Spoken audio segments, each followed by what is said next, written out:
We see on an island, where a group of hunters face off against several giant monster ants. Their leader gets right up close to one of the ants and says they have to hold them back no matter what, no retreat allowed. But damn, these hunters get overwhelmed real quick. The leader is losing consciousness, and one of the ants is chowing down on his insides. It looks like he's gonna die. But out of nowhere, this dude with crazy strong healing magic saves him just in the nick of time. The leader freaks out because this guy is about to get attacked too, but boom, he gets saved too. And the guy who saved the leader calls on his teammate to finish off the ants. This next guy is a total beast, beating the crap out of those monsters easily. The first group realizes that they were just side characters all along, and these dudes who came to save them are S-rank hunters, the best of the best. They wipe out the red ants easily, but then this even bigger albino ant shows up. The attackers decide to engage the ant, while they leave the wounded leader to the healer. They go all out, using their teamwork to rip off its face and arms. The super powerful warrior uses one of those ripped off arms to obliterate the giant ant. But hold up, there's no time to celebrate because the albino ant army arrives. It turns out the giant ant was just one of many, but these hunters ain't scared, man.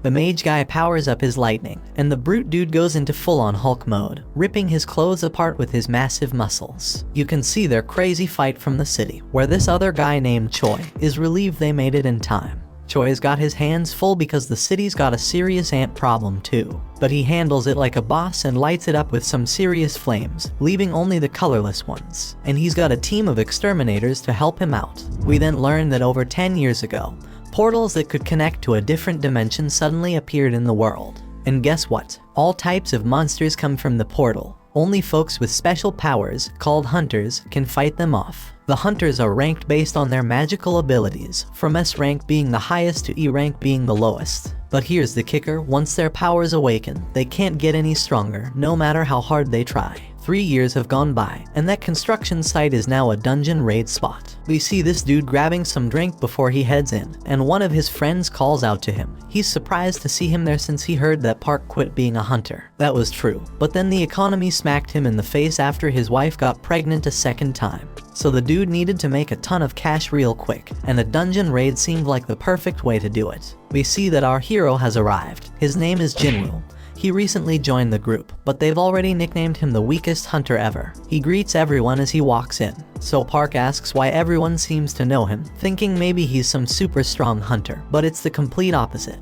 Jinwoo is known as the weakest hunter ever. He managed to get himself injured and ended up in the hospital in an E-rank dungeon. They might as well create a new rank just for him, like an F rank, because he's that weak. But here's the thing, his reputation as the weakest works in his favor. If they call him in for a dungeon raid, it means it's probably gonna be a piece of cake. Jinwoo heard every word they said about him, but he couldn't deny it because it was true. He's just that damn weak. This woman named Juhi calls him out, and it turns out Jinwoo knows her from a previous mission they did together. But forget the greetings, she's more concerned about his latest injuries, and asks him what the hell happened this time. They sit down, and Jinwoo explains the embarrassing fact that he got injured in the lowest ranking dungeon. And get this, the team didn't even have a healer with them, because they didn't think any hunter would be dumb enough to injure themselves there. But they didn't take into account Jinwoo Dumbass' existence. Juhi gets pissed on his behalf, but Jinwoo already knows it ain't their fault. It's his damn fault for being so weak in the first place. It's time to enter the dungeon, and they're all about to head in.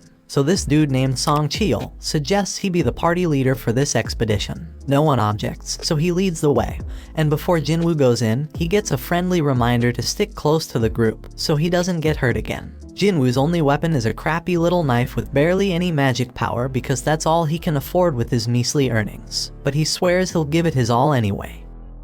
In another place, there's this president of the Hunters Association named Juhi. He just finished a meeting with the government. They warned him about something called dungeon break that they needed to avoid. However, these same people demanded that they get the goods obtained from the dungeon. The members of the association make their living by selling the stuff they find in the dungeon, so Juhi doesn't have a problem with that request. The crystals they get from defeating magical creatures are called magic gems, and they sell them for money. Now let's go back to Jinwoo. Somehow, he managed to get his hands on a magic gem. Of course, he's thrilled about finally getting one, but he quickly has to defend himself against a goblin. When Jinwoo attacks the goblin, Jinwoo's blade shatters to pieces. The goblin stabs our hero, and instead of fighting back, Jinwoo just stands there screaming. Luckily, the big guy from earlier rushes past the useless girl, and saves Jinwoo. While she heals him, Jinwoo can only watch as the rest of the team does all the work. We then find out that magic gems obtained from high-ranking magical creatures can be used to make more powerful weapons to defeat even stronger creatures. Mana crystals from the dungeon can also be used as weapons, but they're not nearly as effective as the magic gems. The government wants to use these items as a new kind of energy source. It's safer, more efficient, and causes less pollution compared to other types of power. It's like the perfect green energy, and the government is desperately researching how to generate electricity from these gems and crystals.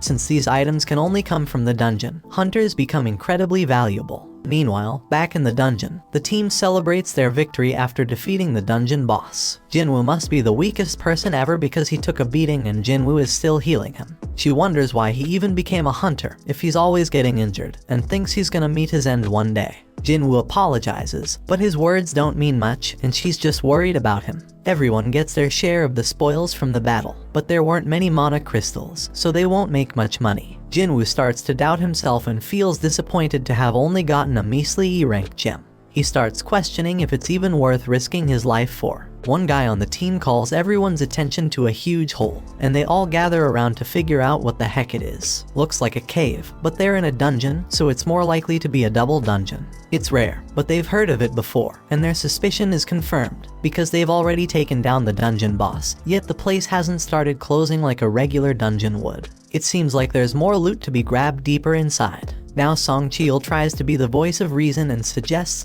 that they follow the normal protocol by informing the association about the double dungeon and following their instructions. But the team ain't down with that idea, because it means giving up all the untapped loot that's probably waiting for them down there. Then this guy Park says it's just an F-rank dungeon, and then he brings up his wife and kid, talking about how he needs to make more money to support them. Song Cheol gets the point they're trying to make, but he wants to hear everyone's opinions before making a decision. Each team member chimes in with a mix of approval for venturing deeper and the realization that this is a clear death trap. In reality, 6 voices are answering to go to the cave, while 6 voices want to turn back. That means someone needs to break that tie, and the only one left who hasn't voted is Jinwoo. The decision is left up to him, and he knows damn well that a D-rank dungeon is insanely dangerous for him. But with his father missing, he's the only one in his family who can earn any money. He's already burdened with a ton of financial responsibilities. His mom's in the hospital, and his sister needs to go to college, so he can't stay broke forever. So he decides to go into the dungeon. Elsewhere, in the lab, where people are getting tested for their magical powers. In the waiting room, the others are ready to recruit any promising new hunters. This ranked hunter Choi has told his people that regardless of age or gender, they're getting recruited. Meanwhile, some thieves snatch a purse and get ready to run over a girl who's in their way. This girl fearlessly snatches the purse back from those guys without even blinking. It's like it's just a regular day for her. This girl is Cha-hee, the famous S-rank hunter. She's a celebrity, but she can't handle all the attention. Her fans go crazy over her, and she makes a super dramatic exit. Back in the dungeon, the party has been walking for 40 minutes now, and they haven't found anything valuable yet. And the portal to a dungeon closes after an hour, so they only have another 20 minutes before they're out of time completely. Jinwoo says sorry to Joo-hee for making her come along because of his vote, but she's more pissed about how he doesn't worry more about his own life. If he had been stabbed just a bit higher, he'd be dead. And on top of that, she had a hard time healing his hands and feet. She keeps scolding him, and he realizes that it's only because of the B-rank healer that he can survive. Jinwoo feels sorry, so she suggests that buying her a meal would be a good apology. Our boy is taken aback by her forwardness, but before they can continue their discussion, the team discovers the boss's room. It's unusual to find such massive doors, so something feels off. Kim refuses to leave empty-handed and is determined to enter, with the others joining him.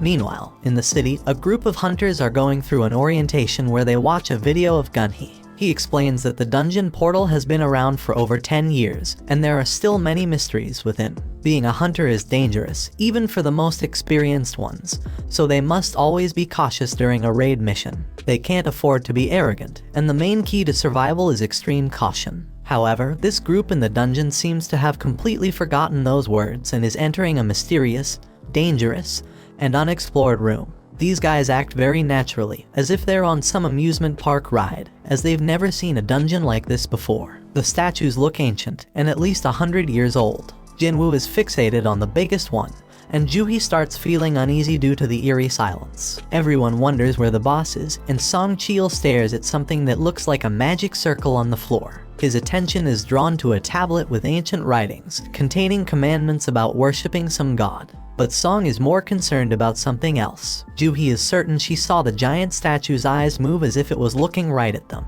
Jinwoo thinks she's just losing her mind, but everyone is shocked when the door suddenly slams shut. One dude on the team, who didn't even want to come in the first place, realizes something's off and tries to bail. But out of nowhere, one of the statues slices off half his body in an instant. Everyone loses their minds, because not only did someone just die, they got taken out so damn fast that nobody stands a chance against that power. Our boy turns his gaze back to the main statue, hoping that it doesn't move as well, but to his horror, it looks back at him. We take a peek into Jinwoo's past. The dude's been through some serious life or death situations. In his first mission, he got separated from his crew and attacked. Another time, he damn near starved to death while trapped in a maze. He's even been injured by some weak magic beast and ended up in the hospital for weeks. Even the lowest ranked, crappiest dungeons pose a real threat to this guy. Most hunters collect gems and sell them to buy better weapons, which they use to take down tougher beasts and earn bigger rewards. But not Jinwoo. He's stuck with a cheap little knife, and if that thing ever breaks during a fight, he's left fighting barehanded.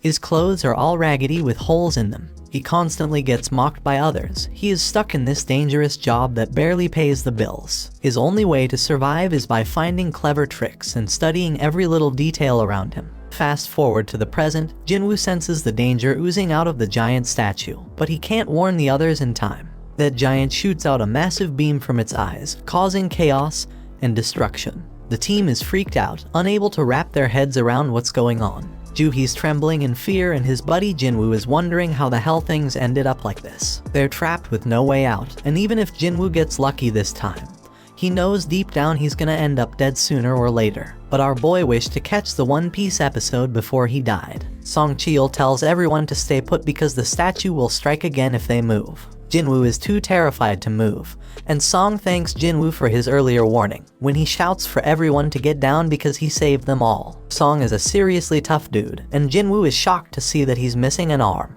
Jinwoo needs to stop the bleeding for him because Joohee is freaking out and can't handle the pressure. She's a B-rank healer, but her fearfulness limits her to easy raids only. Song has been on plenty of B-rank raids himself, so he can tell that this statue isn't a rank, or maybe even an S-rank. The tablet had some stuff written about praising God or facing consequences, so Jinwoo figures that this statue must be the god it was talking about. We then find out that 10 years ago, these gates started appearing all over the place, and brought about all sorts of supernatural stuff. One result of this is people awakening special powers called hunters. Their job is to take down monsters in the dungeons, and once a hunter's power awakens, it stays the same.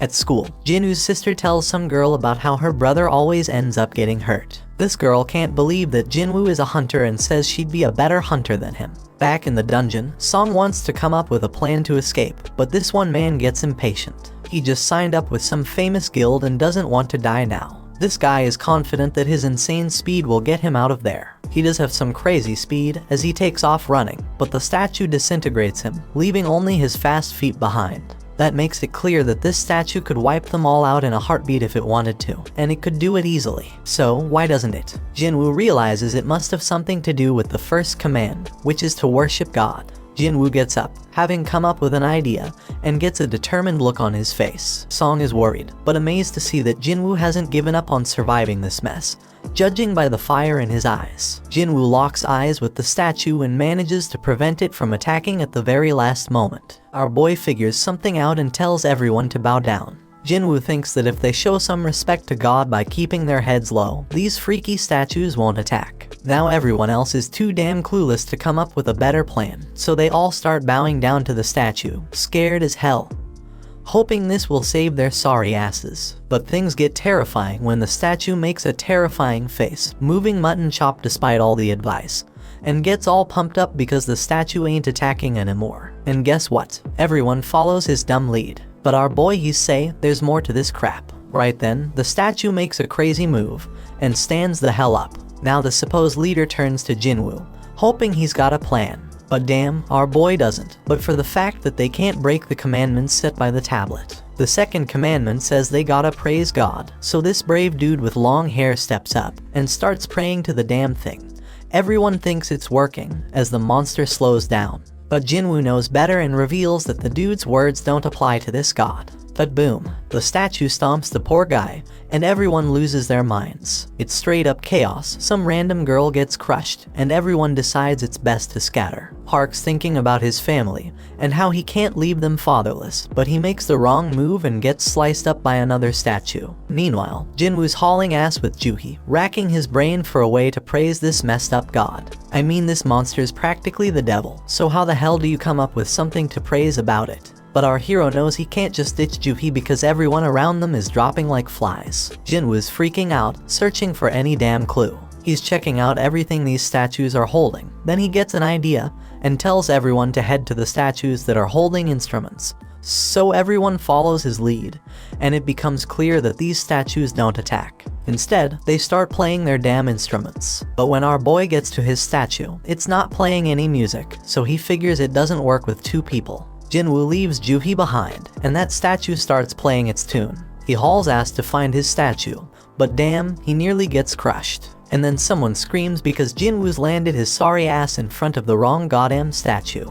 It slams its shield right on top of him, and Juhi goes nuts, screaming for Jinwoo. Our boy is still kicking, but he's in really bad shape, determined as hell not to give up. But damn, that giant's ready to finish him off for good. Jinwoo ain't ready to bite the dust, though even as that massive mofo stomps its foot down our boy. But guess what? Just in the nick of time, a statue starts singing, and we see Jinwoo made it to that statue just in the nick of time. He finally gets what it means to praise God, and the giant statue takes a chill pill and sits its ass down. Jinwoo tells Juhi he's fine, but she's shocked to see his foot ripped off. He tries to assure her he'll be alright, but she ain't having it. She's dead set on healing him, but her own body starts giving up on her. Everybody's in shock seeing how that goddamn raid went straight to hell. Some dude even tells Song that losing his arm was karma for leading them down this messed up path as their leader. Others think that's a bit too harsh, but Song takes full responsibility. But Jinwoo's way smarter than all these fools, because he knows there's no time for fighting because there's still one commandment left.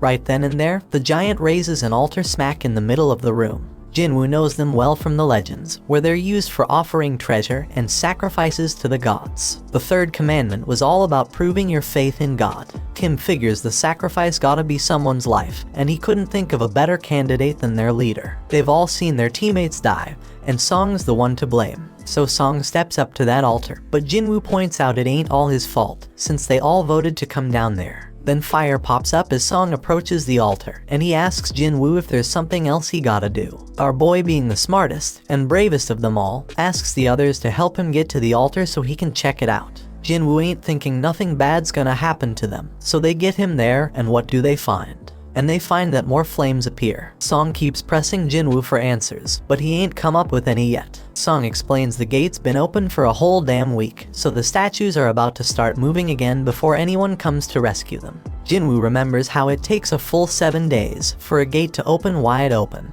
and that's called the dungeon break. When that happens, their beasts can cross over to our side. The main goal of these raids is to defeat the dungeon boss and shut the gate down before that time's up. So if they can't beat this boss right now, that damn giant's gonna come barging into our world, and that shit's straight up terrifying. Back in their world, Jinna goes to see Jinwoo's mom, and they start chatting. But damn, their mom is in really bad shape. In the dungeon, Jinwoo tells the scaredy cats of the group to come over to the altar. He predicts that they need a flame for each person. Once they do it, more flames pop up, and the damn door opens wide. They're all freaking out, thinking it might be a trap. And to their surprise, the other statues start moving towards them. Everyone is panicking, but Jinwoo keeps his cool and starts analyzing the situation. This freaking genius is something else. He tells everyone to keep their eyes on the statues because they won't move if we're watching them. Everyone follows his orders, and shockingly it works. Everyone's doing their best to keep their eyes on those terrifying statues, but then this one chick gives in to fear and tries to haul ass toward the door. As soon as she crosses the circle, her flame goes out, but she manages to make it out the damn door. Song Cheol can't figure out what the hell is happening. The door closed a bit, but the girl made it out alright. He thought we were supposed to stay in the circle, so naturally, he turned to Jinwoo for answers. Jinwoo's just as confused, but he starts analyzing everything again. Those blue flames have been burning out over time. One of the fire ones went out when that girl escaped. The first order was to revere, the second was to praise, and the third was to prove our faith. Jinwoo is damn sure that the door must be a trap. This situation is dangerous as hell, and it's messing with our heads, giving us false hope. It makes him wonder if this is some test of our faith in this god. Jinwoo gets thrown to the ground as the next dumbass decides to make a run for it, and the same shit happens. His flame goes out, the door closes a bit more, and he seems to escape. Kim starts thinking about leaving too, but Jinwoo warns everyone not to move. If anyone else leaves, we won't have enough eyes on the statues to keep them from moving. He reminds everyone that as long as we keep our eyes on those statues and stay put, we'll be safe. Jinwoo shows off his deduction skills once again, saying that the blue flames are like a damn timer, and when they're all gone, we can leave. Kim points out that there's also a chance we'll get trapped when the timer runs out. He admits he didn't expect Jinwoo, the weakest member, to achieve this amount of success. They're only alive thanks to him, but Kim's got a family waiting for him, and he doesn't want to die. He just wants to make it home, and can't risk Jinwoo being wrong. Kim says sorry and bolts out the door. Our boy won't have enough eyes to keep tabs on all these damn statues. Those statues start moving again. Jinwoo ain't about to bite the dust here though. Things are worse than ever, but he reminds himself that he's pulled through tough situations before. But damn, things are worse than ever now. But Song Cheol shockingly tells Jinwoo and Juhee to leave. He predicts that as long as one person stays by the altar, the door will stay open. And since Jinwoo and Juhee have some long lives ahead of them, he insists they should be the ones to make a run for it. Song Cheol wants Juhee to look after Jinwoo, but the poor girl's legs give. Things couldn't possibly get any worse, and Song realizes that Juhee must have pushed herself too hard to heal Jinwoo. Things have gone to the dogs, so Jinwoo tells everyone to leave him behind. Juhee needs someone to carry her ass out of there, and Song's the only one with 2 working feet. Juhee thinks she should be the one left behind, but Jinwoo reminds her about that lunch date they had planned. He hands her his gem so she can treat herself to a meal, and promises to get the change when they all make it out of this dungeon. Juhee won't ditch him, but Song apologizes and knocks her out. They're running out of time. He apologizes to Jinwoo too, and bolts with Juhee to safety. Our boy can at least find comfort in knowing he's the only one who's gotta bite it, and his only regret is not having a better damn life insurance policy. Our hero grabs hold of a sword, dead set on taking one of these statues down with him. He tells them to bring it on. Those statues go full savage mode, ripping into him as he fights tooth and nail to stay alive. Jinwoo thinks about how he has always been the weakest. He's constantly getting mocked for it, but he's always given it his all. These damn statues ain't letting up, they chop off his arm, and Jinwoo screams in pure agony. He's angry because it doesn't have to end this way after he poured his heart and soul into trying to become stronger. But these statues keep inflicting more pain, and thrash him about further. But despite all the setbacks, he can't help but think about how he gave everything he had to make it this far. He's a fighter, even with just a sliver of life left in him.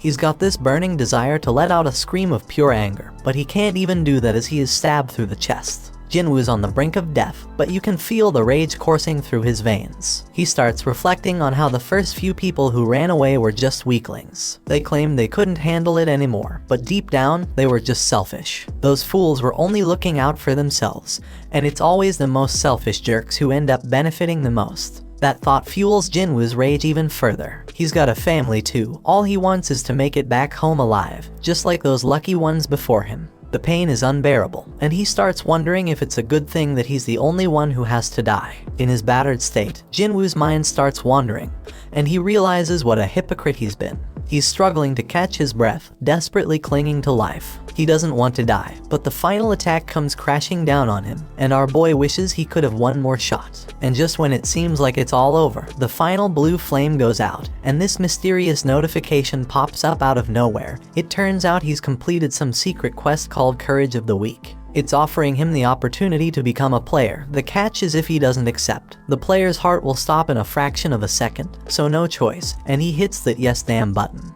Right at that moment, Jinwoo wakes up in the damn hospital, and he's straight up shocked to find out that he's still got his damn arm. He remembers getting dismembered and all, but here he is, with his leg intact too. No sign of getting stabbed in the chest either, so he starts thinking, was that all just a crazy dream? And just when he's pondering this, some dude named Woo rolls up and introduces himself as the manager of the Hunter Association surveillance team. And that purple-haired dude, yeah, his name's Kang, but they ain't saying why they are there. They do reveal that Jinwoo was unconscious for 3 straight days. And get this, Joohee and Song ain't dead either. Song lost his arm though, so he might have to peace out as a hunter. Joohee's all sorts of messed up mentally, so she's getting psychiatric care. But it doesn't look too good, bro, so she's probably not gonna continue as a hunter. Only 6 peeps made it out alive from that crazy double dungeon they stumbled upon. Being a hunter is always a risky business, but what went down that day was a real tragedy. And here's the real mind-boggler, when another guild showed up later after being alerted by the survivors, and they found just Jinwoo. No signs of the temple or their statues. The survivors all told the same wild-ass story, which is hella hard to believe. Everyone's stories match up perfectly, so nobody's suspecting them. It's a crazy situation. And now, Woo's got this theory. He looks at Jinwoo and asks if he has a second awakening. Woo explains that a hunter's power is determined when they awaken it, and it doesn't change after that. But on some crazy rare occasions, a hunter can go through a second awakening. This mind-blowing event can push them past their previous limits, even to the ORS rank. Jinwoo gets all pumped up, thinking about this, and Woo brings out this meter thing to test Jinwoo's power. Woo figures that if they really went up against an instant-level magic beast as the survivors said, a low-level hunter wouldn't stand a chance. And since there ain't a single monster trace left behind, the most likely explanation is Jinwoo's second awakening. Jinwoo's hyped as hell to hear the results of his mana test. But damn, the results ain't looking good. Woo admits they messed up, and they leave. Turns out Jinwoo only scores a lousy 10 on the test. Even E-rankers usually get at least 70. A score of 10 puts Jinwoo in civilian territory. And to top it off, the dungeon just vanished, so they can't even investigate how Jinwoo pulled off survival. Jinwoo's bummed out by the whole damn thing, but he can't help but wonder why those guys didn't ask about the freaking thing floating in the air. He's freaking out, wondering if he's the only one who can see this, and then he realizes it's like a touch screen or something. Jinwoo remembers getting a message about becoming a player, but his sister interrupts his thoughts. She's all worried about him, so he apologizes and asks if she can see the panel. She can't see it, so he asks if she knows how opening messages in games usually work. Jinna thinks he's gone nuts, but our boy reminds her she used to be a gamer. She gives him the obvious answer, saying he just needs to check his inbox. Right then, a notification pops up saying Jinwoo has a daily quest, which is all about strength training. After Jinna leaves, our hero opens up a ton of these panels. They explain that the system is there to help the player get better, and if he doesn't follow it, there's gonna be consequences. They've also sent him some rewards, but Jinwoo has no clue what any of it means. Jinwoo accepts his daily quest, which sets out a bunch of goals like push-ups, sit-ups, squats, and running. But if he fails to complete the quest, he's gonna get penalized. Jinwoo starts wondering if this whole thing's a joke since he's stuck in the hospital and ain't got no energy for any of that crap. Outside, Woo tells the chairman that Jinwoo didn't have a second awakening. The whole incident's still a mystery, so they gonna mark it as a special case and look into it more. Meanwhile, Mr. Choi tells Cha-hee that she gonna be part of a B-rank raid as an instructor. This raid's gonna test and train the recruits, and he can't think of a better instructor than her. Cha-hee doubts her teaching skills, but Mr. Choi tells her to just fight like she always does, and everyone gonna learn from watching her. He goes on to explain that the Hunter Guild is one of the top 5 guilds in the country, but they ain't nothing special on the international stage. Hunters can't level up on their own, but they can improve their collective combat skills. Somewhere else, another gate opens up, and the observers are all like, damn, when are the hunters gonna show up? At the freaking hospital, Jinwoo falls asleep as the clock reaches midnight. Then a damn notification pops up, saying he didn't finish his quest, and suddenly the ground starts shaking like crazy. Jinwoo is frigging terrified when he finds himself in the middle of a damn desert, and to make things worse, there's this giant creepy caterpillar monster right in front of him. But suddenly another notification pops up, saying he's got a penalty quest, and he's gotta survive for 4 freaking hours. Back at the hospital, the nurses are all like, where the hell is Jinwoo? Because he's nowhere to be found. Little do they know our hero is stuck in some other dimension, running for his damn life. The giant caterpillar thing is closing in on him, and he's like, oh shit, because there's more than one of them. And if that ain't bad enough, Jinwoo still has 2 hours to get his ass back to the hospital. The nurses keep searching for him, they are all worried. Meanwhile, poor Jinwoo is running his ass off, knowing he's running out of time. The caterpillars are getting closer and closer, but just as the clock hits the deadline, Jinwoo finds himself back at the hospital.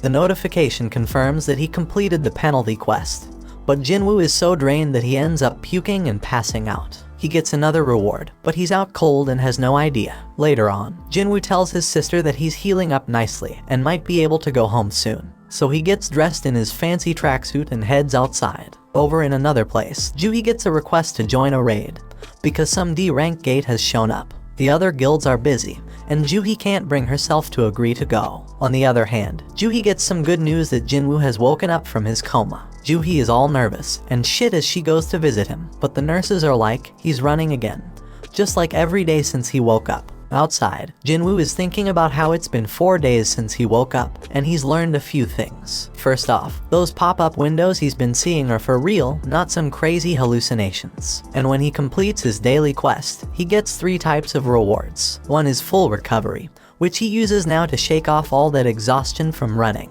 Then there are ability points, which he can use to boost his skills. Currently, our boy can totally feel the difference.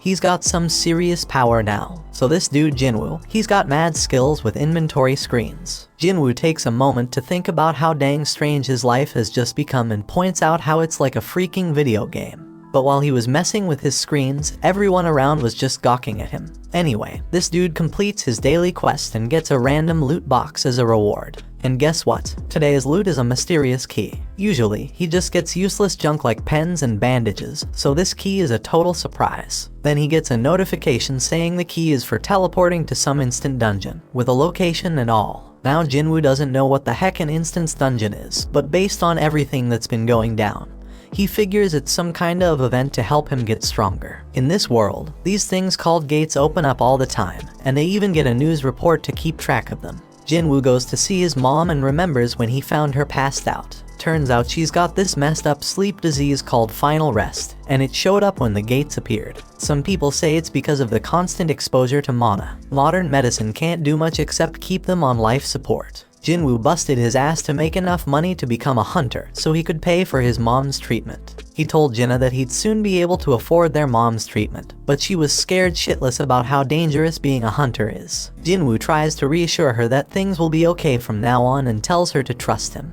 But damn, it's clear that he's useless in a fight, and he ain't getting nothing from the rewards because of it. But things are different now. Jinwoo's putting in work to train his body, pumping all his ability points into strength. He even shows off an apple that he's crushing to show his progress. This dude's dead set on getting stronger and ain't taking no shit. So he heads to the location from the key notification, fully prepared for whatever's coming. And if shit gets too real like it did in that raid, he'll just haul ass and run away. When Jinwoo pulls out his key, bam, a freaking keyhole appears out of nowhere. Jinwoo uses the key to unlock it, and boom, a mysterious gate shows up. So he walks through it, and guess what? A notification pops up saying he's in an instance dungeon. The exit's sealed off, but regular folks don't even notice it. Turns out this place is like a whole other dimension, and these instance dungeons ain't like your regular dungeons. He thinks it's kinda like a red gate, but he ain't got much info on those since he's never been in one. Jinwoo realizes he can't just run like he planned, and then another notification pops up. It says the only way out of this joint is by beating the boss or using a teleportation stone. Jinwoo's couldn't even take down an E-rank beast before, and now I gotta clear a whole instance dungeon all by myself. He wonders if he's really up for it, but he figures he ain't got no choice, so he starts making his way through.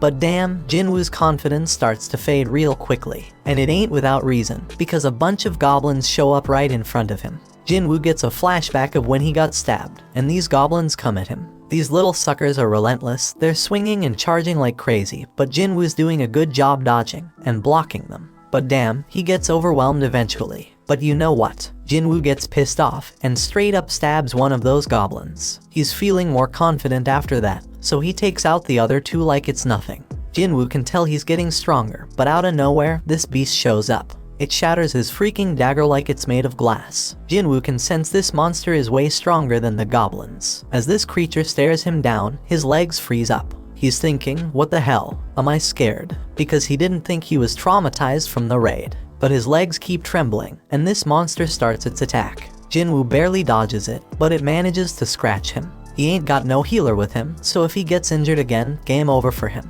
This monster lets out a howl and charges straight at Jinwoo.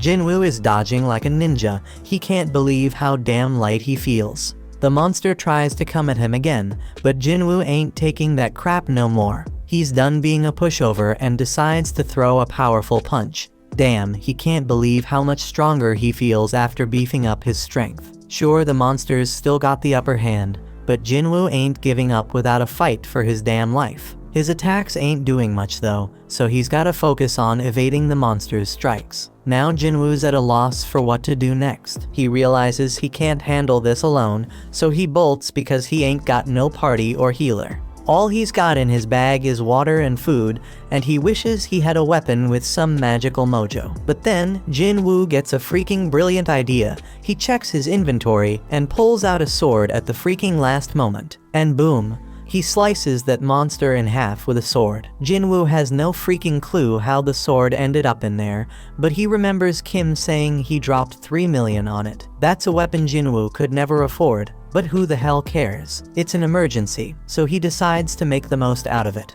The pain from the fight is starting to fade, but then 2 more of these damn monsters show up. Jinwoo ain't scared anymore though, because he got his weapon. But damn, the sword gets stuck. He's panicking, desperately trying to yank it out while the monsters close in. Just in the nick of time, he manages to free it. Jinwoo kicks one of the wolves away, but damn, the other one's got some steel fangs.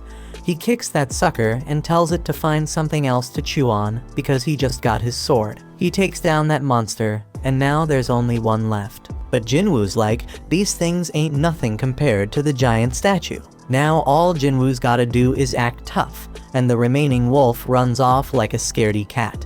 When he finally gets a break, Jinwoo realizes he's reached level 2, something that never happened with his daily quests. He figures it's because this was real combat, and he realizes all his stats go up by 1 when he levels up. So he gets 5 points from real combat, while daily quests only give him 3. Fighting is more efficient, no doubt about it. He ain't sure exactly how much 1 point makes a difference yet, but Jinwoo's certain that strength is the most important stat of them all. He's got it at 32 now, and he feels like he's walking on air. He thinks the higher his base abilities grow, the more points he'll gain. Our boy is more fired up than ever now that he's found a way to get stronger. So he goes to check the beast for essence stones, but damn, he gets items instead. Like in games, Jinwoo figures this dungeon, and the magic beasts inside are different from the ones in Gates. And guess what? He's shocked to find out his system has a freaking shop, but his level is too low to buy anything.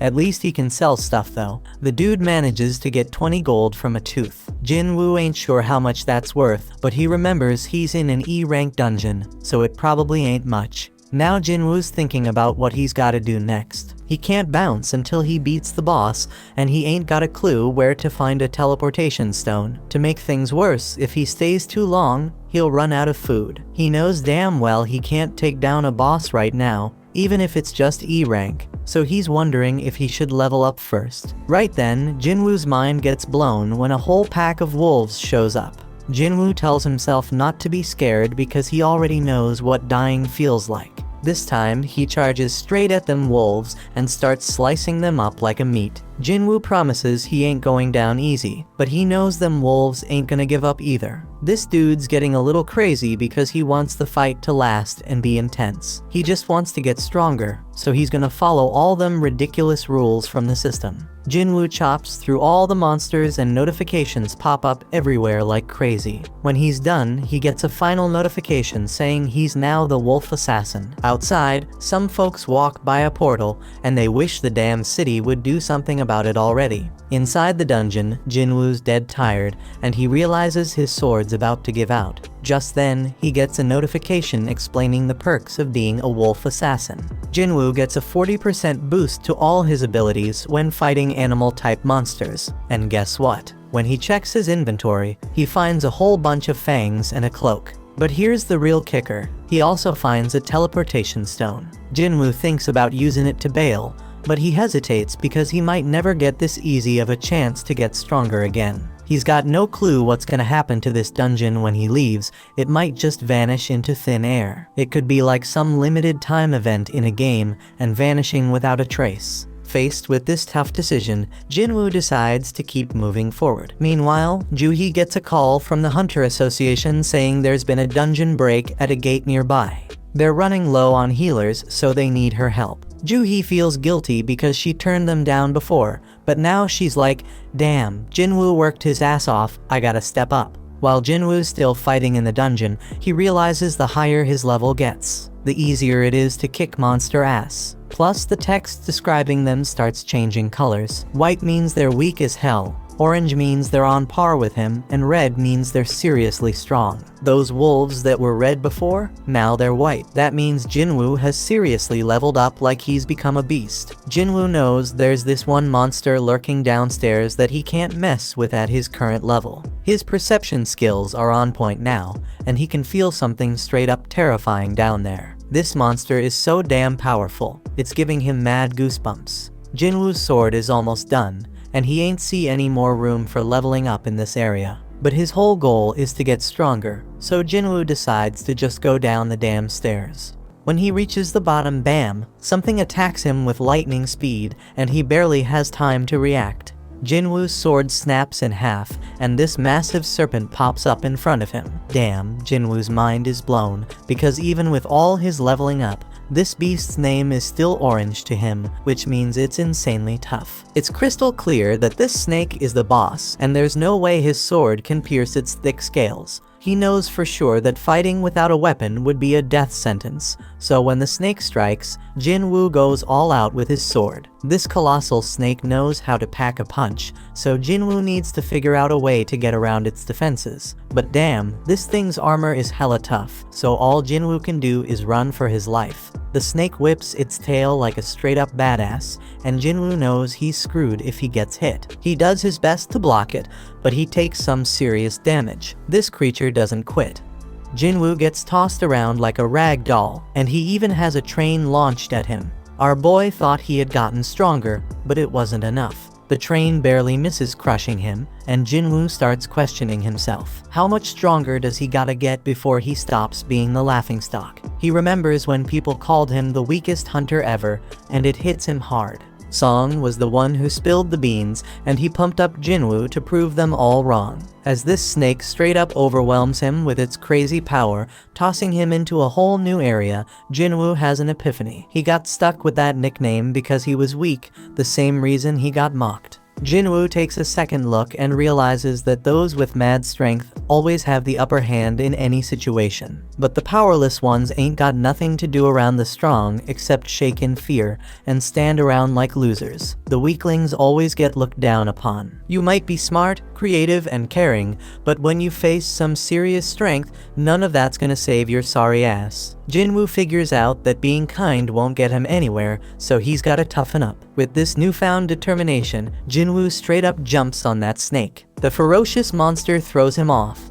but Jinwoo swears to himself that he'll get stronger, and suddenly his body starts glowing. Jinwoo dodges the snake again like a boss and strikes it with his sword, but he's even more determined now. He compares what he's feeling right now to the terror he felt during that raid, and declares that this is gonna be way easier than that day. Jinwoo pulls off this sick move, using his sword to ride the snake again, but then he tosses it aside all shaky, and grabs that beast with his bare hands. Jinwoo admits that he's been laser focused on boosting his strength ever since he got that leveling system. So he decides to rely on that now and starts crushing the snake's tough scales. The snake's trying to shake him off, but it's too damn late because Jinwoo knows he can kill that sucker. Jinwoo straight up demands the snake to die, using his crazy physical strength to defeat it. Then boom, he gets a notification saying he leveled up multiple times, and our hero bursts out laughing. He's like, damn, I really got stronger. We see the aftermath of this epic battle. Another notification explains that he just kicked the Swamp King's ass. He gets this badass dagger made from the serpent's fangs that's twice as powerful as Kim's sword. It even has paralysis and drain effects, oh, and he also gets this toxic potion that'll make his skin tough as nails, but mess up his muscles permanently. Now the dungeon turns into a train station, and Jinwoo realizes he beat the whole damn thing by himself. He's walking around with his broken sword, but there's nobody in sight. Some soldier tells Jinwoo to find shelter, but he quickly figures out that Jinwoo is a hunter. The soldier's like, my bad, let's go kick some ass together. There are monsters all over the place, so Jinwoo figures it must have been a dungeon break, and some magic beast came out of a portal. The soldier says they handled most of the situation, but there's still one huge badass monster left. Jinwoo's perception ability has gone through the roof, and he can sense where the boss is. We see this massive golem wrecking shit, and the people are scared as hell it's gonna get worse. The hunters are struggling to fight it, and the leader tells the healers to focus on keeping their tank alive. The healers are all like, "We're doing our damn job," and the tank wonders what the damage dealers are even doing. The damage dealers are giving it their all, but the golem's defense is insane. And to make matters worse, they don't have enough hunters who can use magic. Jinwoo expertly analyzes the situation and realizes that this group of hunters was put together in a hurry. No wonder they ain't working together. He uses his perception again and sees their ranks. 2 A ranks and 2 D ranks. One of those D ranks is a tank, which explains why they can't take down the golem. This battle's been going on for a hot minute, and then he checks out the healers and is shocked to see that Juhee is one of them. Juhee gets told by one of the hunters to pitch in and help. She reminds her that she's supposed to be a B rank healer, but then she snaps out of her fear and casts a spell. And the hunter's like, "Stay focused, girl." But poor Juhee can't shake off those creepy memories of the giant statue, so she loses her concentration again. Jinwoo notices she's still freaked out,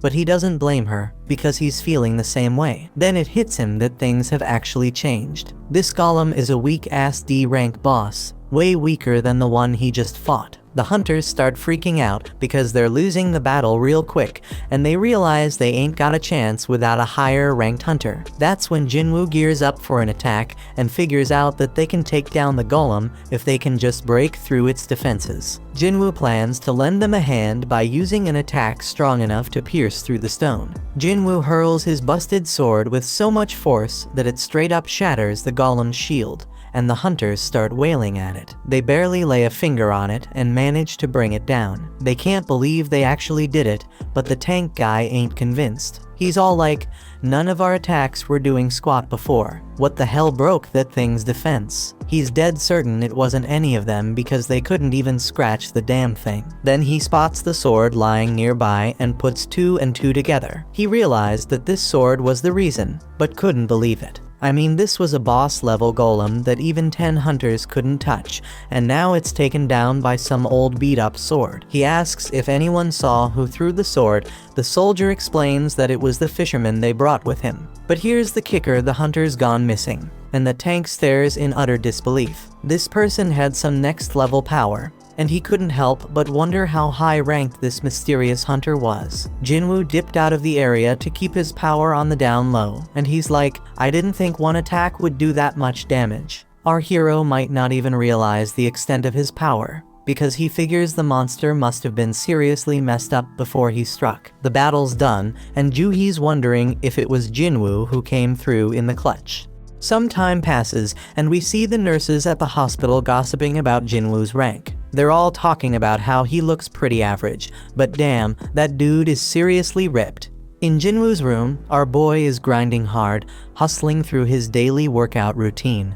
These thirsty nurses won't shut up about him. They can't even believe how fast he's transformed. One poor nurse straight up falls for Jinwoo when she catches him post-workout, and she can't stop staring at his ripped body. Today's the day Jinwoo bounces out of the hospital, so this desperate nurse asks for his digit. But Jinwoo ain't all there yet, still stuck on the fact that he thinks she just wants to send him test results after he's released. On the news, we catch up with Beak, that S-rank hunter who took down the giant ants. He's one of only 7 S-rank hunters in the country and gives us a glimpse into the life of a top hunter. He breaks it down, saying he's gotta train like a beast every day when he ain't raiding dungeons. Even the smallest mistake could lead to his buddies getting hurt, so he gotta stay sharp, no doubt. Gina notices that Jinwoo is now seriously ripped and has even grown taller.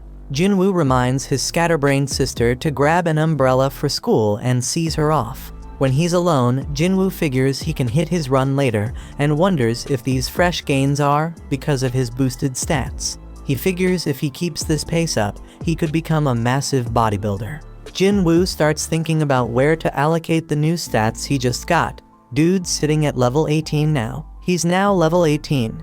He knows that strength increases his damage, but he also knows it's pointless if he can't land a hit. Besides vitality, perception, and agility, he also got this intellect stat. He figures it's gotta be something to do with magic, but he ain't sure if he needs that. Jinwoo makes up his mind and dumps all his points into strength and perception. Right then, Jinwoo gets a call from his landlord, who's reminding him that he hasn't paid last month's rent. Lucky for our hero, he's gotten way stronger, and taking down goblins is a piece of cake now. That means making cash is easier, but there's one issue. To rake in the big bucks, he gotta tackle higher level gates, but ain't nobody letting an E-rank hunter through those doors. Jinwoo thinks about getting his rank reevaluated, but that's a huge risk. Reawakenings are mad rare, and ain't nobody has ever seen a hunter level up and keep getting stronger as he can. Jinwoo decides to keep his powers under wraps for now until he can defend himself and figure out more about what he can do.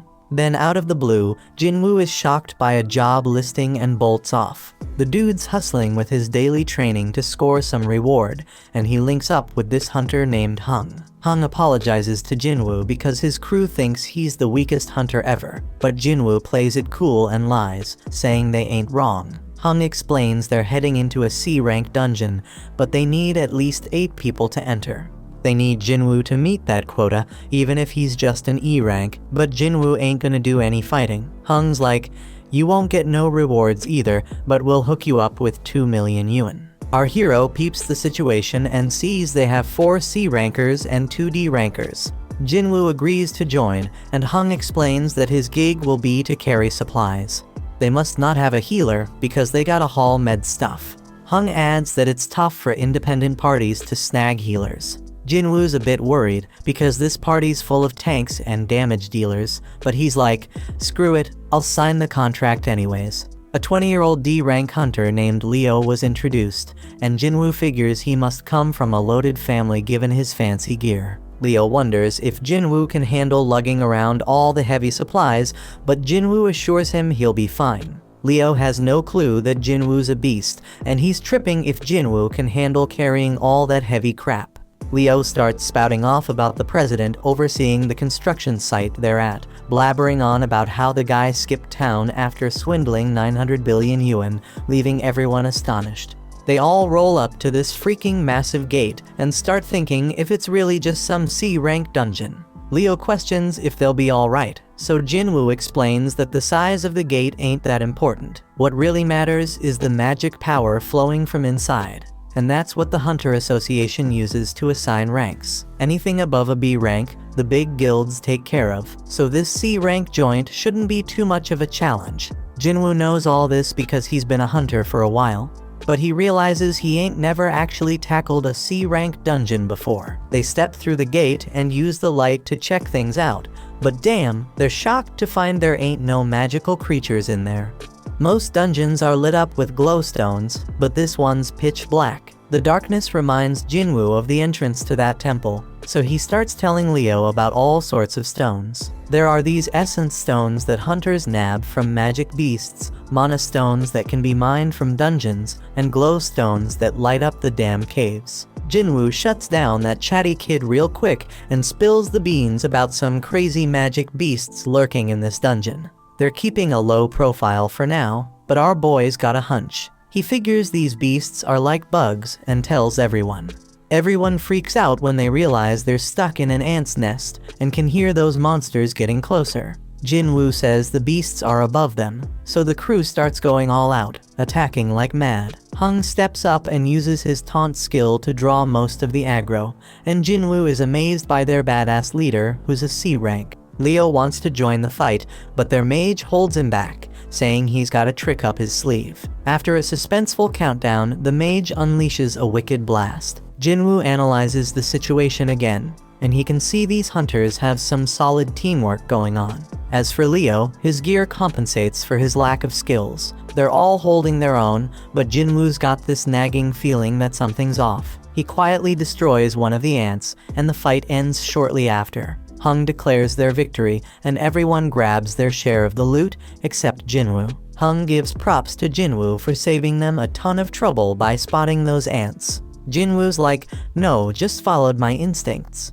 But then Hung noticed that some of the ants were messed up, and it wasn't from swords or magic. He thinks maybe some other magic beast got to them, but that would mean there's something even stronger lurking around here. Several ants were torn to shreds, so Hung wondered what could be big enough to take them down. Leo spills the beans about how his pops hooked him up with a bunch of sick gear for his first raid, and Jinwoo's stoked to hear that. He ain't sure why yet, but he tells Leo they gotta be extra careful. Over in another spot, a dude working out gets startled by a loud noise of destruction. But don't trip, someone tells him to chill because it's just their guild master training, and turns out it's Beak. This dude is a beast, and the kid's jaw drops when he sees Beak smash through a massive stone with just one hit. Beak doesn't even flinch, and says it wasn't even a good warm-up. Back in the dungeon, Leo's still worried about Jinwoo carrying everything. But Jinwoo's like, no man, getting paid to not fight? That's a sweet deal. But deep down, our boy's thinking might be too good to be true. He does some more thinking and realizes this crew is battle-tested, but ain't got no healer. Plus, they needed more members to meet the party quota. The group gets worried because they've covered a ton of ground in the dungeon, but haven't come across a single healthy critter. The dungeon boss gotta be alive though, because the gate would have closed if it wasn't. They stumble upon a bunch of webs and figure out that the boss's lair must be through that tunnel. They go through the tunnel and damn, they find a crazy load of mana crystals. Now these crystals ain't as valuable as essence stones, but we're talking at least 1 billion worth of crystals. One of the hunters even says that Hung's brother would be hella jealous of this find, but they shut him down real quick. Hung's got some hidden motive, they think, because his brother can't always be right. Hung ain't about to play second fiddle to his bro, so he's gonna use this massive haul as his own personal strike team training ground. Now Leo is the legal whiz, so he takes a look at Jinwoo's contract and spots something fishy. He tells Hung that the contract only says Jinwoo ain't getting a cut of the battle drops, but mana crystals ain't battle drops. That means they gotta split their findings 8 ways instead of 7. Hung all smiles and agrees, but he reminds them that the dungeon boss is nearby. They gotta defeat that boss to close the gate, so they gotta haul those mana crystals out before they take on the spider boss. Lucky for them though, the spider's snoozing. But Hung flips out on one of the hunters because they forgot to bring the transport gear. Hung tells Leo and Jinwoo to chillax while they go fetch the gear, and he assures them that the spider won't wake up unless something pisses it off. Hung points out that they're both newbies to C-rank dungeons and tells them to just trust his decision. He's got some business to discuss with his team, so they're gonna take a break too. As they leave, Jinwoo starts analyzing the situation again. He finds it weird that they ain't got any experienced folks to call in and help them meet their quota. From a good distance, we peep at how wicked Hung is. He straight up orders one of his crew to seal off the boss's chamber.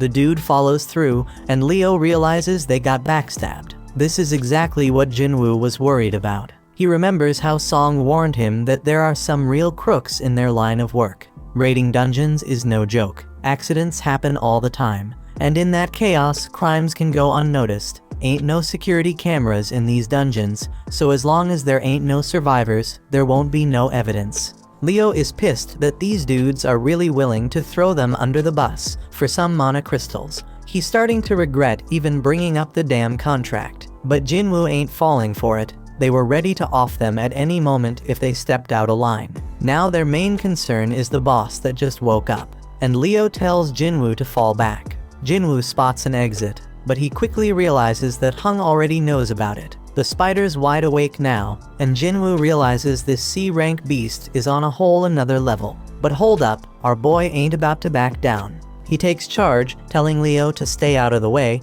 because he's gonna throw down with this thing. Jinwoo summons his weapon and declares he's gonna beat its ass. When Hung's crew bails out of that dungeon, the mage is all like, why didn't they just take out those 2 newbies themselves? But Hung explains they couldn't risk waking up the spider, because they needed snoozing to grab those sweet mana crystals. He ain't worried though, because some dude with 0 experience, and the weakest hunter ever ain't got no chance against that spider. The plan is to wait for the spider to chow down on them and pass out again.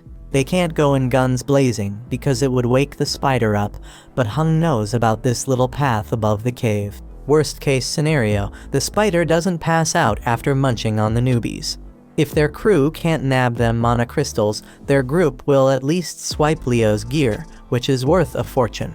Hung and the mage both agree they can't take on the spider themselves, and Hung makes it clear the spider shouldn't be slept on. That boss is straight up deadly, and it's just a matter of time before those newbies get smoked. Inside the dungeon, Leo tries to talk Jinwoo out of fighting the boss, because only a B-rank hunter could take down a C-rank dungeon boss solo. Even an elite level C rank wouldn't stand a chance, so Leo thinks they should bounce and find a way out. Jinwoo recognizes that Leo's right. Even though he's had a second awakening and leveled up, he still sees himself as weak. The Golem and Venom bosses were both D ranks, so this spider is on a whole another level. Jinwoo can't explain it, but he ain't feeling any pressure right now. He realizes he must have gotten strong enough to not fear C-rank bosses anymore. He's at level 18 and straight up claims he's got a shot at taking it down. Once he starts attacking that spider, he's like, well, the real hunt begins now.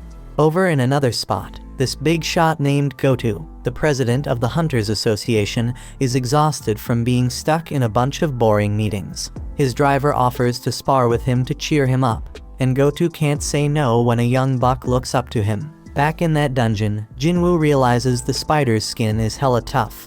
Its attacks pack a crazy punch, and if Jinwoo gets tagged even once, he's a goner for sure. Leo closely watches Jinwoo's movements and instantly figures out that this ain't how no E-rank hunter moves.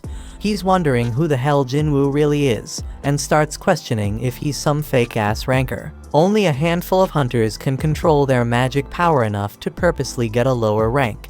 Them folks are called false rankers, and usually they're psychos who get a kick out of killing.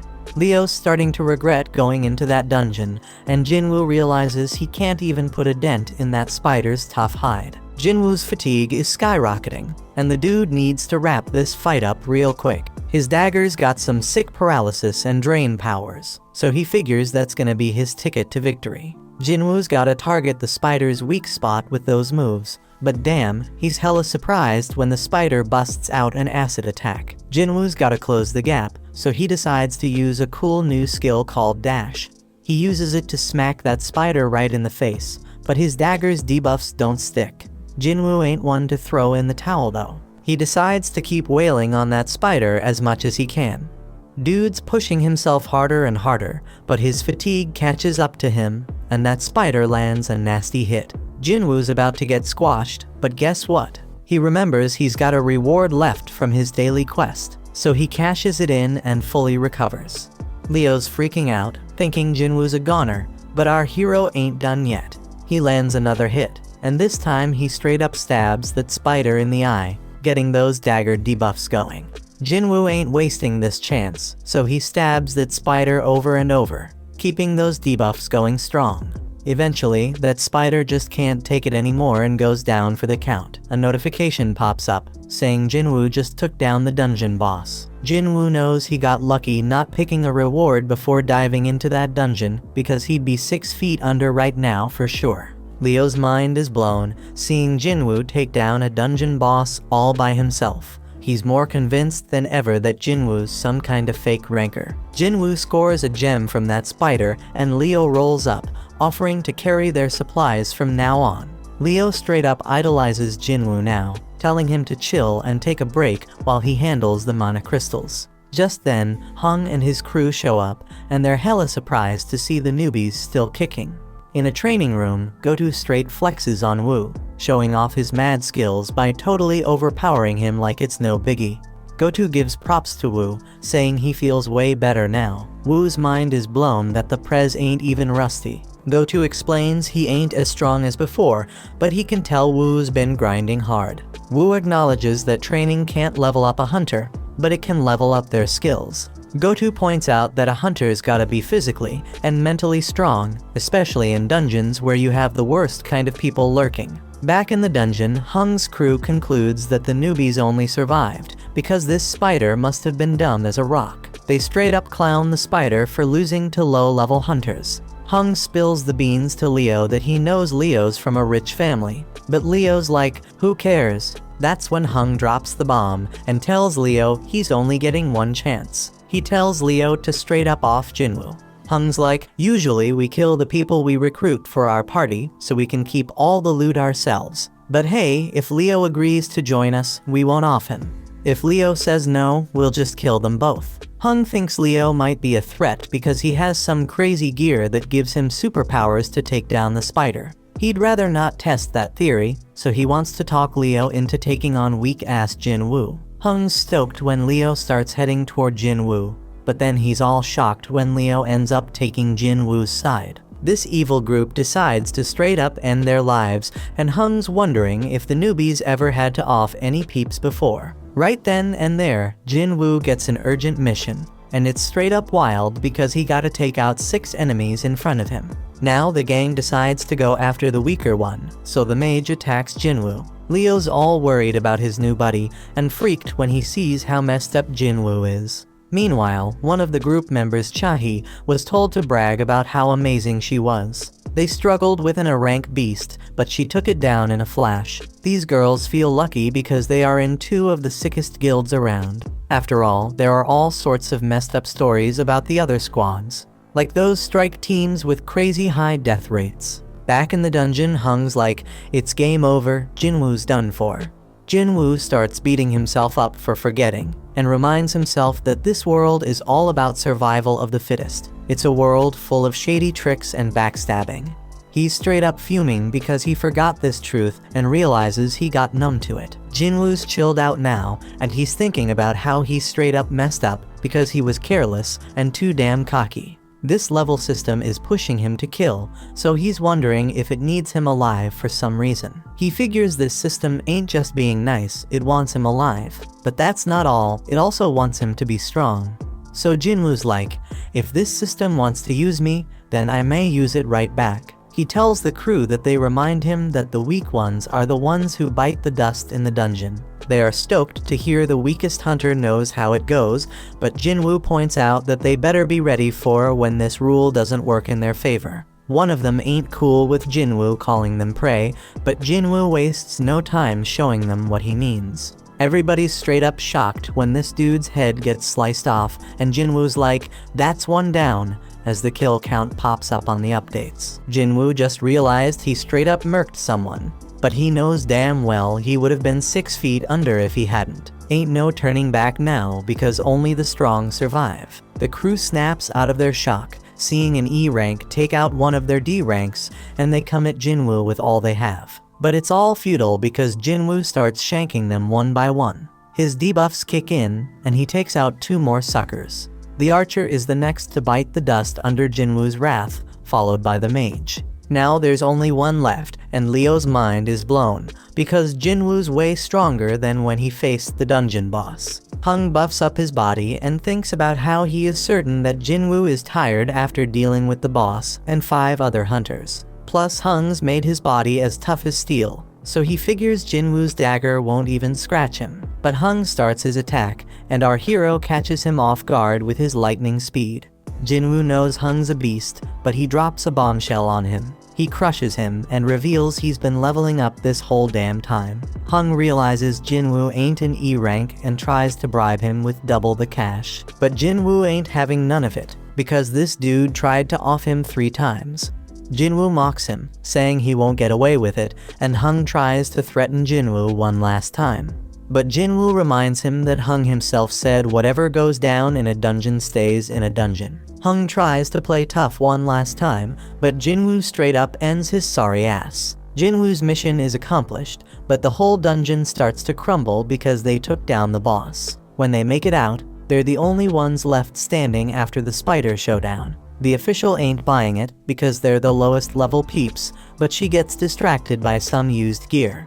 Jinwoo can't believe he's getting rewarded for the bloody mess he just caused, and he realizes he gained a skill that scares the crap out of enemies and cuts their abilities in half. The no-nonsense official concludes that Leo survived because of his gear and assumes Jinwoo, the E-rank scrub, just hid somewhere.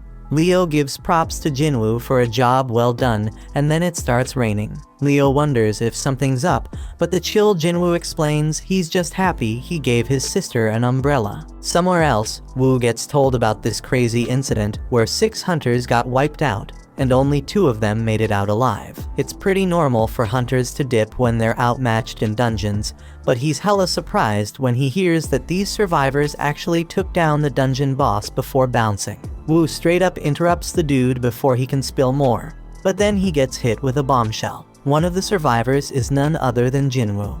Woo knows this shit involves the infamous Hung, which explains why he got dragged into this mess. Jinwoo rolls back home and lets his sister know that he's gonna cover their mom's hospital bills for a while. Gina thinks he must have scored big cash from his last raid, but she's like, hold up, bro, you ain't even injured. She figures he must have had a solid-ass team making it easy to take down the bad guys.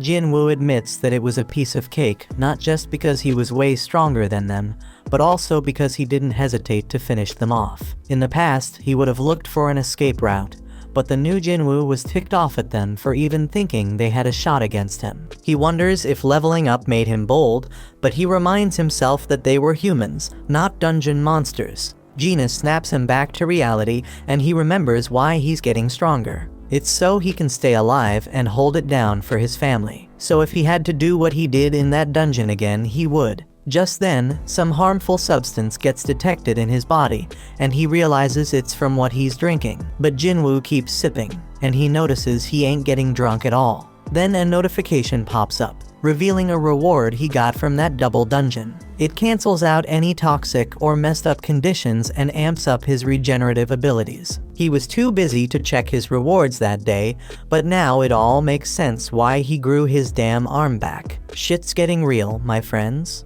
Later on, Jinwoo links up with Leo, who's all grateful for Jinwoo saving his ass. But Jinwoo's like, no kid, you don't owe me shit. Leo hasn't spilled the beans about what really went down in that dungeon, so Jinwoo ain't expecting any payback. But then Leo drops a bomb. He's putting together a strike team, but Jinwoo shuts him down before he can even ask him to join. Leo's begging Jinwoo to give him a chance, saying he just needs him for 19 raids. He spills that he wants to become a guild master, and to do that, he needs at least 20 raids under his belt. Leo's old man wants to start a guild for his construction company, and Leo's down to help however he can. Dungeons are mad dangerous, but the loot they hold makes it all worth the risk. It ain't just about mana crystals and essence stones, everything in a dungeon's got value. Jinwoo gets it. Having hunters raid dungeons for a company is a solid business move. Leo's dad wants an S-rank hunter as the guild master, but Jinwoo's hella surprised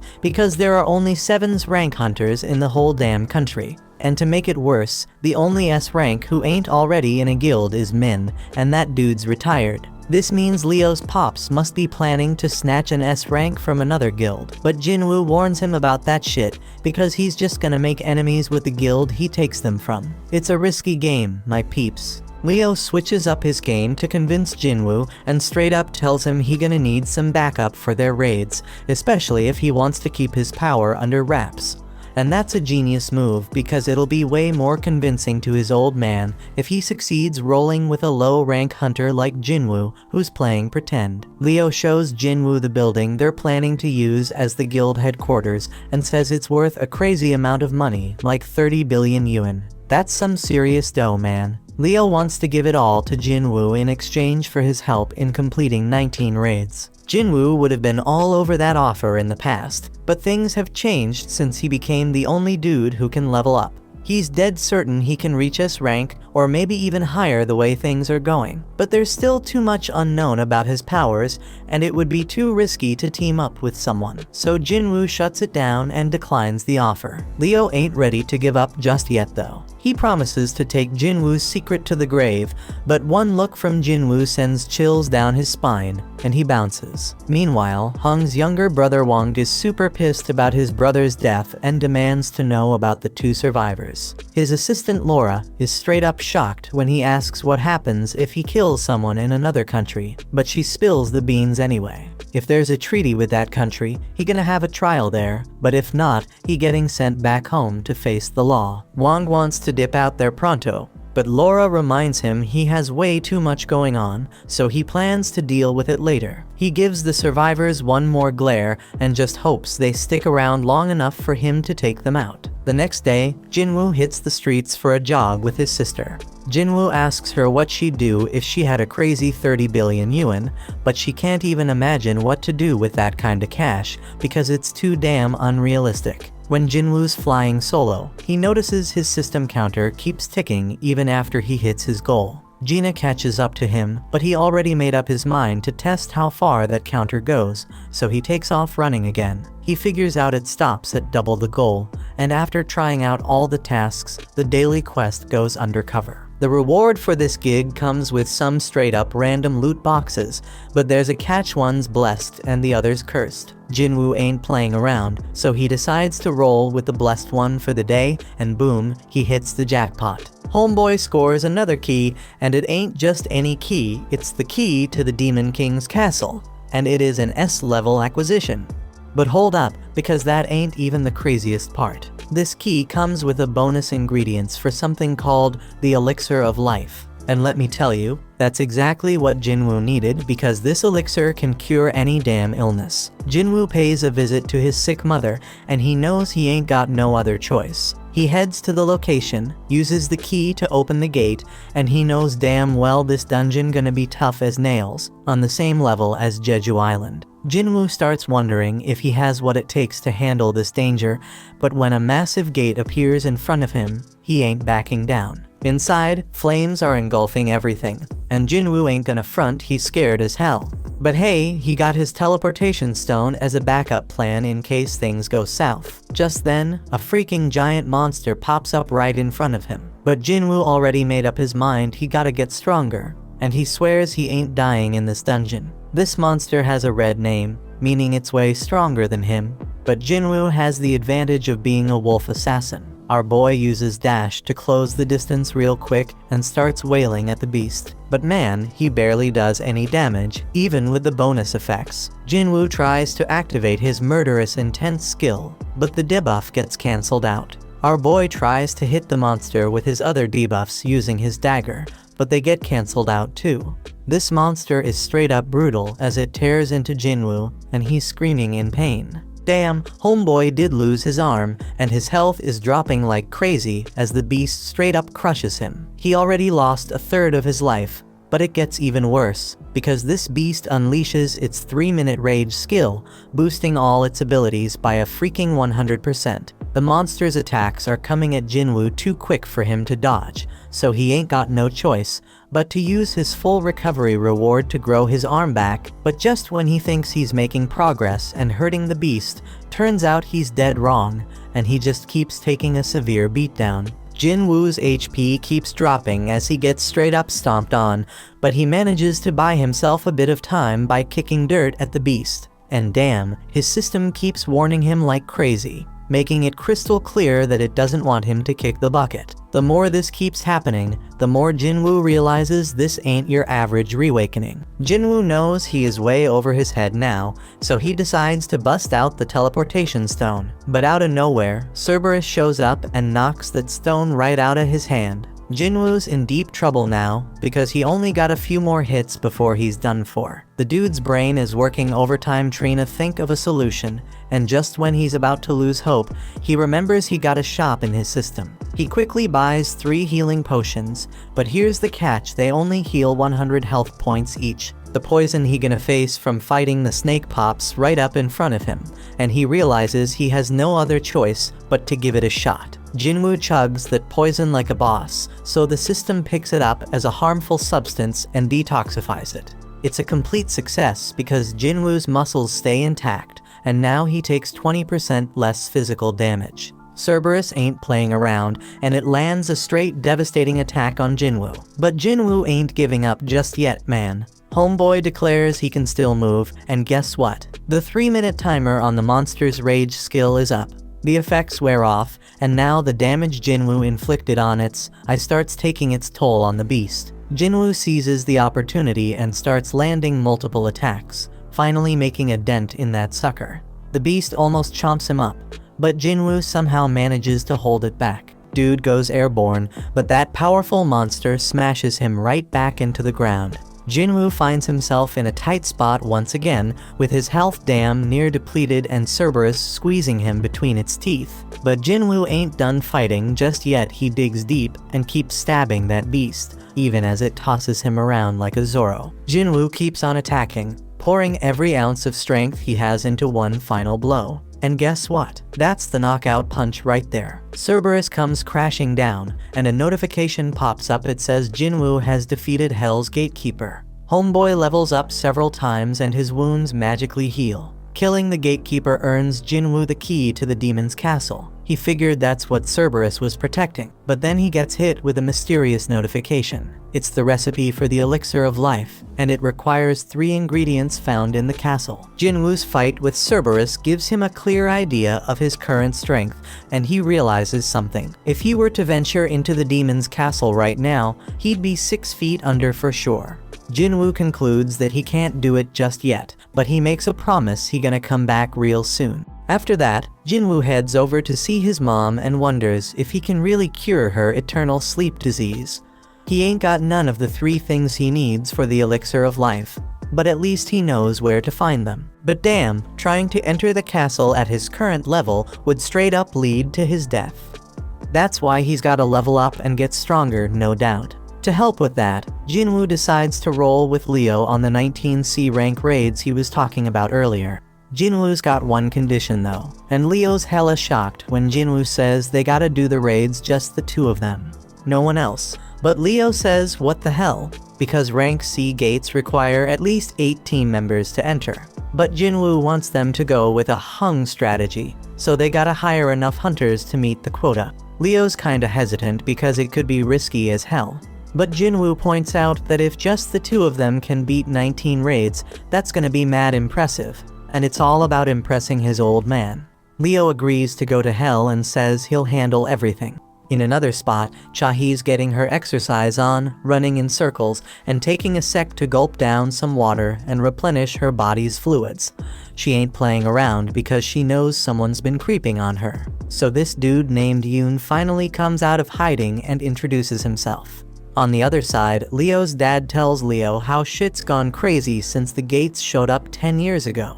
The world's infrastructure can't even function no mo without the resources from them dungeons. Only the hunters can get those crucial resources, so they're hella important, and the Hunters Association keeps an eye on them. They oversee a lot of stuff, including managing the gates, but they are not the ones that benefit the most. The guilds are the ones raking in the dough from the dungeons, scooping up the vast majority of their vital resources.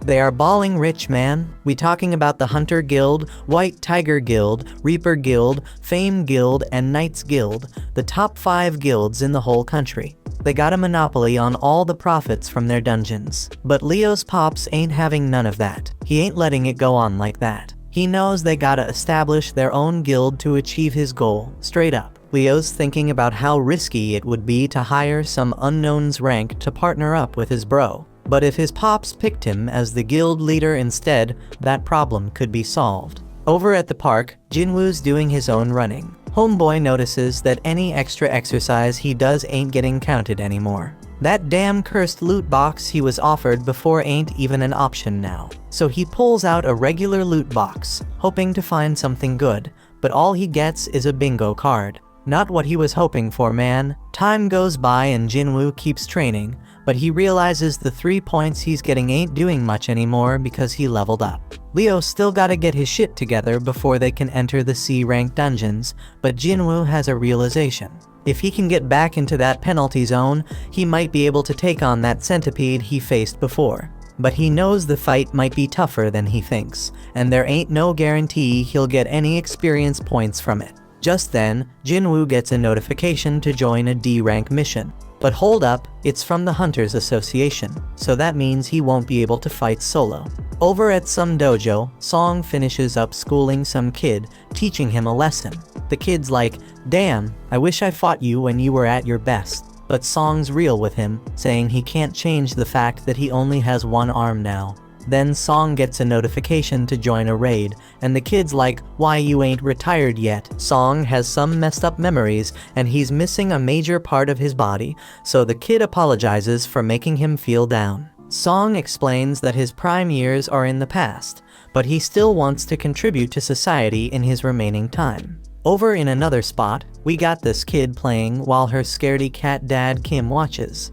He gets the same notification and knows it's his next raid. His wife reminds him that he barely made it out alive from his last one, and she wants him to consider doing something else. But Kim tells her they need the money because their kid's starting school soon. He assures her that it's gonna be all good because the Hunters Association doesn't send low-ranked hunters on dangerous missions, except for that one time. So the whole fam starts professing their love for each other and shit. In another spot, Beak is straight up pissed about having to do some useless interview, and it only makes him angrier when Mr. Choi tries to butter him up. But he chills out when Choi points out that he's the most fit for the job. Turns out Choi called him to his office to let him know that Yujin Construction is starting its own guild. But Beak already knows all that, so he demands Choi tell him what he's really there for. In Juhee's room, her mom straight up tells her to give up on being a hunter. Juhee's a B-rank hunter, but her mom still thinks she'll just get in everyone's way. She wants Juhee to come home, but that just sets Juhee off. She declares that her mom needs to stop Trina control her life. Juhee says she can make her own decisions and proves it by hanging up on her. Juhee admits she might be in the way, but she still wants to try and get better, and right then, she also gets the notification about the D-rank raid. Back at the office, Chahi walks by Beak and tells Choi that some scout approached her. Turns out it was from Yujin Construction, and they wanted her to be their guild master. But she turned down the offer, though now she's curious about what they talked to Beak about. Beak's chilling at a bar, thinking about their convo. Jojo Island's been sealed off since that failed raid, and folks Trina forget about the terror it brought. Mr. Choi sees himself as the weapon of humanity, but he can never forget about Jojo Island and/or what happened there. He plans to clear the island soon, and for that, he needs Beak and the crew on the same page. They gotta get stronger, gather allies, and sway public opinion. That's why he set up the interview and had Chahi train new hunters. Choi reminds Beak that he left something behind on that island, jogging Beak's memory about losing his old friends. In a dark place, an ugly man is pleading with someone to eliminate people. At Jinwoo's house, Gina's straight up shocked by how busy he's been. The old Jinwoo used to need weeks to recover after each gate, so she's wondering if all his training is paying off. Jinwoo casually dips out on a mission without taking his gear, and she's worried because he's acting like it's just a regular trip to the sea. In another spot, Song's thinking about how he's a swordsman, but his awakened ability ain't got nothing to do with physical power. All them years he spent training in martial arts don't mean jack inside a dungeon. His magic focus powers make his sword useless against them magical beasts. Then out of nowhere, he bumps into Jinwoo and notices how different he looks. Jinwoo can't really explain why his leg's back, so Song assumes some high-ranked healer must have found him that day. Song ain't as lucky because too much time passed for his injury to heal. They reach the gate and are surprised to see it's a reunion. Kim feels ashamed to face them, but Song figures it makes sense after what he did. 5 survivors from that messed up day are back together, so he's wondering what the deal is. It's been a hot minute since Juhee saw Jinwoo, so she peeps how much he's changed too.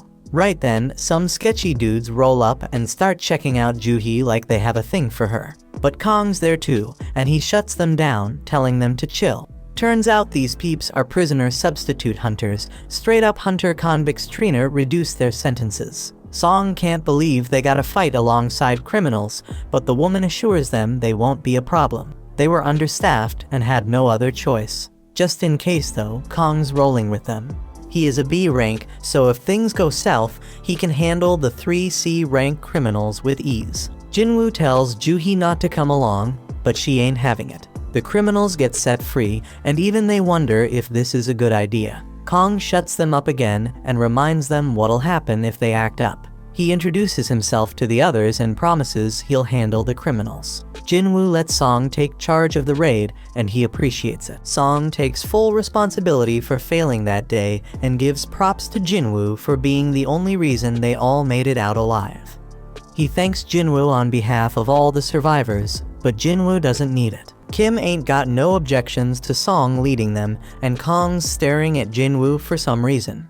Everyone gets ready to enter the gate, and Song declares the raid officially started. Inside the dungeon, the prisoners straight up handle those goblins like monster. Song Chul wonders who the real beasts are and shows off his own power. They eventually wipe out the whole group of goblins, and Song's impressed with how much stronger Jinwoo's become. Even Juhee notices that Jinwoo ain't been hurt yet, and she hopes nobody ends up needing her healing skills. Song's still amazed because Jinwoo's aura is on a whole different level. Kong leads them forward, but they come across a fork in the path. The dungeon's been easier than they thought, so they figure it's cool to split up. It's gonna be riskier, but they'll clear the dungeon faster. Jinwoo can sense the boss is down the left path, but he keeps it to himself. Because he ain't been leveling up much from those weak-ass goblins, Jinwoo suggests his group take the left path. They split up, but Kong's giving Jinwoo some weird-ass look. Kim's group members are a bunch of cowards, and Kim decides they gotta apologize to Jinwoo for ditching him on their first raid.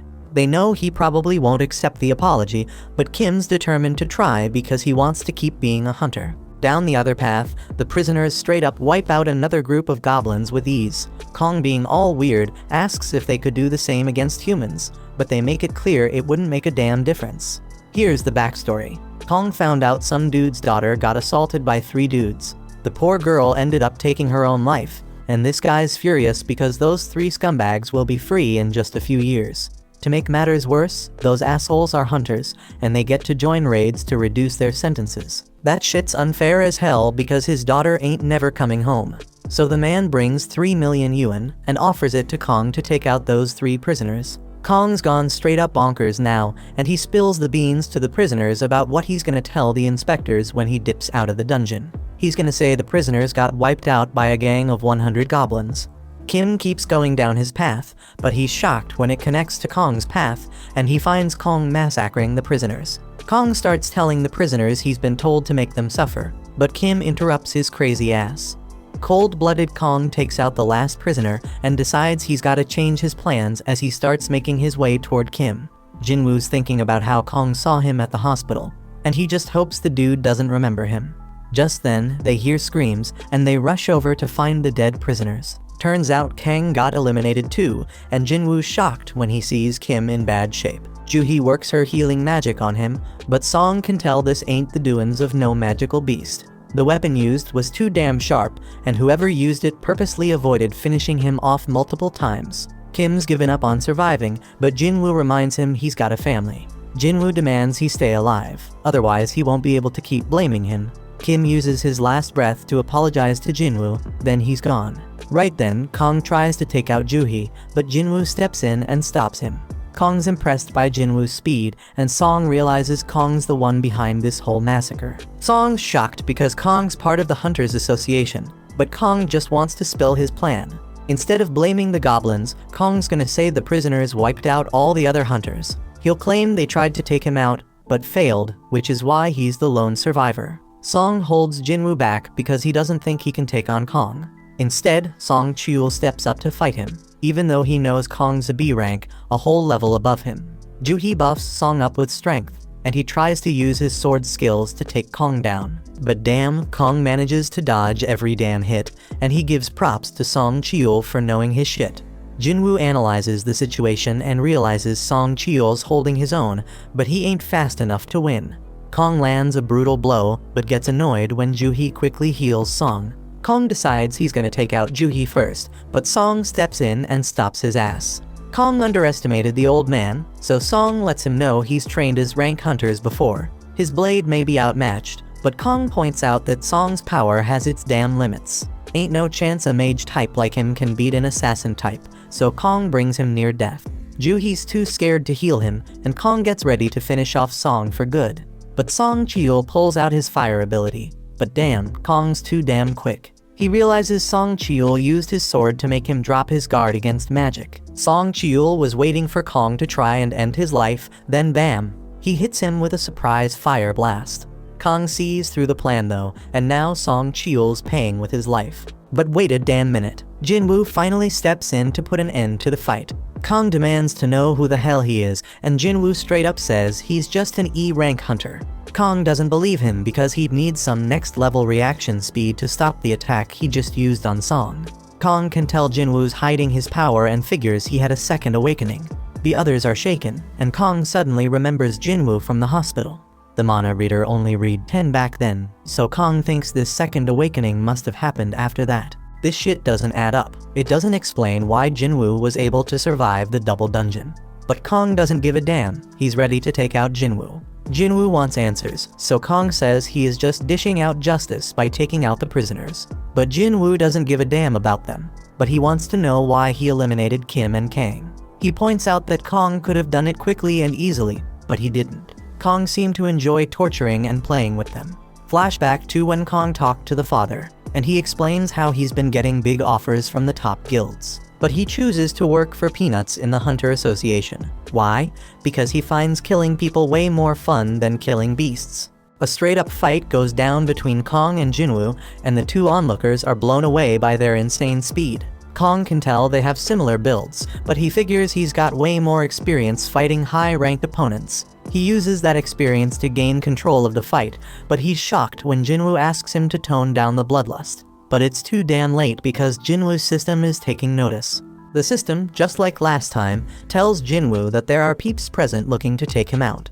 Once again, Jinwoo gets a quest to eliminate his opponents. Jinwoo gets engulfed in some dark power, and Kong's confused because he thought he'd have the upper hand in this fight. But damn, Jinwoo straight up attacks, and Kong's shocked when he realizes he's been poisoned. They keep throwing down, but Kong's got something special to show Jinwoo too. He straight up disappears. He explains it's a stealth skill, making him invisible to sight, sound, and even smell. Only a few hunters can get their hands on that skill, and nobody knows he's got it. Kong manages to land a hit on Jinwoo and tells the others to back off and wait their turn. He's sure Jinwoo won't be able to do much with an injured leg. But damn, Kong's in for a surprise when Jinwoo instantly heals himself. Kong can't believe it because he's never heard of a combat hunter who can also use healing magic. Jinwoo's totally unpredictable, and that makes him one dangerous mofo. Jinwoo's changed big time, saying he just lost another emotion, and now he doesn't even need to get angry to take out scum like Kong. Kong realizes Jinwoo's taken human lives before, and Song is shocked to hear that. He figures Jinwoo's had to make some tough-ass decisions real quick, and that's why his appearance ain't the only thing that's changed. Kong tries to attack again, but he's in for a shock when Jinwoo tracks him by sensing his bloodlust. Kong still has a trick up his sleeve, but everything stops when Jinwoo activates his murderous intense skill. Darkness surrounds Kong, and he's straight up stunned when Jinwoo's blade goes through his chest. As Kong's life slips away, he mentions that he and Jinwoo are cut from the same cloth. They're both killing machines. The only reason he's dying is because he's weaker than Jinwoo. Kong still wants to know what the hell Jinwoo is. He's got assassin skills, healing powers, and debuffs, and Kong's never heard of anyone like that. Jinwoo doesn't spill the beans, but Kong points out that Jinwoo was able to take him out, so his E-ranked act is over. Jinwoo decides to drop a little truth bomb and explains that he's someone who gets stronger with every damn fight. Kong can see that Jinwoo's gonna keep getting stronger and stronger, but he's got a warning for him: if he keeps chasing more and more power, that same power might end up taking control of him. Jinwoo completes his quest and gets rewarded. He's noticed that the stronger he gets, the more it feels like something inside him is falling apart. His friends thank him for saving their asses, but Jinwoo tells them to get the hell out of the dungeon.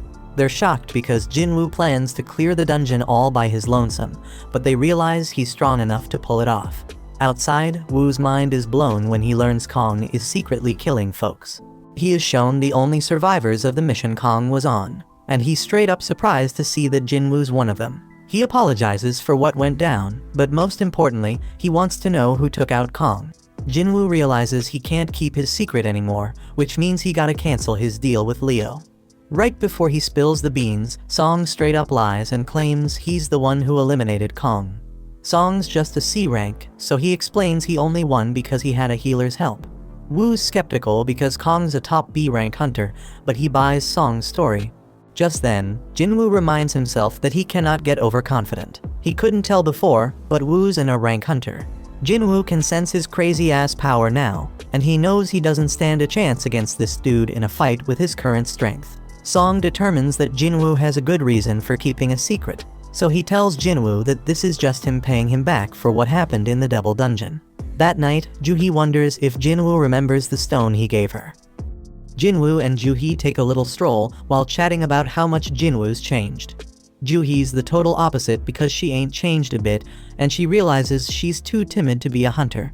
She should really be joining them A rank raids, but she settles for the lowest rank ones instead. It ain't all that bad though, because it led her to meet Jinwoo, and she started healing him. The dude was always getting himself hurt, but she'll never forget how his eyes always had that determined look. Juhee gives back the crystal he gave her and spills that she's gonna retire. She's heading back to live with her folks, but they agree to hang out if they ever cross paths again. A look back shows that Woo was very skeptical of Jinwoo. He didn't believe some E rank like him could take down B rank Kong. Jinwoo was already found to not have had a reawakening, so we just let him be. But Woo did give him a warning though. Hun's brother Dongsu heard that Jinwoo and Leo were the only ones who survived after his brother got wiped out, so he might be coming after them. This shit's damn shocking because Dongsu's an S rank hunter. Dongsu probably doesn't give a damn about the facts, and is just pissed that Jinwoo made it while his brother didn't. Unfortunately for Jinwoo, the law can't do shit against S rank hunters, and they can bring either miracles or disasters. One of these monsters is after Jinwoo, so Woo suggests he gather his family and dip out of the country. But Jinwoo just sees this as another reason to get stronger, because if he doesn't, he ain't gonna survive. Jinwoo rolls up to meet Leo, but he's hella confused by what he sees. Leo explains that this is their strike team.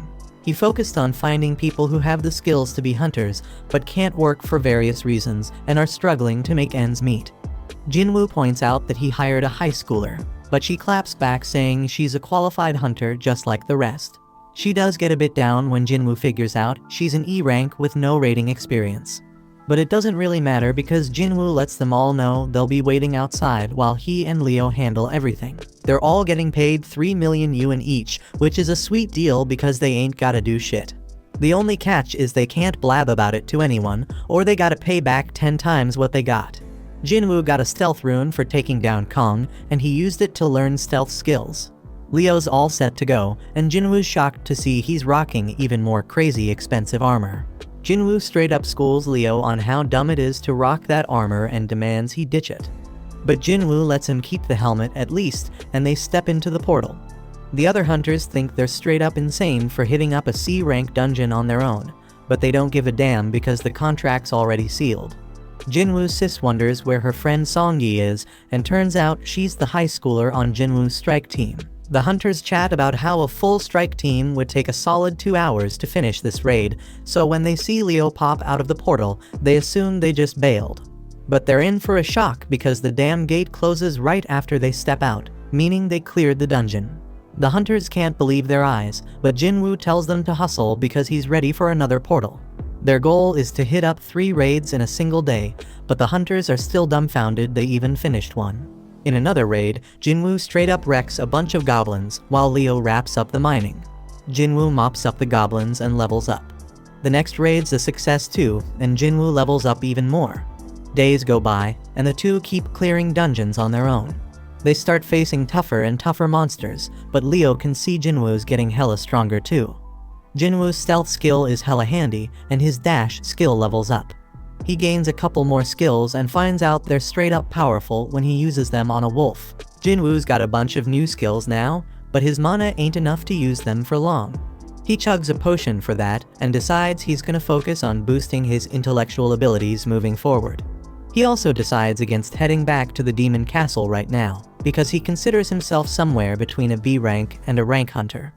Just then, the system reveals that he has reached the required level for a job change quest. Somewhere else, the boss of another guild named On gets word that there's a strike team splurging double the market rate to snag some C-rank gates. Their leader's this rich kid Leo, but their team seems like a random mix.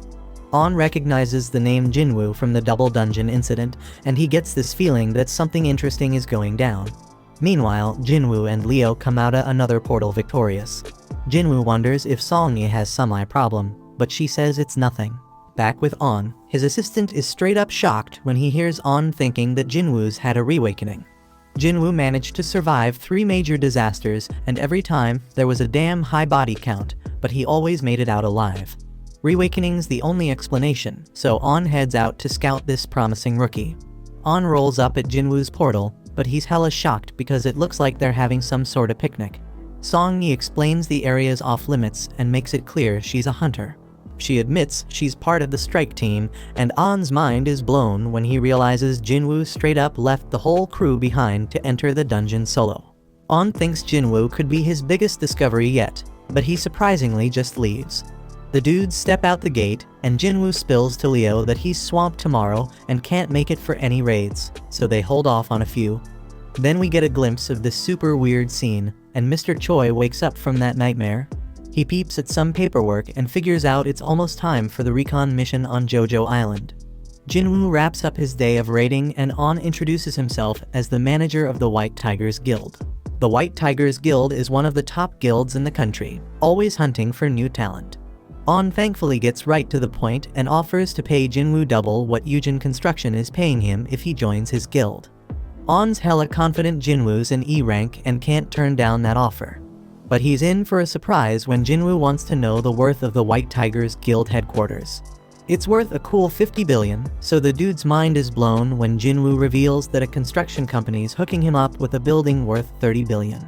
Jinwoo backs up his claim with evidence, but On reveals that he isn't qualified to offer them their 50 billion building. Jinwoo loses interest and bounces, but he's curious how On got wind of him. Jinwoo puts fear in this dude, making sure he ain't snooping around, and then vanishes. On realizes that Jinwoo used stealth to cut him, and he's hella shocked when he considers Jinwoo's reawakening with that stealth ability. Jinwoo tells him not to turn around, so On explains he's just digging into who's buying up all the gates. Jinwoo demands to know who else knows about him, and On spills it's just him and one of his peeps. Jinwoo warns that if word starts spreading about him, they'll be the first suspects on his list. On agrees to keep everything on the down low, so Jinwoo reveals himself again. Jinwoo gotta keep snatching the gates for a while, but that's causing problems for the guild because they need to train new recruits. Jinwoo agrees to let them cop 3 gates from him, but On's straight up shocked when Jinwoo tells him they gotta cough up 300 million yuan for each. The dude begs Jinwoo to drop it to 200 million, and Jinwoo surprisingly agrees. They seal the deal for 3 gates, but their interaction ain't over because Jinwoo wants to hook On up with something. He tells On to close his eyes and open his mouth, and then Jinwoo hands him a healing potion for that cut on his face. Jinwoo reveals he trusts On, but he reminds him to keep his trap shut. On's assistant wonders how it went down, and On tells him he thinks Jinwoo might be an even bigger deal than he originally thought. The next day, Leo confirms they got the 600 million yuan.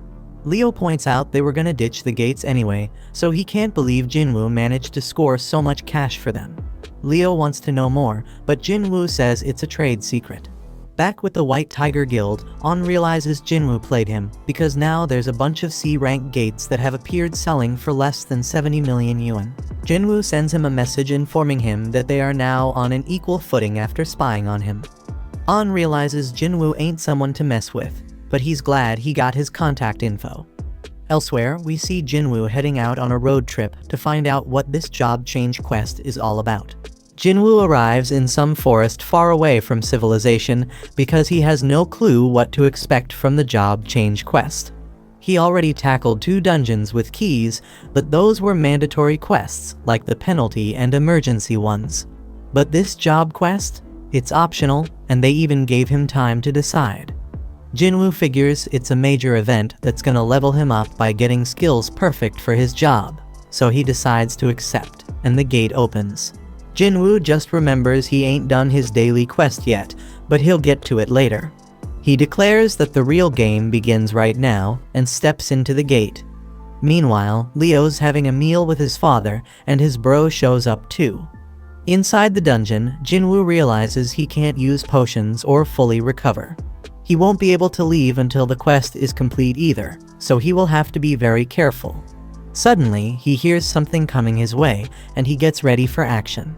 Turns out it's an armor-type beast, and Jinwoo wastes no time attacking it. But damn, his attack does nothing, and he was caught off guard by the monster's power. Jinwoo tries another hit, but it's still useless. He dodges a bunch of attacks and declares that he's faced stronger creatures with even tougher defenses. Jinwoo then uses his bare hands and tears the monster apart. Jinwoo ain't too thrilled because he basically wasted one use of his fatal strike skill.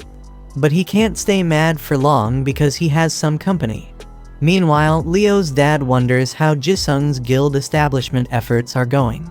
He heard that all the S-rank hunters he reached out to turned him down. That's true, but Jisung explains he's talking to hunters from other countries. Leo realizes that this will be more competition for him, and he is shocked when Jisung reveals that he knows he has been working on something in secret.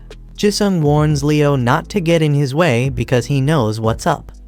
Leo stays quiet, but he's certain Jisung wouldn't be talking like that if he knew how powerful his partner is. Back in the dungeon, Jinwoo straight up wrecking them monsters. He knows he's gonna need a rest soon, but he senses something and takes out another monster. He can't believe it was using stealth, and to top it off, a mage with light magic shows up. It's all kinda strange because Jinwoo feels like he's reliving his old battles with the first monster's armor and these monsters' skills. The quest turned out way tougher than he expected, but he ain't one to back down. He analyzes the situation on the go, and figures out what it takes to beat each enemy. The armored one needs serious strength to take damage, the stealthy one needs mad perception to be detected, and the mage gotta be countered with intellect. But Jinwoo ain't boosted that stat much. His fatigue's building up fast, so he knows he gotta end this fight soon. Elsewhere, Mr. Choi meets up with the other hunters because they are ready to head to Jojo Island. Back in the dungeon, Jinwoo manages to take down the monsters. He finds a chest plate as his reward and realizes he ain't done much with gear yet. He puts it on and's glad to see it can go invisible, and don't mess with his movement. Jinwoo's level has gone up, and he also has plenty of golden items. His fatigue has recovered as well, so he continues through the dungeon. Jinwoo opens the giant door, and the gust of wind that comes out of it gives him the chills. Inside is some kind of throne room, and he is shocked by what awaits him. The sound he hears and the presence he feels make his whole body remember something. The pressure he's feeling is on the same level as that double dungeon craziness. Jinwoo can't believe it because all that intensity coming from just one opponent. This enemy, a knight commander called Igris, got his name in red, and Jinwoo knows this dude ain't like any enemy he ever faced.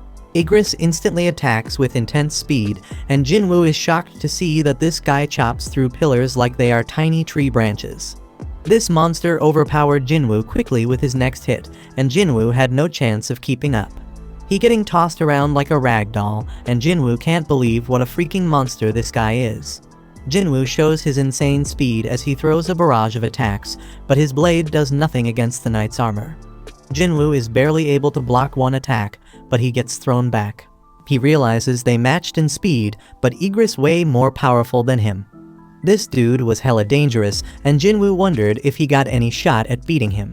Jinwoo ain't too sure he can win without a weapon, but he only has one idea to deal some damage through Iggy's armor. He puts away his dagger, and to his surprise, the knight tosses his weapons aside too. Meanwhile, Mr. Choi gives a call to the chairman and shows his gratitude for approving the operation. The chairman warns him to stay careful, but Mr. Choi already knowing the danger involved. He is aware that this expedition is just about checking the threat levels. They're gonna poke at the enemy and see how they react. Mr. Choi staying diligent as always, and he explains that it's because the last raid on Jojo Island ain't really ended for him. Back in the dungeon, Igris wastes zero time crushing Jinwoo. He tosses Jinwoo around like he's some kind of toy, landing a barrage of punches on him. Jinwoo gets sent flying through a wall, and he is straight up shocked by his opponent.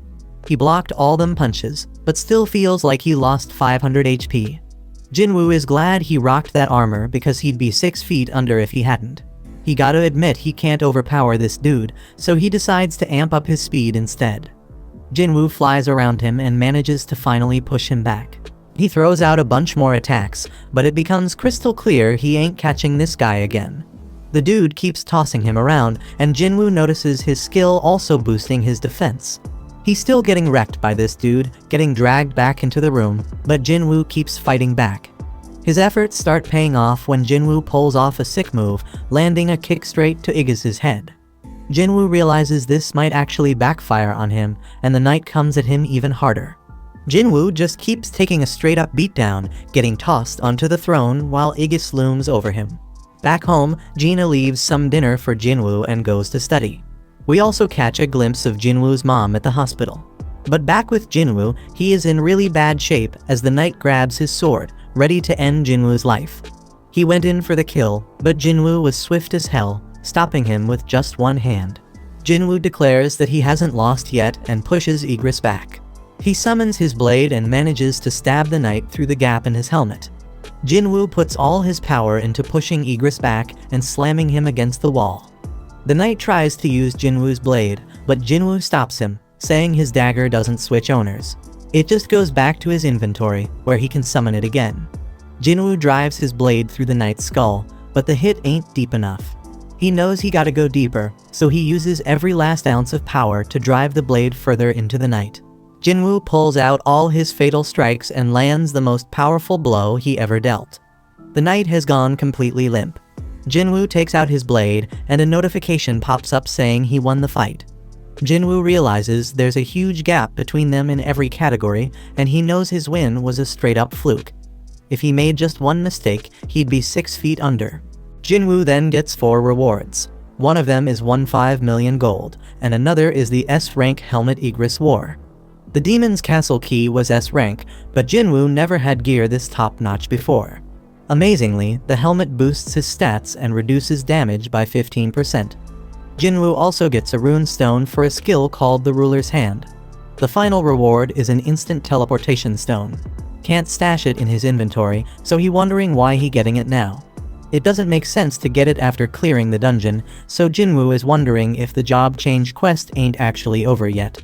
Just then, Jinwoo was straight up shocked when a bunch of portals opened up.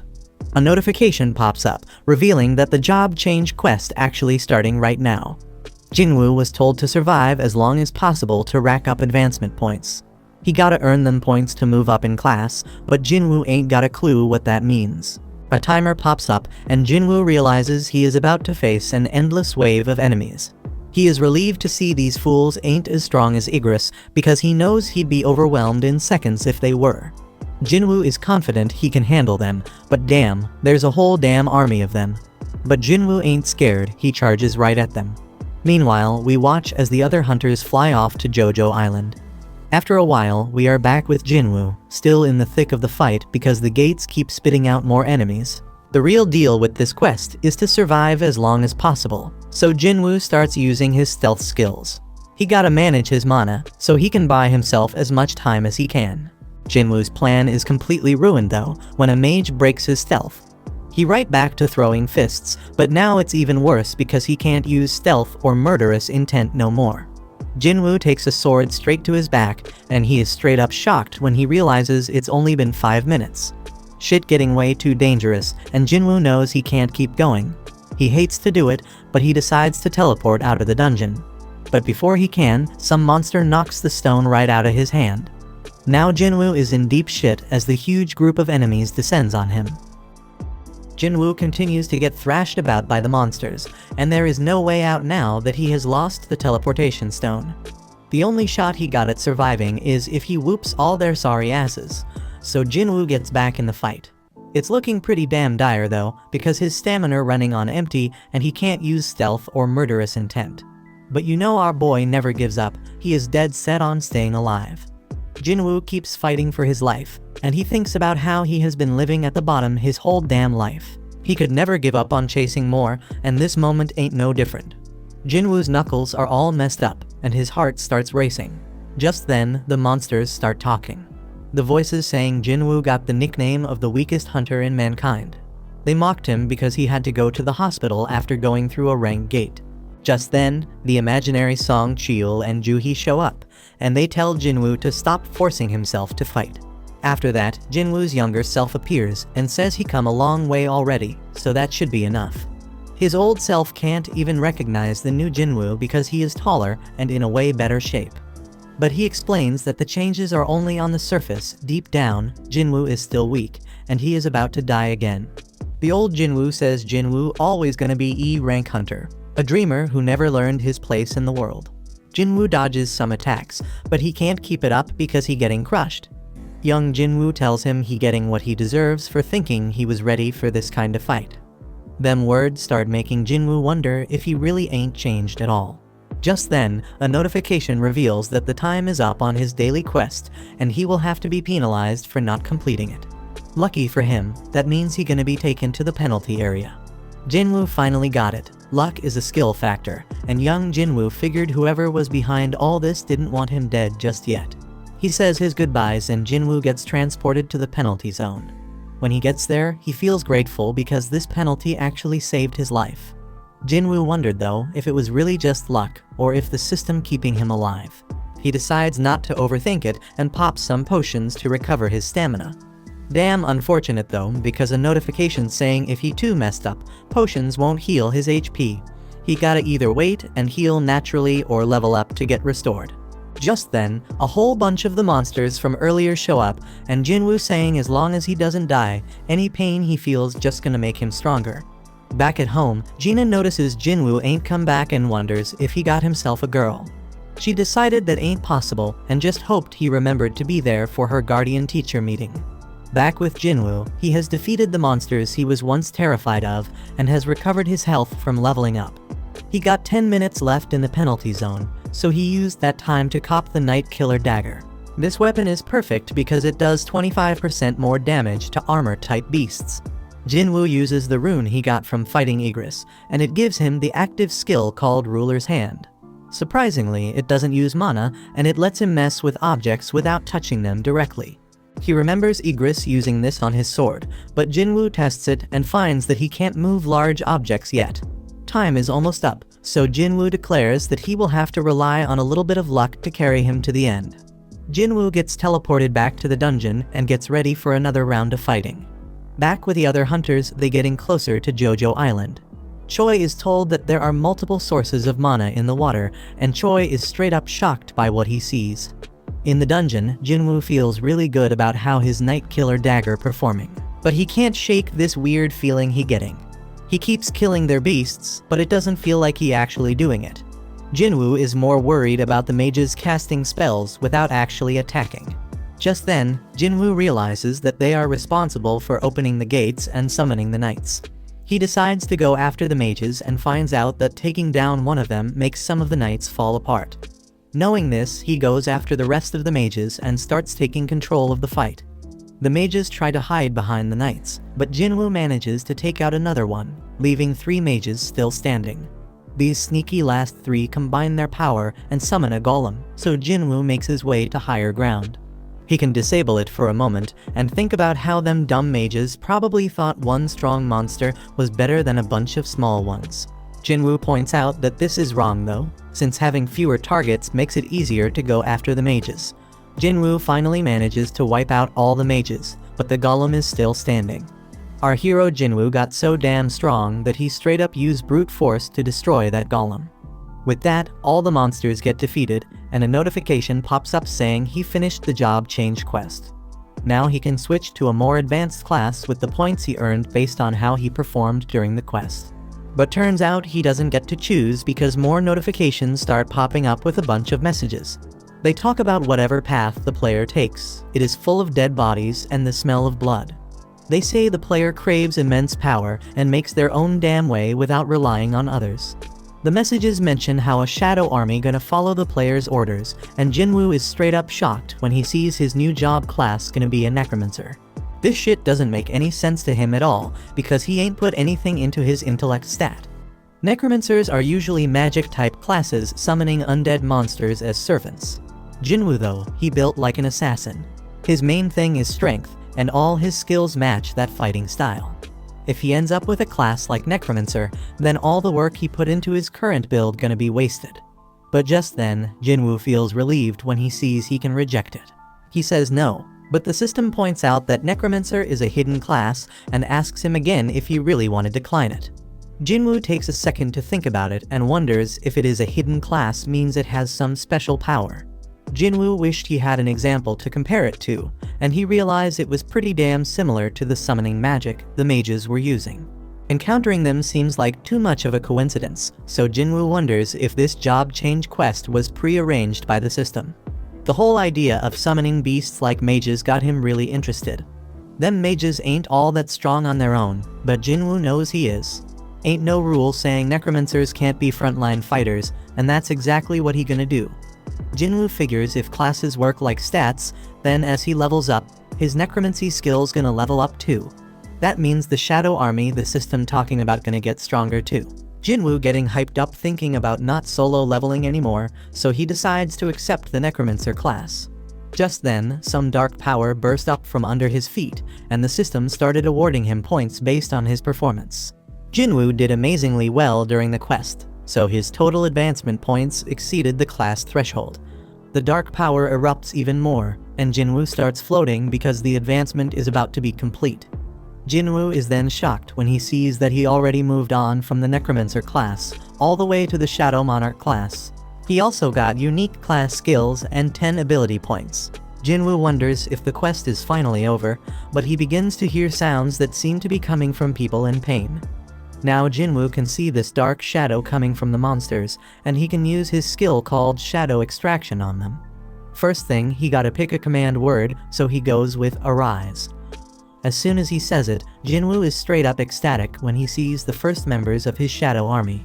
Apart from Shadow Extraction, Jinwoo has another skill called Shadow Storage. Shadow Extraction lets him drain some of his mana to create shadow soldiers, and Shadow Storage lets him keep them soldiers and summon them whenever he wants. The only thing Jinwoo gotta be careful about is that the extraction can fail depending on the strength of the target and how long they have been dead. There is more to this ability, because Jinwoo sees he summoned both knights and mages, and they come in different ranks too. Jinwoo gets all excited thinking about whether he can even extract his rank shadows, and if they are as strong as they were in real life. Jinwoo rushes to Igris and finds out extraction is possible. There is a limit to how many extractions he can do and how many he can store, so Jinwoo lets out 11 soldiers. Jinwoo turns back to the Knight Commander, Igris the Blood Red, and says the word Arise. Igris' shadow starts coming out, but then this huge burst of power pushes Jinwoo back and the extraction fails. Jinwoo only had 2 more tries left, but his second attempt failed too. Back at the Hunters Association, Goto reminds Woo that hunters can never grow their power unless they undergo a reawakening. That's why they train their combat skills and gather allies. Back with Jinwoo, he talks to Igris and reminds him that he is a warrior. Slicing down enemies with his sword is his damn purpose in life, and Jinwoo damn sure doesn't want to just sit around and waste away. Jinwoo straight up declares that if Igris needs someone to dedicate his sword to, then he should serve him. Jinwoo uses his last shot and once again tells Igris to arise. A whole lot of power burst out of Igris's dead body, but this time it was different. Igris' shadow came out, and Jinwoo got the chance to give his level knight a name. Jinwoo shows respect and gives him his old name Igris. At the same time, Go explains that reawakenings happen every damn day, and he hopes this gonna bring forth a hunter that breaks all expectations. Right at that moment, Igris and the rest of Jinwoo's shadow army kneel before him. Jinwoo is straight up amazed by the sight and declares that they all riding with him now. Back with the other hunters, they finally reached Jojo Island. Choi examined one of the red ants from that messed up raid, and he was straight up shocked by what he saw. He says the monsters are evolving, and we see that the ants have grown wings. The story then continues with Jinwoo sleeping in late only to be jolted awake by a call from Gina. Hearing his groggy voice, Gina immediately knows he's still in bed and asks if he even realizes what time it is. Glancing at the clock, Jinwoo notices it's already 2 in the afternoon, so Gina quickly reminds him that her parent-teacher meeting is today. Later, Jinwoo arrives at the meeting looking surprisingly well-dressed. Gina is stunned by how dashing he appears, prompting Jinwoo to wonder if something's wrong, but Gina reassures him it's not that, it's just unexpected. He then explains that he just had to dress appropriately since showing up in sportswear wouldn't be suitable. Gina muses about how much people can change, and as they walk through the school halls, Jinwoo garners attention from the girls around, leaving them whispering in curiosity. Jana, noticing this, teases him about not having a girlfriend yet, offering to introduce him to someone, but he angrily dismisses the idea. Later, Jinwoo meets with Jana's teacher, who is full of praise for her. The teacher describes Jana as an exemplary student and role model, noting her strong performance in mock exams. Confident that Jana can get into medical college, she advises Jinwoo not to pressure her too much, and Jinwoo agrees. But before the meeting concludes, the teacher asks Jinwoo what he would do if Jina awakened and wanted to become a hunter. Jinwoo's response is immediate and firm that he wouldn't allow it. The teacher expected such an answer and mentions she has a favorite ask. The story then transitions to Jinwoo meeting Song-yi, who is surprised to see him. Jinwoo reveals he is Jina's brother, and Song-yi quickly pieces together that the teacher must have sent him to convince her to quit being a hunter. She defiantly refuses, saying she won't quit or return to school. Jinwoo points out that as an E-rank hunter, she won't have many opportunities to earn money. And while she may have made good money as part of his assault team, that was an exception. Song-yi frustratedly tells him to leave if all he plans to do is lecture her. And she even throws his rank back at him, reminding him he's also E-rank. Jinwoo then calmly states that he's not here to lecture or convince her to quit. Instead, he asks her to follow him. Elsewhere, Jinchul greets Dong-soo upon his arrival in Japan, surprising Dong-soo with a personal reception. Dong-soo sarcastically notes that the chief of the Hunter Association himself has come to welcome him. But Jinchul wastes no time and directly asks how long Dong-soo plans to stay. Dong-soo reassures him not to worry, as he won't be around for long. Jinchul, however, is skeptical, noting that Dong-soo has returned to the very country he betrayed, ostensibly just to meet two specific individuals. Dong-soo smirks, confident that Jinchul knows the truth. His visit isn't just to see them. And he eerily suggests the surveillance team should turn a blind eye to whatever happens to those two in a dungeon, revealing his intent to eliminate Jinwoo first and then Leo. And he confidently remarks that Jinchul's abilities won't be enough to stop him, and Jinchul simply responds that he is just doing his duty. Elsewhere, we see some monsters being unloaded from the chopper that Guildmaster Choi and the others took from near Jojo Island, and then Choi briefs the chairman of the Hunter Association on the situation. He explains that the monsters have been attempting to cross the sea to reach the mainland but couldn't sustain flight and fell into the water. Choi then warns that if left unchecked, these creatures might one day succeed in crossing over, but Gunny promises to do whatever it takes to prevent that from happening. The scene then cuts to Jinwoo, who meets up with Sang. Sang, surprised by the unexpected call, comments on how rare it is to hear from Jinwoo and notices Song-yi is with him. Jinwoo then apologizes for the sudden request, but Sang assures him it's fine, though he's curious about Jinwoo's interest in observing their training. Sang then points to a nearby gate, explaining that it's a level C gate that just appeared recently.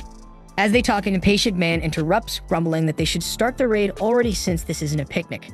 Jinwoo glances at him curiously, and Sang introduces him as Kim Chul, an A-rank hunter with the role of a tanker. Sang adds that Kim Chul is the leader of the assault team, and it's clear that Kim Chul is annoyed about having E-rank hunters tagging along to watch his raid. Kim Chul's displeasure is obvious, and Sang tries to smooth things over by explaining the team composition to Jinwoo. The raid consists of 1 rank A hunter, 5 rank Bs, and 2 rank Cs, making a total of 10 people, including Jinwoo and Song-yi. Jinwoo isn't thrilled about the large group since his main purpose was to show Song-yi the harsh realities of dungeon raids, but with so many participants it might dilute the experience. Sang's assistant then advises Jinwoo to stay on the sidelines and let the newcomers gain practical experience, and Jinwoo agrees. The team then enters the gate, but Jinwoo immediately senses something off, and he notices the gate behind him behaving strangely as it begins to glow red. He then realizes what's happening and tries to escape, managing to squeeze his head out to warn Sang to contact the assault team. But then the gate pulls him back inside again. Sang then quickly contacts Baek, informing him of the red gate, and Baek immediately sets out to assist. Inside, Jinwoo and the team find themselves in an endless snowfield, stunned to discover that the gate has completely vanished, so panic sets in as they wonder how they'll escape. Kim Chul then steps forward and explains that they're trapped inside a red gate. Song-yi confusedly asks what that means, so Jinwoo calmly explains that unlike normal gates, a red gate is a dungeon where all contact with the outside world is lost upon entry, and to escape they must either defeat the boss or wait for the dungeon to collapse, and adds that the outside world cannot interfere, and the dungeon will be crawling with dangerous magical beasts. Suddenly, arrows rain down on the group. 1 hunter is killed instantly, but Jinwoo quickly catches the second arrow that is aimed at Song-yi and shields her from harm. The girl is stunned by his reflexes, and the team realizes they are surrounded by ice elves. Jinwoo then notes that their distance had masked their presence, and he sees they targeted the group's weakest members. And he acknowledges that if this had happened 2 months ago, he wouldn't have survived. The Ice Elves then retreat, leaving Song-yi confused, so Jinwoo explains that Ice Elves are ruthless predators known as Ice Slayers among hunters, feared for their brutal efficiency. Kim Chol then takes charge, announcing that no help will be coming in this place and insists they follow his commands if they want to survive. He then claims that he can't manage the entire group, so he proposes splitting into 2 teams, arguing this will improve their chances. He warns that staying in one place risks freezing to death and insists he can protect those who go with him. Most of the group agrees to go with Kim Chol, but he quickly singles out the weaker members, refusing to take them along, and he explains that their presence would slow the team down. He then states that 1 day in this dungeon equals an hour outside, and it could take months to defeat the boss or wait for the dungeon to collapse. And with a cold, dismissive tone, he labels them as dead weight, so he is going to leave them, but he promises to come back for them once the boss is defeated. One girl in the group decides to stick with Jinwoo, and Kim Chol thinks that's a stupid move, but she is sure that Kim Chol didn't notice the arrow earlier and quietly whispers to Jinwoo that she noticed his earlier reflexes, convinced he's much stronger than he seems, and she thinks that he is even a rank or even higher, but Jinwoo doesn't confirm or deny it. Kim Chol then declares he'll take the main road, assuming it's the best route, so Jinwoo offers to lead his team through the forest. After some time, Kim Chol's group notices claw marks on the trees, so he confidently declares that they've entered Ice Bear territory and smugly remarks that the E-rank team will likely be killed. Soon after, they sense ice bears nearby, and the group quickly finds themselves surrounded. One of the massive creatures charges, but Kim Chol blocks the attack with his shield and cleaves the bear in half with his axe. And without hesitation, he moves to engage the other 2 bears, maintaining his confidence. Meanwhile, Jinwoo's group is stopped by the girl, who points out similar claw marks. She warns them that they're in Ice Bear territory and suggests they turn back to avoid an encounter. Jinwoo disagrees, suggesting instead that they press deeper. He explains that since this is Ice Bear territory, they'll only need to worry about the bears, which are weaker than the elves that wait outside. The girl thinks it over and realizes Jinwoo is right. No other magic beasts would enter this area because of the bear's dominance. As they move forward, the air grows colder, so Jinwoo pulls coats from his inventory using subspace magic, handing them out to everyone. The group is amazed at his ability, putting on the warm coats with gratitude. But Song-yi is still puzzled, asks Jinwoo who he really is. Jinwoo avoids the question, reminding her that he brought her here so it's his responsibility to protect her, but he requests that she and the others not ask further questions. Just then, a massive ice bear emerges from the shadows, so Jinwoo steps forward and changes his title to Wolf Assassin as he prepares for the fight. Meanwhile, outside the gate, Baek observes the ominous red glow and concludes that this gate is bad news, and he doubts that anyone but high-ranking hunters could survive. He then places his hopes on Kim Chol, believing his rank might give the assault team a chance. But Sag informs him that in addition to the official assault team, others entered the gate, including Jinwoo. Baek then curiously asks Jinwoo's rank, and Sang replies that Jinwoo is officially E rank, though he suspects he may have reawakened, though Jinwoo has never confirmed it. Baek isn't optimistic about Jinwoo's chances, but then Dongsu arrives with Jinchul.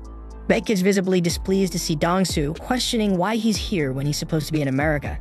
Dongsu ignores the question and instead challenges Baek, asking why an E-rank hunter was allowed into the gate when he isn't even part of their guild.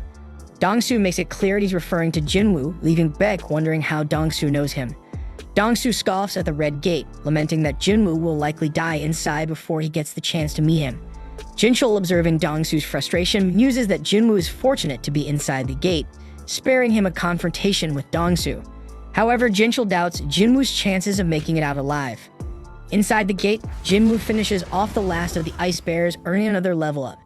His team and the girl are left stunned and wondering who he is, but he remains tight-lipped. Later, the group gathers to eat roasted bear meat, and they are astonished that Jinwoo managed to take down so many bears alone. The girl warns that they can't afford to relax just yet, as the lair of the monsters must be nearby. Song-yi, on the other hand, is baffled by Jinwoo's behavior, questioning why Jinwoo has gone out for exercise after dinner, even though he just fought such an intense battle. So she remarks on how strange he is, and the others agree. Elsewhere, we see Jinwoo standing outside the lair of the ice bears, ready to test his shadow army. He summons them, watching as they charge forward. The shadows easily cut down the bears, but some of the creatures fight back fiercely, managing to rip apart parts of his army. However, the shadows regenerate quickly using Jinwoo's mana and return to the fight.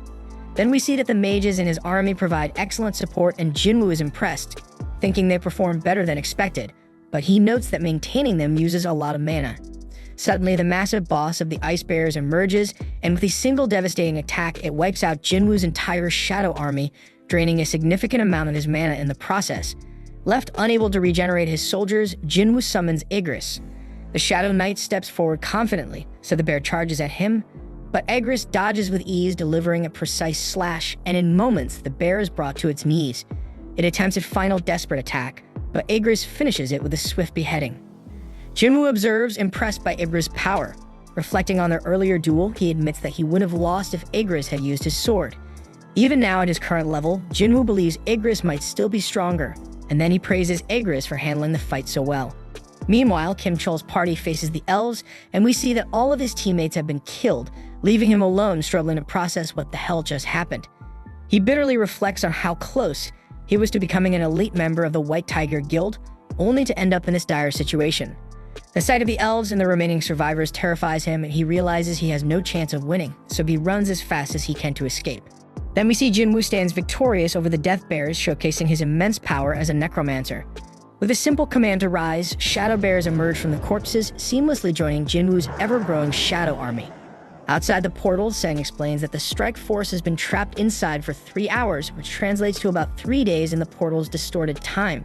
Red gates are notoriously dangerous, so Dongsu concludes that Jinwoo must already be dead and begins preparing to leave. However, Dongsu halts his departure, demanding to know why Jinwoo was associating with the White Tiger Guild in the first place. Sang casually explains that Jinwoo is merely an acquaintance who wanted to observe a C-rank mission. Then while Sang feels relieved that this answer should suffice, Dongsu shocks everyone by suddenly choking Sang. Dongsu isn't fooled, he knows Sang has a talent for identifying promising new hunters. At that moment, Baek steps forward, transforming as he tells Dongsu to stop. This only enrages Dongsu further, who dismisses Bak as nothing more than a big fish in a small pond. The two S-rank hunters then release some of their power, sending waves of terror through those nearby. Sang grows increasingly alarmed, fearing that an S-rank battle could devastate the entire area. But despite this, the tension escalates, and the two hunters clash. Inside the portal, Kim Chol feels relieved after escaping the elves, but his relief turns to horror when he stumbles upon the mangled corpses of the Death Bears. The sight terrifies him, and he begins to wonder how the E-ranks he abandoned could possibly be responsible for such devastation. The sheer destruction leaves him trembling, so he suspects that the Ice Layers might be the true culprits and quickly retreats into the forest. Outside the gate, Dongsu is impressed when Jinchul intervenes, managing to stop the escalating S-rank fight, so Jinchul humbly admits that the only reason his arms remain intact is that the two S-rank hunters restrained themselves at the last moment. Jinchul then reassures Dongsu that Jinwoo is just an E-rank hunter, emphasizing that he reevaluated Jinwoo 2 months ago and found no reason to believe otherwise. Additionally, Jinchul explains that the surveillance team's investigation into your brother's death revealed it was caused by a magic beast. Dongsu dismisses this as a convenient public cover-up, convinced that if Jinwoo isn't the culprit, then the killer must be the wealthy Leo.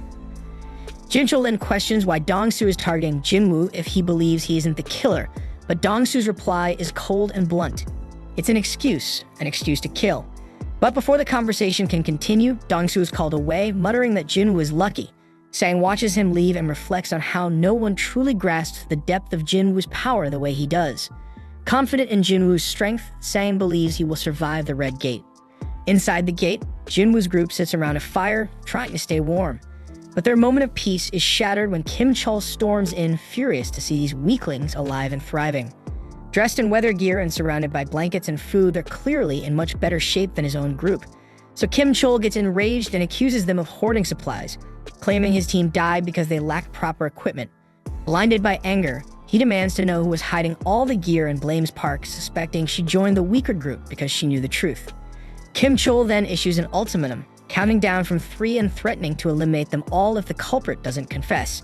And when no one speaks up, he screams Jinwoo's name, assuming him to be responsible, and prepares to attack. However, before Kim Chol can act, Jinwoo suddenly appears and utterly overpowers him. The group is stunned by their leader's unexpected return, and Jinwoo admonishes Kim Chol for blaming others for his party's failure. Jinwoo also senses something more sinister nearby and accuses Kim Chol of dragging even greater trouble into their midst. Turning his attention to the surroundings, Jinwoo calls out to the hidden presence, stating that their aura is far too strong to go unnoticed, and he orders them to drop their stealth. In response, the Ice Elves reveal themselves, their leader remarking in disdain that one of the human scum is unexpectedly strong. Jinwoo retorts sharply, shocking everyone as he speaks fluently in the language of the magic beasts. Even Jinwoo is surprised by this ability, quickly deducing that his cheat system must be responsible. The elven leader then begins to explain their presence, revealing that one of his men sensed Jinwoo's immense power when he stopped the arrow, so the elf wanted to challenge Jinwoo to a fight. However, before the leader can finish speaking, Jinwoo swiftly chops off the challenger's head. The leader is amused by this display of brutality, but Jinwoo is uninterested in entertaining him and immediately launches an attack. The leader defends himself skillfully, and Jinwoo quickly realizes that this opponent won't go down easily. The leader, still amused, remarks that Jinwoo isn't human, questions why he's pretending to be. Jinwoo is confused by the comment, but the leader's laugh makes it clear that he knows something Jinwoo doesn't. He explains that elves are driven by a voice in their minds commanding them to kill humans, but strangely, they don't hear it when it comes to Jinwoo. This revelation makes Jinwoo suspicious, wondering if the elves' silence toward him is connected to his system directives. The leader speculates that Jinwoo might not be entirely human and encourages him to sensibly hand over the other humans. But Jinwoo demands to know why the elves are targeting humans at all. As the leader begins to answer, something bizarre occurs. His body glitches and he repeats himself as if stuck in a loop. However, Jinwoo refuses to comply, and the leader warns that defiance would make Jinwoo their enemy and reminds him that they vastly outnumber him. But Jinwoo is undeterred and questions why the leader is so confident. And with that, Jinwoo summons his shadow army, leaving the others to look on in disbelief, wondering how such a thing is even possible. The elven leader then dismisses Jinwoo's forces as a waste of time, but Jinwoo ignores his words and presses for a fight. The leader obliges, and the two sides engage in a brutal battle. The humans with Jinwoo attempt to flee, but elven archers target them. Jinwoo demonstrates his incredible skill, eliminating the archers with ease. But despite his prowess, Jinwoo begins to understand the leader's confidence. The elves are stronger than he anticipated and are dealing significant damage. While Jinwoo's shadow army is technically immortal, regenerating his troops costs magic power. Though Jinwoo possesses a considerable reserve, it isn't infinite, and he realizes it could eventually run out, and even worse, he concludes that the elven leader is undeniably stronger than him.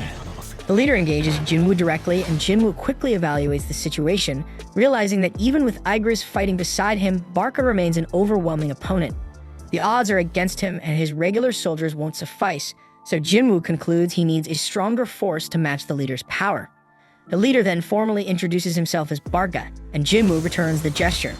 The two warriors charge at each other with ferocity, and Barca immediately displays his dominance.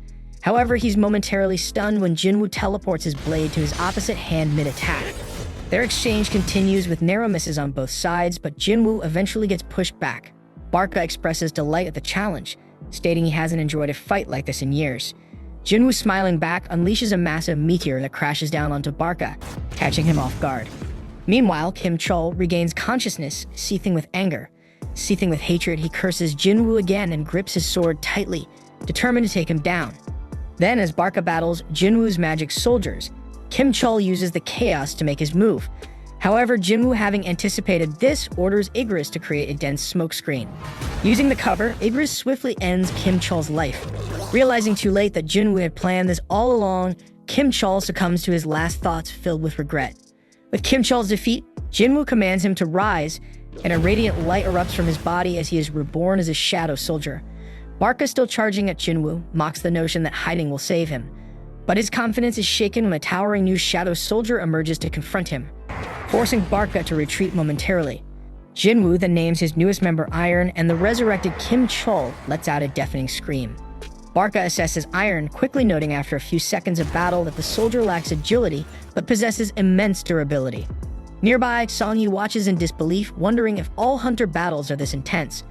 Her companions assure her that this battle is far beyond anything they've seen before. Then, while Iron holds his ground, Barca declares the fight lacks challenge and demands that Jinwoo and Igris join the fray. Jinwoo accepts Barca's challenge with a smirk, and the intense 3-on-1 battle begins. Barca's overwhelming strength is on full display as he fends off Jinwoo, Igris, and Iron simultaneously. However, his frustration grows as Iron's persistent screams echo throughout the fight. So Barca decides Iron must be dealt with first, but Iron proves to be a formidable tank, enduring every blow.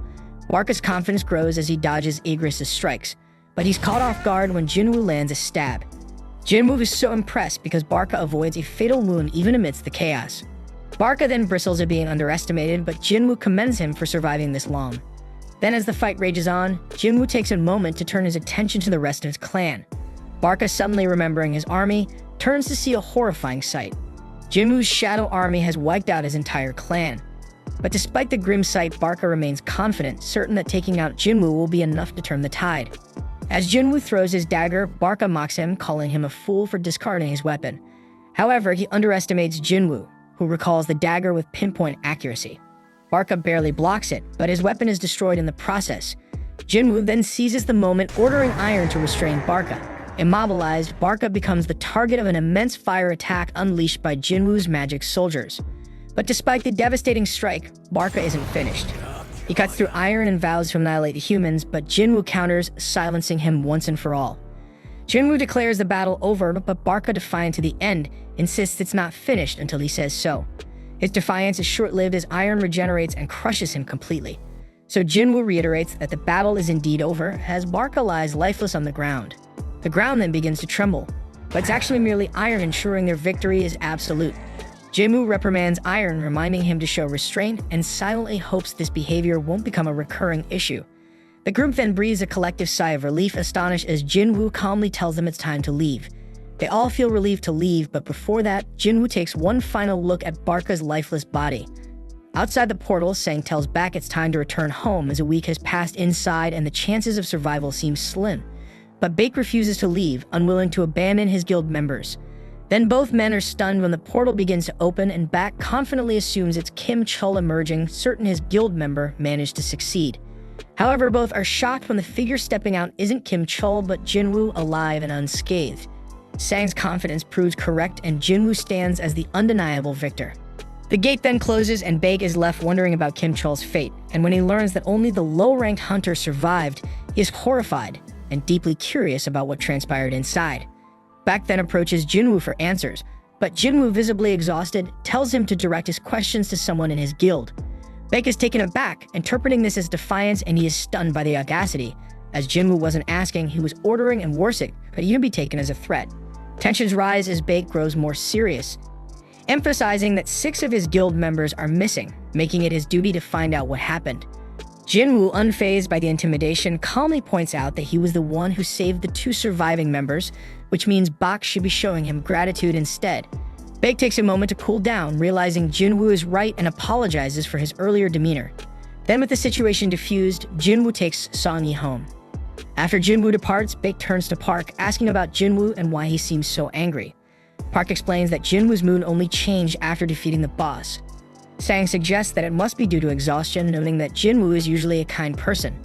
Then of course Baek gets intrigued and instructs Sang to do whatever it takes to recruit Jinwoo into their guild. Later, Jinwoo drops off Song-yi at her home. She thanks him for everything and says she looks forward to seeing him again. Then as he leaves, Jinwoo reflects on the ordeal. Surprisingly, less than a day has passed since they were trapped in the gate. So he feels disappointed, having only earned a single dagger for all his trouble. And he concludes that Barca must have been far too high-level to yield better rewards. Looking back, Jinwoo remembers trying to raise Barca as an immortal soldier. Despite being given 3 attempts, he failed to extract him. Jinwoo takes solace in gaining Iron from the situation, but can't ignore the fact that it marks the 3rd time he has had to take human lives. The next day, Jinwoo meets Leo, but he's shocked by Leo's flashy and over-the-top attire. As they prepare for their mission, Jinwoo tells Leo that they need to pick someone up first. That someone turns out to be Song-yi, much to Leo's surprise. Seeing how informal Jinwoo and Song-yi are with each other, Leo grows suspicious. Then when Jinwoo casually asks Song-yi if she managed to get any sleep, Leo misinterprets the interaction. Worried about Jinwoo's intentions, Leo reminds him that Song-yi is underage.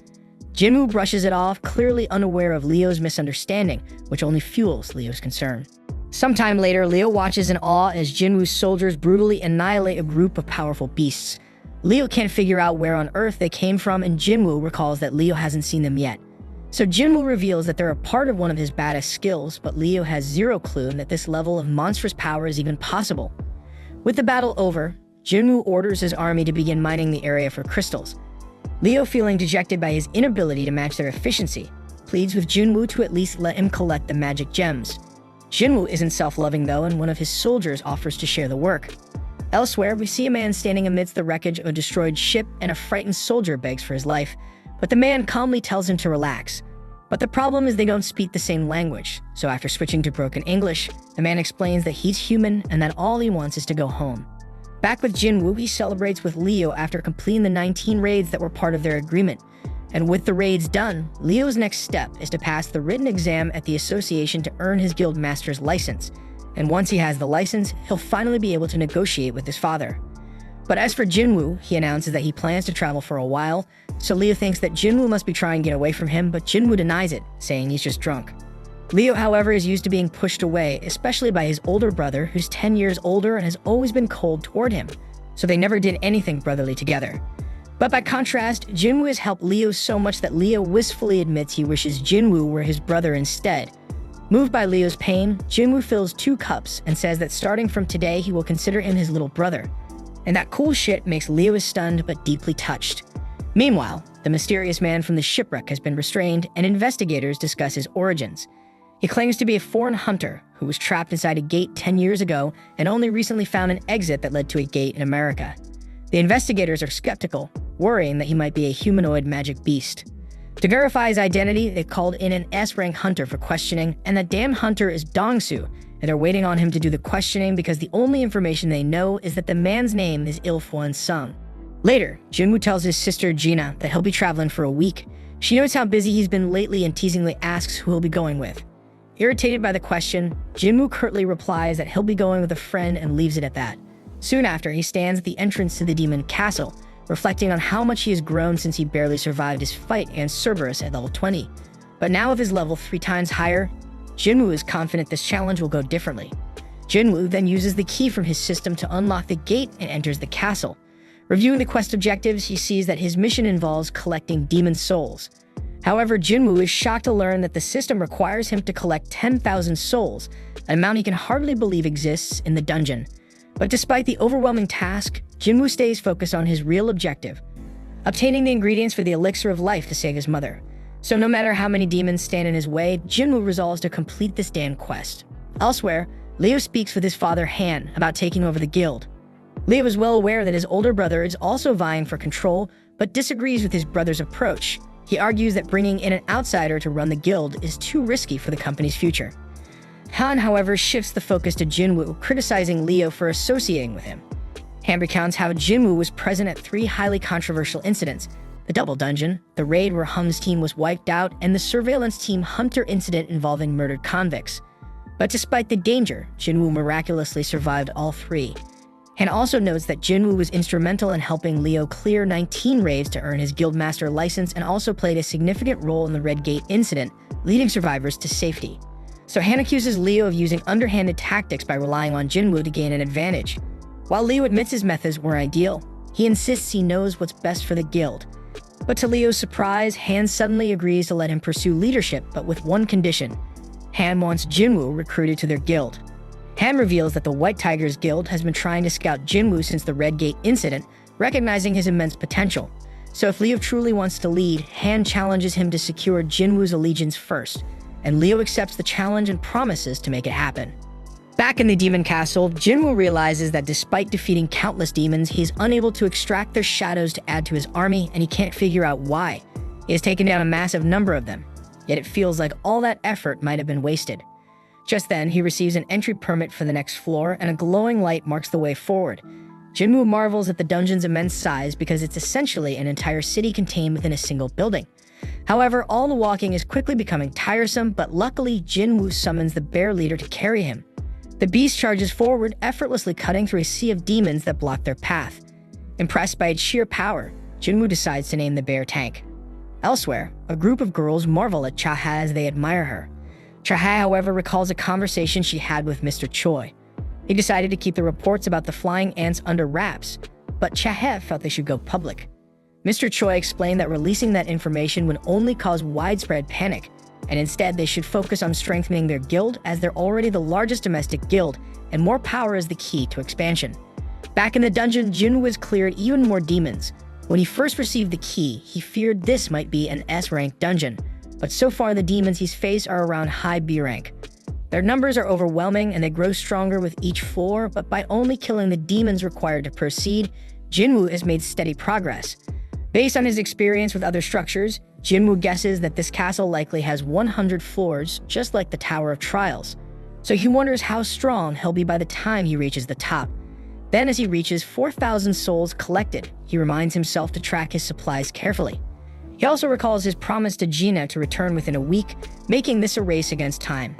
Eventually, Jinwoo collects 10,000 souls, completing the quest's main requirement. However, his journey isn't over yet. As he progresses, he encounters a group of powerful monsters, and the leader's name appears in red text indicating extreme danger. The monster's name is Vulcan, the boss-class leader of the lower floors. Elsewhere, we see that Sang searches for Jinwoo, only to learn from Gina that her brother is on a trip, but Sang isn't convinced. There are no records of him doing a raid or leaving the country, and the last trace the association has of him is right in the middle of the city, so the association can only speculate about where he's gone. Meanwhile, inside the dungeon, Jinwoo declares that he'll take on the big boss while instructing his army to wipe out the remaining demons. His soldiers immediately spring into action, swiftly taking down the horde. And with more points allocated to his intellect ability, Jinwoo can summon a larger army and maintain them more efficiently. And also the increase in magical power has made battling much smoother. Jinwoo then turns his attention to the boss-class demon and wonders if the giant beast is ever going to get up. Assuming it's just going to sit there, he's caught off guard when it suddenly moves with blinding speed to attack him. Jinwoo reacts just as fast, dodging the strike and countering with a damn powerful punch that sends the massive demon flying. Even Jinwoo is surprised by his own strength because all he did is punch the damn monster, so he wonders if he accidentally leveled up his power. However, Vulcan isn't finished and it lets out a thunderous roar, so it seems it's about to shift into another form, reminding Jinwoo of his previous battle with Cerberus. The beast then charges at him with alarming speed, so Jinwoo calls out to Iron, who sends him a shield just in time. Jinwoo blocks the attack, but the giant launches a relentless barrage of punches. Jinwoo is stunned by how something so enormous can move so quickly. As the attacks continue, he manages to find an opening and moves behind the beast, only to discover that it can anticipate his movements. Vulcan is an absolute monster, and the only vulnerable-looking spot that Jinwoo can identify is his little head. Jinwoo then begins running, formulating a strategy to limit the beast's mobility. Spotting the perfect building nearby, he sprints toward it. Vulcan, too focused on chasing Jinwoo, crashes straight into the structure. And with the beast momentarily immobilized, Jinwoo summons his weapon, and in one decisive strike, he slices through Vulcan's neck. The Lord of the Lower Floors is defeated, and Jinwoo receives an item called World Tree Fragment as his reward. Elsewhere, we see that Ilfwan is being interrogated by Dongsu, who has heard rumors that Ilfwan might be a talking magic beast. But Ilfwan denies the claim, offering to undergo any tests, including DNA analysis, to prove his humanity. But despite this, Dongsu plays the role of a bad cop and shuts him down, ordering him not to speak unless asked a question. Dongsu is irritated that his fun has been spoiled and takes a look at Ilfwan's paperwork. Ilfwan then asks if he can say something, but Dongsu snaps at him and told to shut up. Ignoring the warning, Ilfwan presses on, asking how much humanity truly understands about gates and magic beasts. Dongsu has no idea what the hell Ilfwan is talking about, so Ilfwan elaborates, explaining that the dungeons, gates, and beasts are merely the tip of the iceberg. He warns that a power capable of triggering an ultimate catastrophe has already awakened. Ilfwan then reveals that he can't say any more, but insists that his only goal is to avert this disaster. Dongsu has had enough of what he considers nonsense and reminds Ilfwan that millions of hunters exist worldwide. He argues that if enough of them combine their strength, they can handle any threat. Ilfwan, however, reveals that sheer numbers won't matter against what's coming. He warns that those hunters will be devoured and turned into weapons against humanity itself. Dongsu, increasingly frustrated, dismisses Ilfwan's claims and turns to the absurdity of his backstory. Specifically how a magic beast supposedly managed to have a wife and 2 kids. With mock curiosity, Dongsu asks what Ilfwan's son's name is. So Ilfwan replies that his son's name is Jinwoo. Dongsu's mood shifts to amusement as he smirks, informing Ilfwan that his son is dead. He refuses to answer any of Ilfwan's questions, adding that Ilfwan can ask his son all about it when they meet in the afterlife. Dongsu flexes his power while making this threat, but Ilfwan's expression darkens, his eyes filling with murderous intent. Back in the dungeon, Jinwoo's shadow army is ripping through yet another group of demons. Jinwoo acknowledges the leader of the group and remarks that the battle has become entirely one-sided, and he wonders if the demon leader is surprised by how terrifying his shadow soldiers are. But then it becomes clear to Jinwoo that even the undead can experience fear as the demon visibly trembles. And in a blink of an eye, Jinwoo sliced the leader's head clean off. Then a notification pops up revealing that Jinwoo has just defeated Metis the Guider of Souls and has leveled up even further. Back outside, we see that part of the city lies in ruins after a massive disaster. An investigator remarks on how battles between S-rank hunters can reshape entire landscapes, obliterating everything in their path. He notes, however, that they're lucky this fight was contained to just this area because it could have been far worse. The destruction was so sudden and overwhelming that it seemed to happen in an instant. Surveying the aftermath, he reflects on how Dongsu was defeated so quickly that the damage barely had time to spread. Back in the dungeon, Jinwoo has run out of food, signaling that this is as far as he can go for now. He's reached floor 75, and while there are likely only 25 floors left, it's still quite a journey. The gains, however, have been worth it. From the skeleton he defeated, Jinwoo received a necklace, and from the beast on level 50, he obtained an earring. Both items are powerful on their own, but together they offer a set bonus, adding 5 points to all stats. Noticing one empty slot in the set, Jinwoo deduces that there's one more boss-level beast to defeat. He also earns an item called the Sphere of Avaricious, and while it doesn't benefit Jinwoo directly, it doubles the firepower of his magic soldiers when they wield it, making it a valuable asset. Finally, Jinwoo's latest reward is the chance to open the cursed random loot box. He feared he might never get another opportunity, so he's relieved to find his second key inside. But unfortunately, the key comes with no instructions, leaving him clueless about when or where to use it. For now, these rewards take a backseat to Jinwoo's main objective, gathering the ingredients for the Elixir of Life. He already has the World Tree Fragment from Vulcan and the Spring Water from Echo Forest after defeating Metis, but that's 2 out of the 3 ingredients needed to save his dying mother. So Jinwoo vows that the next time he returns to this dungeon, he will finish what he started and complete his mission. Afterward, Jinwoo exits the instance dungeon and reflects on his progress, and he realizes that he now only needs the purified Demon King's blood. Knowing how crucial it is, he concludes that he must be fully prepared before attempting to obtain it. Checking his stats, Jinwoo notices a significant increase in his level after his recent trip. However, he's still classified as an E-rank hunter, so while he can continue leveling up, his E-rank status prevents him from participating in high-level raid missions. So Jinwoo decides it's time to drop the facade and reveal his true strength by having his rank reassessed. The next day, Jinwoo heads to the assessment center for his rank reevaluation. Coincidentally, Kitchell, Sang's ever-loyal sidekick, is also at the center, scouting for potential recruits. Kitchell casually observes the hunters, guessing their ranks when he spots Jinwoo among them. Recognizing him instantly, Kitchell quickly calls Bak, informing him that Jinwoo has come to get reassessed. Upon hearing this, Bak drops everything and rushes to the assessment center. Meanwhile, Jinwoo waits for his turn. He overhears a nearby conversation between 2 hunters. One of them reassures the other, who is visibly nervous, telling him that the test is simple. The anxious man explains his predicament, revealing that he needs to earn money as a hunter to support his wife and daughter, who have threatened to leave him. The other guy tries to comfort him, saying that as long as his rank is better than E, he'll be fine. He even points out recruiters who are ready to make offers to anyone ranked above E. Hearing this, Jinwoo reflects on how this has always been the harsh reality for E-rank hunters. Moments later, he is summoned for his test. Inside, the examiner notes that Jinwoo is here for a reassessment and assumes he's familiar with the process, so she instructs him to place his hand on the black crystal and wait. Jinwoo complies, but the examiner immediately notices an issue. An error message appears on the machine. She asks him to try again, but the same error pops up. The examiner repeatedly resets the machine, yet the result remains unchanged. Her superior arrives, noticing her distress, and asks if something is wrong. She explains the situation, believing the machine must be malfunctioning. So the superior decides to conduct the test himself, but when the same error occurs, he realizes it's not a mechanical failure. The superior explains to the examiner that this error isn't due to the machine, but rather its inability to measure Jinwoo's magical power.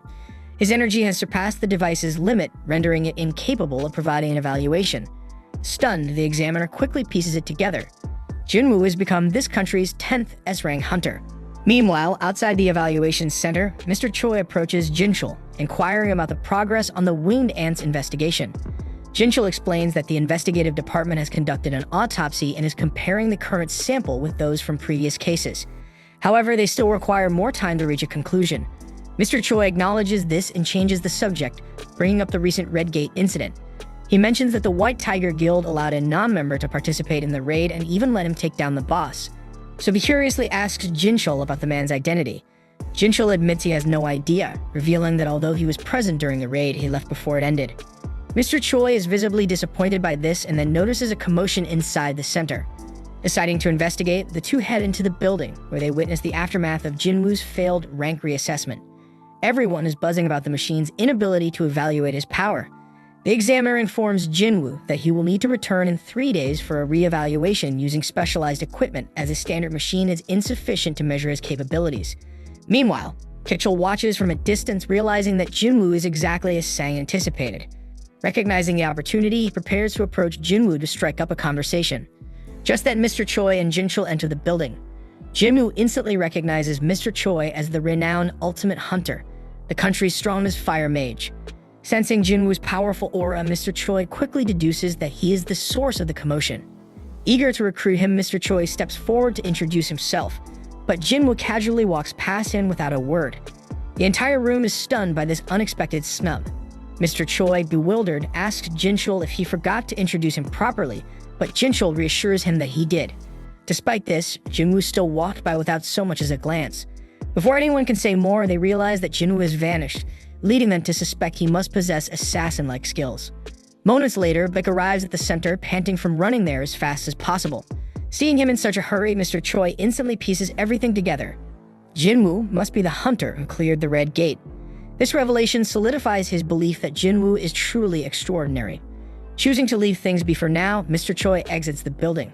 Meanwhile, Beck stands in shock, realizing that Mr. Choi has already discovered Jinwoo's involvement, and he laments that this was the last person he wanted finding out about the situation. At night, Jinwoo sits silently beside his mother, gazing at her peaceful figure. Before leaving the room, he whispers to her to wait for him just a little longer. Outside, he encounters Jinchul, who greets him with an unexpected confession. Jinchul admits that Jinwoo has completely changed his perspective. He explains that as part of the surveillance division, his job is to monitor hunters and bring those who break the law to justice. In the past, he had always been confident in his ability to judge people, but Jinwoo has shattered that confidence, proving him wrong. As Jinwoo walks toward the exit, he asks if he's under surveillance as well.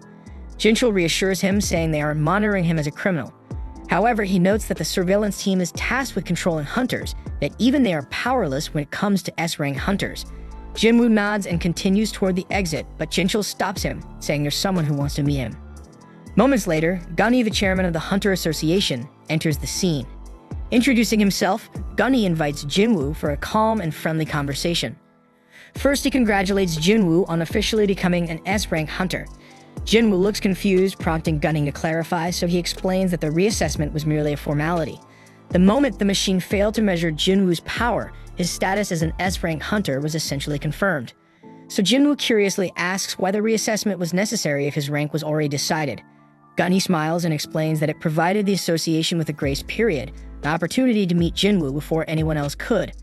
Gunny elaborates, revealing that while the association manages a vast number of hunters, only a few are truly exceptional. Most elite hunters tend to join guilds in pursuit of fame or money. He then points out that even Jinchul, one of their best experts, is only an A rank, leaving the association in dire need of a more powerful figure.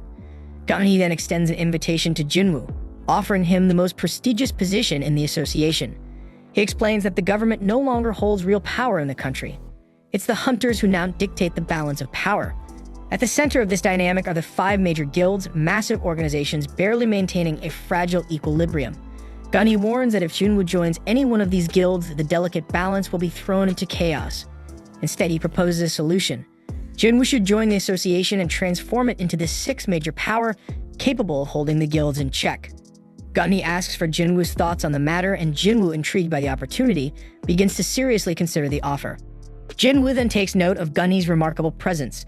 As the first S-ranked hunter in the country, Gunny radiates overwhelming power and strength, with a physique that defies his age of over 80 years.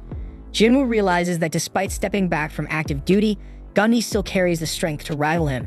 He knows his life could take a turn for the better if he accepts the invitation, but Jinwoo still refuses. Gunny assumes Jinwoo, like many others, is choosing money, but Jinwoo surprises him by stating otherwise. Jinwoo explains that he longs for battle, declaring that the dungeon is where he truly belongs. Hearing this, Gunny feels his old heart race, a sensation he hasn't experienced in years, and he muses that if he were 10 years younger, he would have loved the chance to fight alongside someone like Jinwoo. Realizing he can't sway Jinwoo's decision, Gunny decides not to press further. Jinwoo thanks him for the offer and takes his leave. As Jinwoo walks away, Gunny laments that even S-ranked healers can't reverse aging, leaving him stuck with a body past its prime. He then instructs Jinchul to cancel all his appointments for the rest of the day, wanting time to himself to reflect. Meanwhile, Jinwoo contemplates his next steps. He knows he must grow stronger as quickly as possible to save his mother.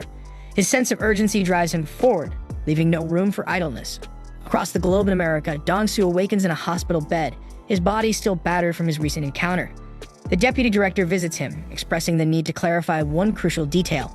He asks Dong-soo if Jinwoo Sung is truly a magical beast.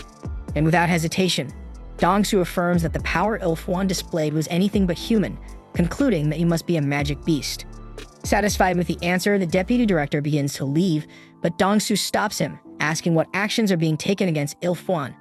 The deputy director explains that while the administration is tracking him, there's no guarantee of success. After all, Jinwoo defeated Dong-soo, one of their strongest. Left alone, Dong-soo recalls the haunting moment after his defeat when Jinwoo warned him to stay away from his family or face relentless retribution. Even in hell, he will not leave his ass safe. Fueled by rage and humiliation, Dong-soo resolves to prepare himself for a rematch. So he realizes he'll need a powerful artifact to stand a chance. It is explained that artifacts in the Hunter's world are man-made relics of immense power, considered high-level equipment in the Hunter world. Even the most skilled craftsmen struggle to create them. Meanwhile, we see Jinwoo scrolling through artifacts on an online auction site, but nothing catches his eye. Everything worth considering is outrageously expensive, and he knows he needs to be fully prepared before taking on the Demon Castle. He inspects his sphere of Avaricious, which can double magical damage. He notes that while some market items can boost magic power by 20 to 30%, there's nothing else that can outright double it. Jinwoo realizes the sphere could fetch a massive price if sold, but its origins would raise two main questions, especially since he's only ranked E. So he thinks that if he had records of completing a rank A raid, selling it might be easier. But as an E-rank hunter, even participating in those raids is off limits. Just then, his search leads into a job listing from the Hunters Guild. They're hiring miners for a large-scale expedition, and to his surprise, there's no rank requirement. Meanwhile, Gunny reviews Jinwoo's file.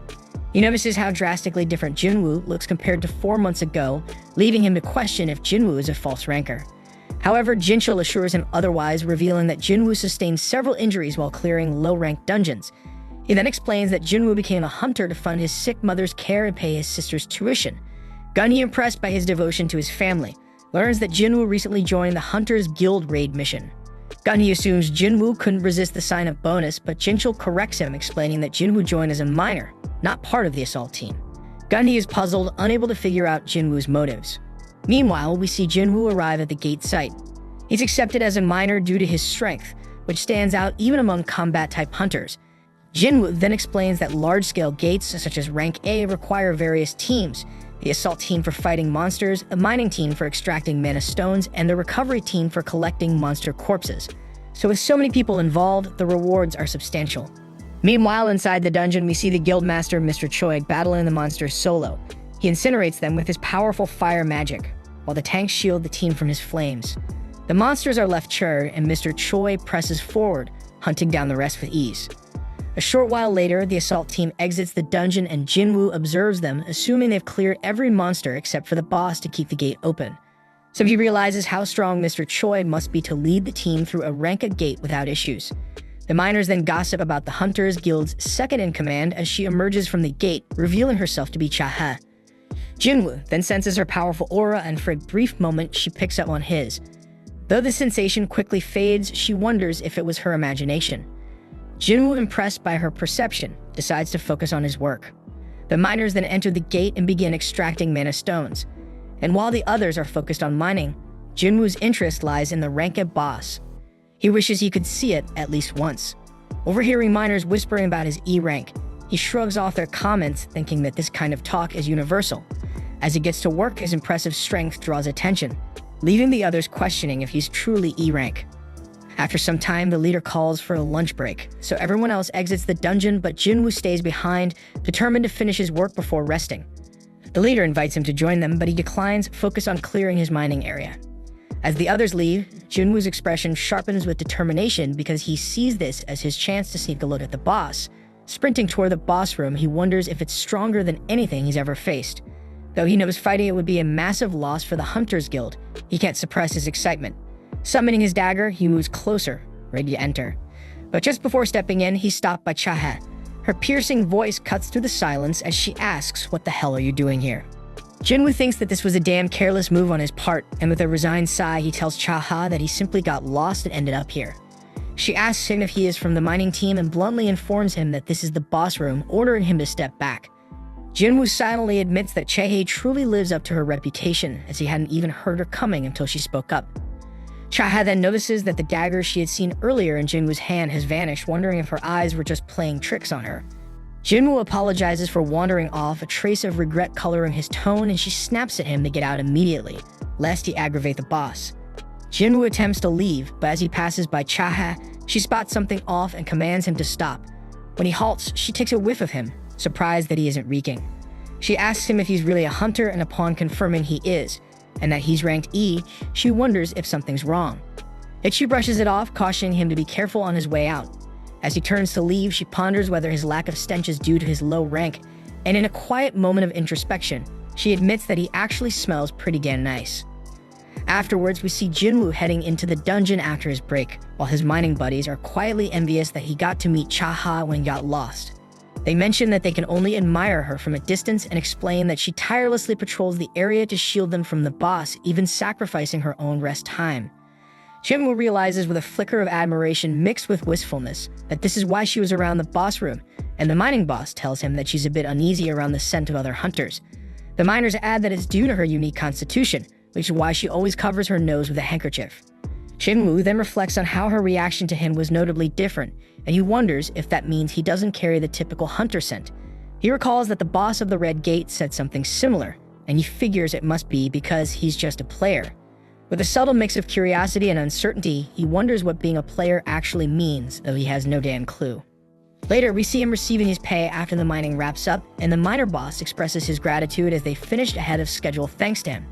The miners then remark that he possesses a natural knack for this, and the boss even confesses that in all of his time he's never encountered anyone quite like him. He inquires if Jinwoo would consider working for him on a long-term basis, promising fair compensation, but Jinwoo replies that this is merely a one-off deal for him. The boss frowns at this, yet he still requests Jinwoo's assistance for one more day, explaining that tomorrow they have consecutive A and C rank missions. Jinwoo reflects that his reevaluation test is scheduled for the day after tomorrow, and he feels a surge of confidence having finally grasped the raid process today. Still, he's startled to learn that the Hunter Guild has lined up raid missions one after the other, planning to tackle 2 missions tomorrow. The boss informs him that the second assault team will be assigned to these missions, leaving Jinwoo thoroughly amazed. The boss boasts that the true strength of the Hunters Guild lies in having 2 assault teams capable of raiding rank 8 gates, something no other guild in the nation can manage. Energized by this revelation, Jinwoo agrees to return tomorrow as well, and the boss, clearly delighted, promises to speak to his superior about doubling his salary. Jinwoo modestly tells him not to worry, but the boss remains insistent. That night, we see Chae with a trace of concern instructing someone to look into Jinwoo within the mining team, and she discovers that the person already knows him. He explains that Mr. Choi had tasked him with the same job the other day. However, he is unable to share any details as every piece of information on Jinwoo has been sealed by the blasted Hunter Association. He finds it utterly odd because he's never witnessed the association lock away data on someone who isn't a top-tier hunter, and before he can say more, Chahat abruptly ends the call. Lying in her bed afterward, she contemplates what all this might signify, thinking that although she's met many hunters so far, this is the first time she's encountered one who actually smells pleasant. The next day, we observe Jinwoo arriving at the gate site, and everyone greets him with open arms, a welcome stirring memories of his early hunting days and drawing a gentle smile to his face. They then decide to begin with the C-rank gate for the day, and we see Jinwoo working the mana stones like a damn human excavator. After wrapping up the work, he joins the others for a meal, and the boss keeps praise on him, claiming they managed to finish early and enjoy this lunch break solely because of his effort. The boss even wonders if Jinwoo truly doesn't want to stick with them, offering to pay him 5 times the usual rate, but Jinwoo flatly refuses the deal. Shortly after, Sun Ki-hoon, the captain of the second assault team, shows up, asking if someone from the mining crew can lend a hand since their porter couldn't make it today. The boss suggests that the recovery team would be better at hauling things, but Ki-hoon fires back that they already mentioned being short-staffed. Clearly annoyed, the boss isn't thrilled with the suggestion, and Ki-hoon ups the ante by offering a risk allowance if they accompany his team into the dungeon. Yet the boss shoots him down. insisting that low-rank hunters like them aren't fit to serve as porters in Ranka dungeons. Certainly no amount of cash would change that. Still, Kumu makes one final pitch to see if anyone's interested, and Jinwoo boldly raises his hand. The boss tries to talk him out of it, but Jinwoo retorts not to worry, confident in his own guts. But despite their protests, warning Ki-hoon that Jinwoo is new and clueless about what he's getting into, Ki-hoon simply asks for his rank. When he learns that Jinwoo is only rank E, he figures there's no harm in taking him along. They then head toward the gate, and Jinwoo can't help but notice that this gate is larger than the one from yesterday. Kuvun comments that while it might be bigger, its magical energy isn't as potent as the previous gates, reassuring him that it's not dangerous. After all, the second team wouldn't be there otherwise. Jinwoo soon spots that the team comprises 6 rank A hunters and 3 rank B hunters, a lineup that still qualifies as an assault team even without an S rank member. As they step into the gate, Jinwoo muses that the magic here is likely weaker than before, yet he can't shake an ominous vibe reminiscent of the Red Gate. The team's healer tells him not to get worked up, assuring him that all the hunters here are incredibly capable and nothing will go wrong as long as he sticks with them. Meanwhile, Kuhn is convinced that once this raid mission is over, he'll be officially promoted to captain of the team. He believes he can handle it, even if he's not as formidable as their current captain or vice captain. Just then, they sense the presence of monsters ahead and immediately spring into action without waiting for further orders. They are then attacked by some dungeon jackals, but these critters are too weak and the team wipes them out in a matter of seconds. They're all surprised to see dungeon jackals here, and Jinwoo wonders if they're a rare sight. So the healer explains that they are merely C-rank monsters, and it's strange to encounter them in a rank A dungeon, since weak monsters like these are usually devoured by stronger ones. Jinwoo then notices collars around their necks, revealing that these jackals were being raised as hunting dogs by someone. Just then, more monsters approach, and they realize it's an army of high orcs. One of them attacks by throwing a spear, and Kuhn barely manages to block the strike. They charge at him, and the tank uses his taunt skill, but it proves ineffective as the monsters target those in the back. Although one of the hunters manages to repel them, the orcs take no damage due to their high magic resistance. The party's mage then binds one of the monsters that she can't hold it back because it's too strong, so the fire mage summons 2 fire soldiers to assist her. While the fire soldiers engage the orcs, the rest of the team fights fiercely. The orcs then manage to injure the team's martial artist, prompting them to ask the healer for help, though she's already busy healing the tank. Kuven thinks they're seriously outnumbered and fears this might be their end when the orcs even cut off one of the hunter's arms. Kuven silently hopes that no one will die here, and the healer steps in to regenerate the lost arm entirely, while the bespectacled mage holds the orcs back. Then an orc suddenly appears behind the healer, and she seems to accept her impending doom, until Jinwoo intervenes.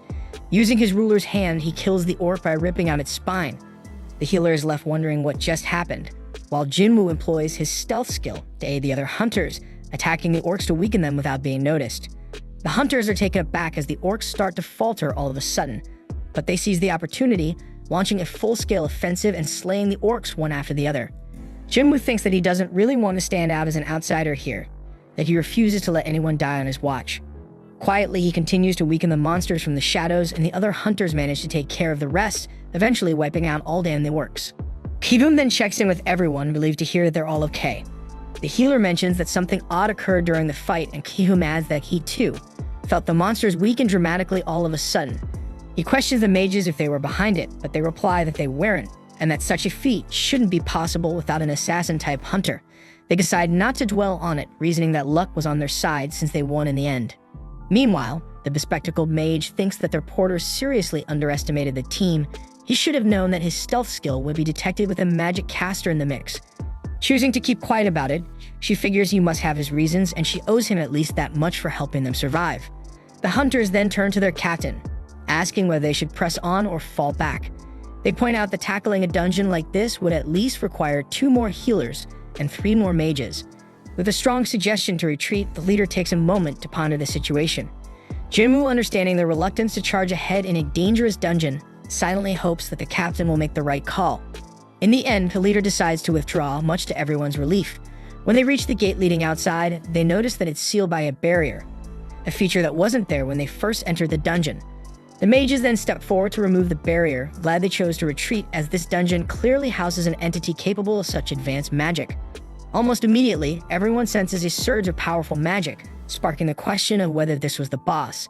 As the mages hurry to dismantle the barrier, Jinwoo wonders aloud why such a massive magical fluctuation wasn't detected while they were outside. After all, even a B-rank hunter should have picked it up. Just then, the mages suddenly start bleeding profusely, and everyone realizes that someone had cursed the barrier as a sneaky trap. The captain urgently orders one of the hunters to cast some divine magic, but when no one pays attention, he turns around to see what's happening, only to find an entire army of orcs looming behind them. They count roughly 50 orcs, and the leaders from both sides step forward, meeting halfway. The orc leader tries to communicate, but his words are unintelligible until the orc shaman takes over his body and speaks in clear human language. The shaman introduces himself as Kargalgan and tells Ki-hoon that he has been eagerly awaiting the humans. Kuvum then asks if Kargalgan was the one who sealed off the entrance, and the shaman confirms it. Curious, Ki-hoon asks if there's any being stronger than him in this dungeon, but Kargalgan replies there isn't and challenges them to choose, come face him or perish at the hands of his soldiers. Without a second thought, Ki-hoon opts to meet the shaman head-on, and the orcs promptly lead the way. But before that, Ki-hoon confides in Jinwoo that their plan is to launch an attack on the boss as soon as they reach its chamber. This distraction should briefly disable the barrier. He instructs Jinwoo he use that opening to escape and alert the other assault team. Jinwoo can't help but wonder if they're all just signing up for a death wish. But Ki-hoon bluntly reminds him that their mission is to shut the gate, not necessarily to return alive, and the healer hands Jinwoo a short will, asking him to deliver it to her family if anything goes south. Though Jinwoo accepts it with heavy heart, he hopes it never comes to that. She urges him to ensure his own escape while they complete the mission. Jinwoo reflects that this dire situation feels reminiscent of the Double Dungeon, but these people are completely different from what he's faced before. At the same time, outside the gate, Chaha is frantically searching for Jinwoo, wondering if he might have bailed on the team. When the mining boss notices her distress, she inquires about Jinwoo and learns that he has entered the gate as a porter. Back inside, Jinwoo and the rest of the group finally arrive at a throne room, where they are greeted by Kargalgan and a massive, terrifying horde of orcs. At the same time outside the gate, we see Chaha wondering why Jinwoo entered as a porter, given that he only has one life to live. She recalls having seen him yesterday standing in front of a boss room with a weapon in hand, which now makes him seem rather suspicious. She then informs the miner leader that she'll venture inside to investigate, asking if they have any proper weapons available. The leader only produces a pickaxe and hands it to her. When she inquires if there's anything else, he admits he has nothing resembling a weapon, just a few more mining tools. Chahe opts to go in empty-handed, but he questions whether she can manage without any damn weapon, so she reluctantly takes the pickaxe along. At the same time, the hunters inside the gate are stunned by the sheer number of high-level orcs, convinced that if so many of them emerge, they could easily raise entire cities. They notice that the 4 generals of the orc army are even mightier than the rest of the horde, and the boss orders the orcs to be silent. The orcs immediately cease their thumping, and Ki-hoon deduces that their mission must be to close the gate, which means they have to defeat the dungeon boss. Then in a dramatic turn, the boss removes his mask, and they are all taken aback by his overwhelming magical aura. They're practically crapping their pants at how insignificant they feel compared to him, and Ki-hoon boldly asks why he has gathered them here. The boss coldly informs them that they are nothing more than entertainment for him, promising to kill them off one by one as the perfect spectacle to amuse his soldiers. Ki-hoon and his comrades are hit with despair upon hearing this, unable to believe that their resolve is treated as mere amusement. He laments that they're nothing but disposable toys to be discarded. Meanwhile, noticing Jinwoo among them, the boss spots that something strange has snuck in with the humans. Unbothered, Ki-hoon charges at the boss to attack, ordering the rest to join in, but finds that everyone is frozen with fear. Undeterred, he assaults the boss on his own, only for the boss to counter with a magical shield. The boss then unleashes his gravitational magic, slamming Ki-hoon onto the floor and even forcefully against the ceiling like a ragdoll, repeating the vicious maneuver several times. His teammates watch in horror as Ki-hoon is battered, but before it's too late, Jinwoo intervenes to save him and gently lays him on the ground. Although Jinwoo thinks he shouldn't meddle because this is a mission for the Hunters Guild, he cannot sit back while the entire assault team is in peril. One of the orcs then lunges at him, but he swiftly halts its advance and obliterates it with his signature ruler's hand. He then turns to Ki-hoon and coolly asks if he could take charge of handling all the magical beasts in the area, to which Ki-hoon, with no other option, happily agrees. The boss, watching all this shit, deeming his enemies display nothing more than arrogant outbursts of raw magic, while Jinwoo admits that it was the first time he had encountered such overwhelming power, even if their roles naturally pit them against one another. And with grim determination, he summoned his shadow army, vowing to end the boss's reign once and for all. Meanwhile, outside the dungeon, where the surveillance team headed by Jinchul has gathered at the gate, The miners murmur in confusion about the team's presence, and Jinchul himself wonders aloud why Jinwoo has been working as a miner here for the past 2 days. When the miner leader questions the situation, Jinchul presses for Jinwoo's whereabouts. At that moment, a disgruntled miner who had long complained about Jinwoo's inexplicable actions stepped forward and declared that he had sensed something off about the man from the start. Ignoring the miner's shit grumbling, Jinchul asked the leader to pinpoint Jinwoo's location and soon learned that he had slipped inside the gate in the guise of a porter. Puzzled, Jinchul reflects on how Jinwoo first appeared as a miner and then shifted roles, remarking that now that Jinwoo has achieved S-rank status, every move he makes is under close surveillance. So Jinchul laments that he wishes Jinwoo would at least be more conscious of his actions. The miner leader, still bewildered, asks what is truly going on, and Jinchul tells him to wait until tomorrow's news for clarity. As he moves closer to the gate, the miner leader reveals that Chae posed a similar question and went inside the gate not long ago.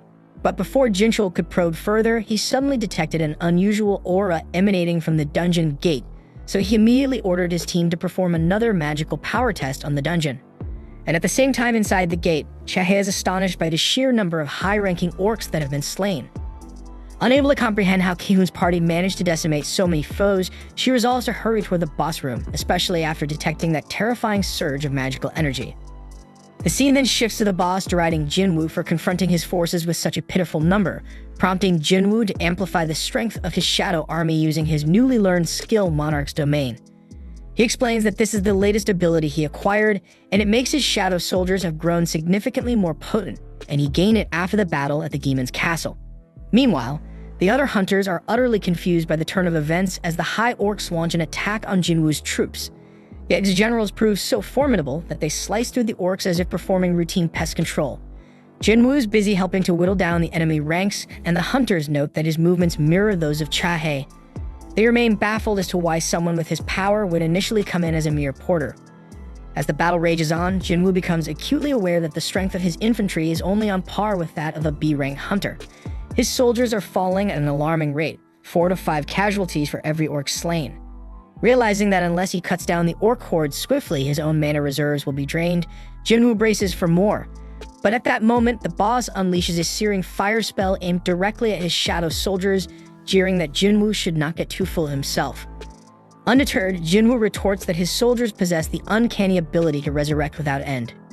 Not satisfied with that, the boss then escalates his assault further by launching his gravity magic at Jinwoo and his soldiers, and he boasts that he will keep annihilating his forces until his magical reserves run dry. But despite repeatedly wiping out Jinwoo's army, Jinwoo continuously resummons his troops without pause. And amid this freaking relentless cycle, Jinwoo wonders if the boss is deliberately keeping his distance with his long-range magical assaults, while the boss muses over how long Jinwoo can possibly sustain this damn futile resistance. Outside the gate, the results of a magical power test come in, revealing that this dungeon is perilously close to an S-rank gate. Jinchul immediately instructs the miners to contact the leader of the Hunters Guild without delay, and the surveillance department mobilizes to support the assault team. Inside the dungeon, the boss scoffs at Jinwoo, asserting that both the might and sheer numbers of his own army far exceed those of Jinwoo's. As Jinwoo watches in dismay, he realizes that his magical energy is depleting rapidly. In a swift move, he drinks a mana potion to replenish his strength and announces that he's about to reveal his true potential as a freaking necromancer. With a determined gesture, he raises all the fallen high orcs from the dead, turning them into his undead minions, and boldly declares to the boss that he intends to add the boss himself and his generals to his growing legion. Taken aback, the boss questions whether Jinwoo might be some sort of lord, puzzled as to why such a being would even be present in this place. He reflects that ever since he first opened his eyes here, the only command resonating in his mind has been to kill any damn humans. Dismissing any deeper reasons, he decides to follow that directive without question, and thus he sends his generals into battle. The scene then shifts to the Hunters Guild, where Mr. Choi is astonished to discover that the gate's power is nearly at S-rank level. He reasons that the evaluation must be accurate, otherwise Ki-hoon and his team would have already emerged from the dungeon. Realizing that a dungeon break at this level could trigger an incident reminiscent of the Jeju Island disaster, he is relieved that there is still time to avert catastrophe. Mr. Choi then instructs his assistant to mobilize every hunter in the guild, prompting a message to be sent to all A-rank and above hunters. He even mentions that they might have to call on the White Tiger Guild and the Fiend Guild for additional support. Although the assistant is surprised by this suggestion, Mr. Choi insists that for now, all they can do is to prevent things from spiraling further out of control. Back to the boss room, the battle intensifies as Jinwoo's general duels the orc commander while his own forces overwhelm the enemy. But to his dismay, the boss watches his own generals struggle and fall, prompting additional hunters to rush to Jinwoo's aid. However, the boss refuses to let them interfere and quickly injures several of them with his curse's magic. Rising from his damned high and mighty stance, the boss sneers that he will make Jinwoo regret ever challenging him. He casts a barrage of curses meant to inflict blindness, lethargy, and slumber on Jinwoo, but thanks to his exceptional health and longevity skills, the curses have no effect. Jinwoo then coolly explains that he's immune to such toxins and promptly summons his mages. In response, the boss erects a formidable magical shield to block the assault, but the mages counter by launching a fireball enhanced by the Sphere of Avaricious. The blazing orb tears through the boss's barrier, striking in hard and fueling his anger. Just then, Cheike bursts onto the scene, her eyes wide with shock as she surveys the chaotic melee. She notes that several hunters are down and Kyun, for instance, is injured, but being hastily healed by the medic. When she asks what hell is going on, the fighters can only offer confused glances. The boss then ramps up his assault, channeling strengthening magic and other spells to transform himself into a giant intent on crushing Jinwoo underfoot. Jinwoo, however, nimbly dodges the massive blows, remarking disdainfully that he's never cared for giants, likely due to a previous debacle in the double dungeon. In retaliation, the boss unleashes a torrent of fire spells around him, indiscriminately wiping out friend and foe alike. Enraged, the boss taunts Jinwoo, questioning whether he still believes he can stand up against such might. In a bold move, Jinwoo lunges forward and stabs the boss in the eye, declaring that by turning into a giant, the boss has only made himself a bigger, more vulnerable target. And he adds coolly that a lone mage without any guards stands no chance against an assassin-type hunter.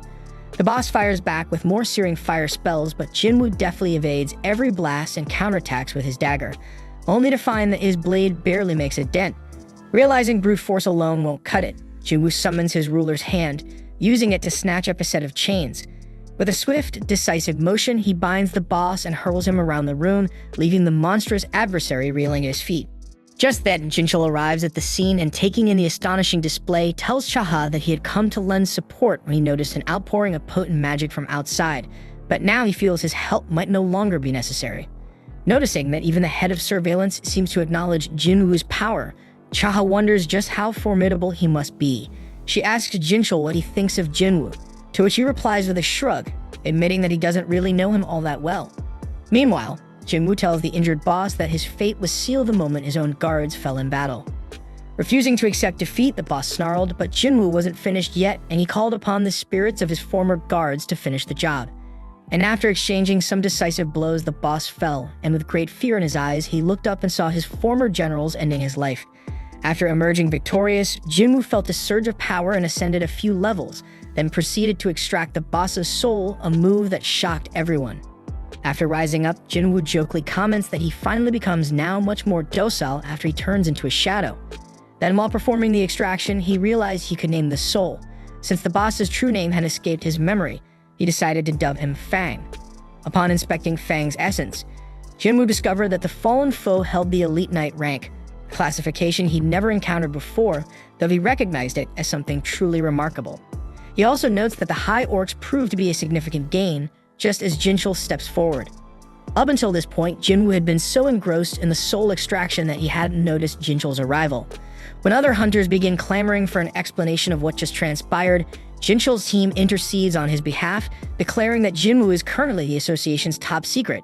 They instruct everyone to keep the day's events confidential, explaining that Jinwoo unleashed the power of an S-rank hunter solely to protect them. With that, Jinchul and his team escort Jinwoo out, but before parting, Hoon and his comrades express their heartfelt gratitude, and Jinwoo returns the healer's will to her. Then, as Jinwoo was departing, Chehe tried to catch up with him to speak, but the bespectacled mage interrupted and asked why she was lugging around with a pickaxe. But Chaha shyly wonders if he would think she is weird, so the mage asks who she is talking about, and Chaha shyly replies no one. Later, Mr. Choi receives a report of the incident and is utterly astounded by the multitude of abilities Jinwoo has displayed. He asks Ki-hoon to compare the strength of Jinwoo with his own, noting that while typical raids rely on the coordinated efforts of many hunters, Jinwoo defies that norm by working alone. Kuvun then challenges Mr. Choi, asking whether he truly believes that he can conquer the most difficult dungeon on his own. Mr. Choi, with a wry smile, remarks that he doubts it, and then says that his title of Ultimate Hunter might now be little more than a joke. And as Mr. Choi leaves, Kuvun tells him that he must recruit Jinwoo at all costs, and Mr. Choi announces that he will do his best. Meanwhile, Jinwoo meets up with Leo, inquiring about how matters with the guild master have unfolded. Leo fills him in on the details, and the scene then shifts to the Hunter Association. There, a famous actor named Lee Min-sung has just awakened as a hunter, and the media has swarmed the area to cover the breaking news. Min-sung, reveling in the attention, believes himself to be the star of the day, basking in his newfound fame. The scene then shifts to Baek and Mr. Choi arriving at the Hunter Association, with the media buzzing that they're there to recruit Lee Min-sung. Baek, clearly annoyed, asks who the hell that even is, and Mr. Choi curtly replies that he's not here for that nonsense. Although Mr. Choi has heard of Lee Min-sung, he explains that the guy has already inked a deal with the Fiend Guild, and he's here for something entirely different. Disappointed by the lack of a juicy headline, the media soon scrambles off.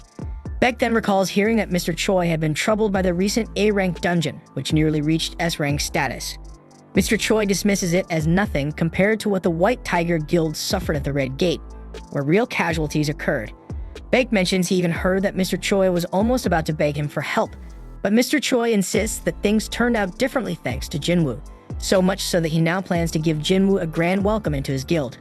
Baek agrees that Jinwoo saved them too, and the two start bickering over who will be the one to recruit him. Just then, the guildmaster of the Fiend Guild steps in and asks if they're squabbling over Lee Min-sung. They quickly shoot back that they couldn't give a damn about that damn guy, and at that moment, Jinwoo arrives at the association, utterly baffled by all the commotion. Meanwhile, over at Jinna School, the girls are glued to the news about Lee Min-sung from the Hunter Association. They chat about how Min-sung, an actor with a seriously tainted reputation, is involved in a slew of scandals, with rumors that he sleeps around with every actress he works with. Back at the association, Min-sung himself addresses the media. With surprising determination, he announces that he's decided to become a hunter. He declares that he'll be joining the Fiend Guild under the leadership of its master, Loon Ta-ju, prompting the media to ask if that means he's retiring from show business. Everyone is shocked that he made such a drastic decision without even knowing his official assessment results. But with a confident smirk, Min-sung asserts that he already knows he's a rank hunter and that his contract with the Fiend Guild will last for 2 years, after which he'll return to the industry, and by then his scandals will be nothing more than distant memories. He pretends that he's ready to risk his life fighting magic beasts, no matter what his rank might be. Just then, as Jinwoo tries to sneak into the association, Min-sung's guards block him, telling him he can't enter until the conference is over. Just then, Gunny bursts in and announces that Jinwoo is already his guest, recalling that he had specifically requested they not hold a press conference at this hour. Min-sung bristles at this intrusion, but Gunny doesn't give a damn and promptly takes Jinwoo inside. The media, now even more curious, starts wondering who this mysterious Jinwoo is. Meanwhile, Min-sung tries to force his way into the association for an appraisal, but Jinchul intercepts him, warning that he can't get in right now because others are being reassessed. Min-sung seethingly asks Jinchul if he even knows who he is, threatening that a single word from him could cost him his job, yet Jinchul, clearly clueless about his shit identity, orders him to stay outside or else.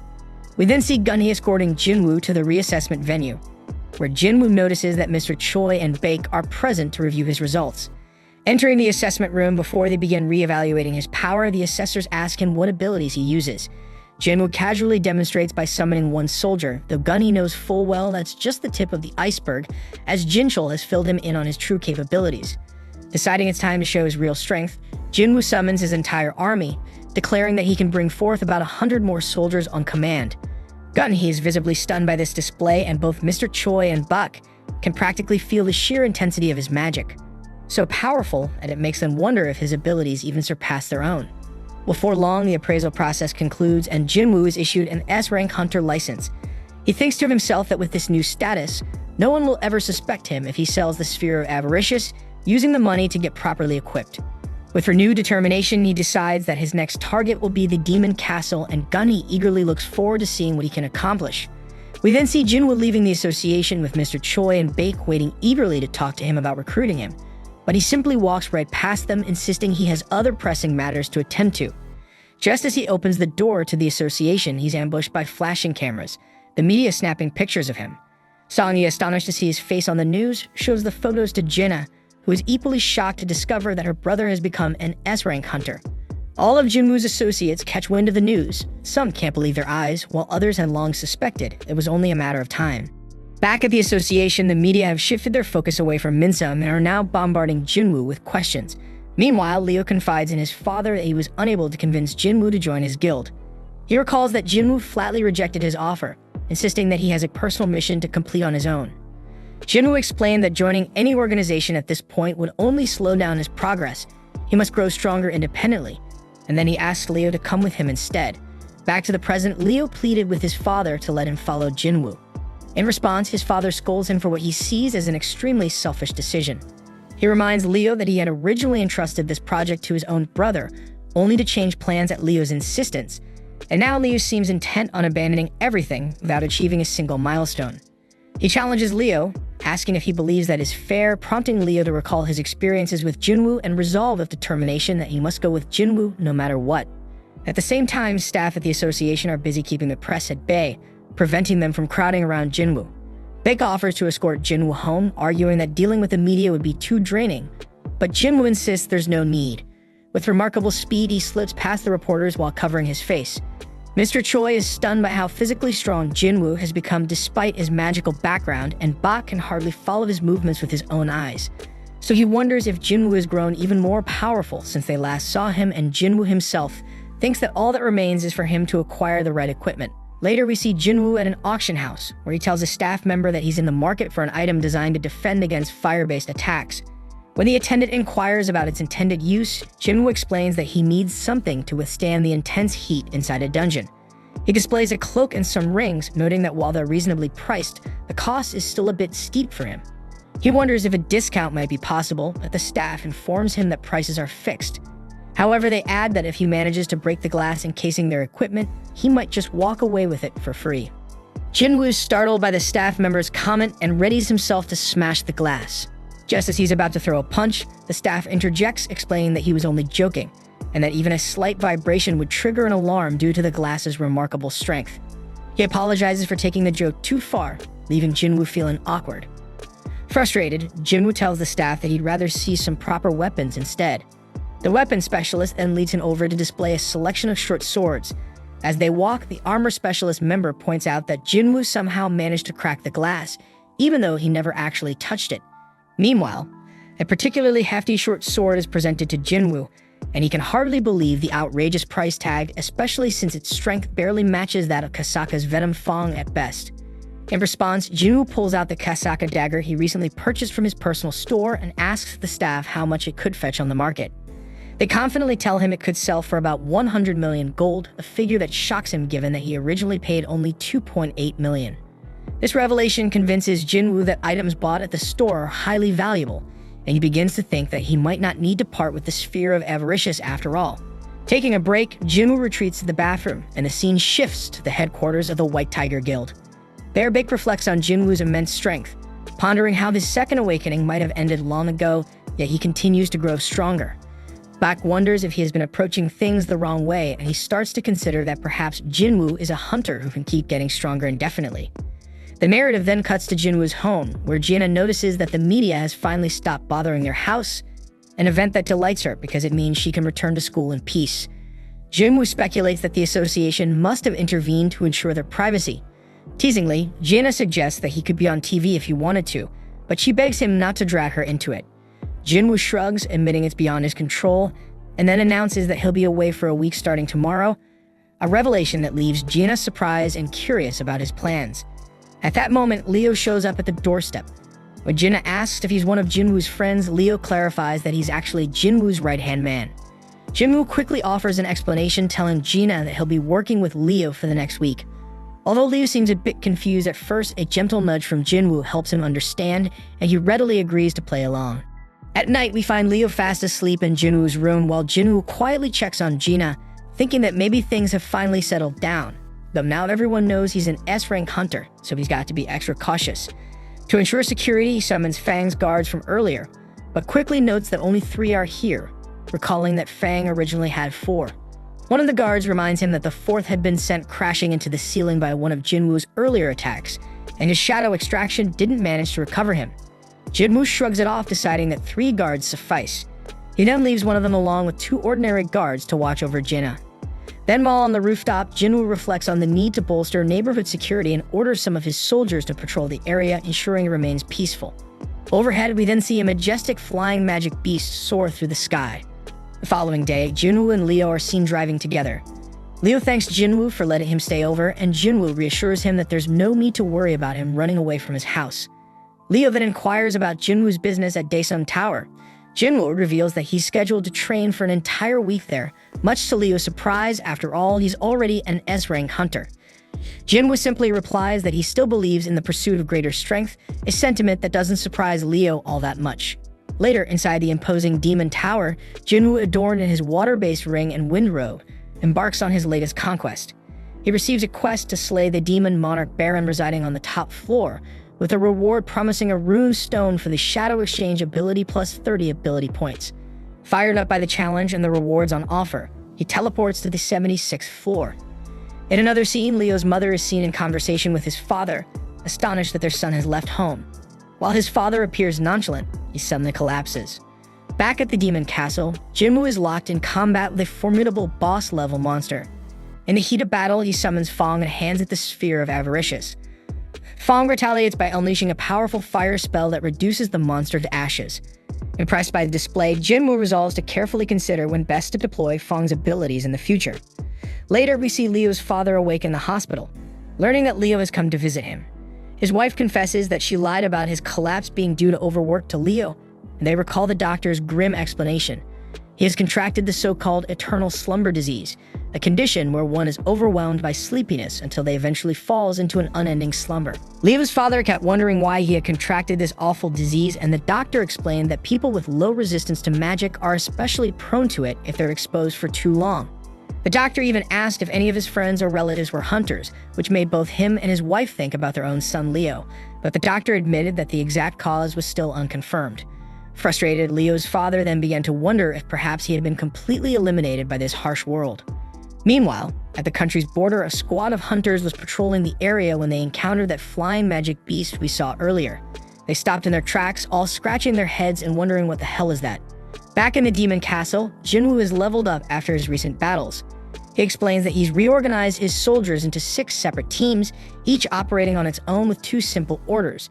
First, to eliminate every visible enemy, and second, to alert him as soon as they find the permit. He admits that this strategy means he won't be able to grab any loot aside from the permit, but it's a more efficient plan overall. However, his progress has slowed considerably since he hit the 80th floor. As he ponders what might be causing the delay, he suddenly notices a drastic drop in his MP. It turns out that someone has been continuously wiping out his soldiers, specifically targeting his Team A. Jinwoo is shocked that an enemy here could defeat a team of his high-level orcs, so he calls his team back and heads out personally to investigate. Arriving on the scene, he finds that Team B has also taken a hit, and he figures that the enemy must be seriously formidable. But something doesn't add up. He points out that Fang's team was much closer to Team A, yet the enemy chose to target the more distant Team B. It dawns on him that this adversary must have known that Fang was too powerful to tackle, and so deliberately chose weaker opponents instead. Jinwoo then deduces that the next target will likely be the Ice Bear squad, and sure enough, he soon spots some demon knights swarming the Ice Bears. The demon knights tear through the bears as if they were nothing more than playthings, and Jinwoo watches in stealth mode. Satisfied with their performance, he deactivates his stealth. One of the knights lunges at him, but he swiftly dispatches the attacker. Then, as 2 more assailants join the fray, he tears them apart with ease, leaving only their leader standing. He charges toward her, but she seems afraid and retreats. At that moment, Jinwoo reflects on his long-held curiosity about whether magic beasts feel fear, and he finally confirms with a malicious smile that they can do. Then the battle escalates as he clashes with the leader, nearly ending her life until unexpectedly she surrenders before he can deliver the finishing blow. As her voice echoes through the fray, he realizes that she is a woman. Removing her helmet, he takes in her features. She pleads for mercy, and Jinwoo is taken aback that the very person who initiated the conflict now begs to be spared. He retorts that he has already dispatched all of her companions, yet she insists that it is the solemn duty of the knights to protect their lord at all costs. She is convinced that as long as she remains safe, her people will thrive, a sentiment Jinwoo dismisses as selfish. Unmoved by her pleas, he turns to leave, but as he glances back, she lunges at him again. But before her attack can land, Fang intervenes to shield him. Confused, he demands to know what she intends to do, and she once more begs for her life, promising to do anything he requests. He orders her to fetch the entry permit, and she reveals that it is currently held by her family. If he spares her, she will retrieve it for him. Moreover, she boasts that she even knows the locations of every permit on the upper floors, and if he guarantees her family's safety, she will guide him to them. Jinwoo realizes that he failed to locate the permits because her family deliberately hid them, and he glares at her with murderous intent, questioning whether he can truly trust her. Sensing his fury, she pleads earnestly that he can, and he reluctantly agrees on the condition that he obtains the permit. She gratefully thanks him, and he then demands to know exactly who they really are. The scene abruptly shifts to a desolate island, where a sinister flying ant has infiltrated the area, leaving devastation in its wake as it slaughters everyone it encounters. Back at the demon castle, the girl introduces herself as Easel, the eldest daughter of the Radiru family.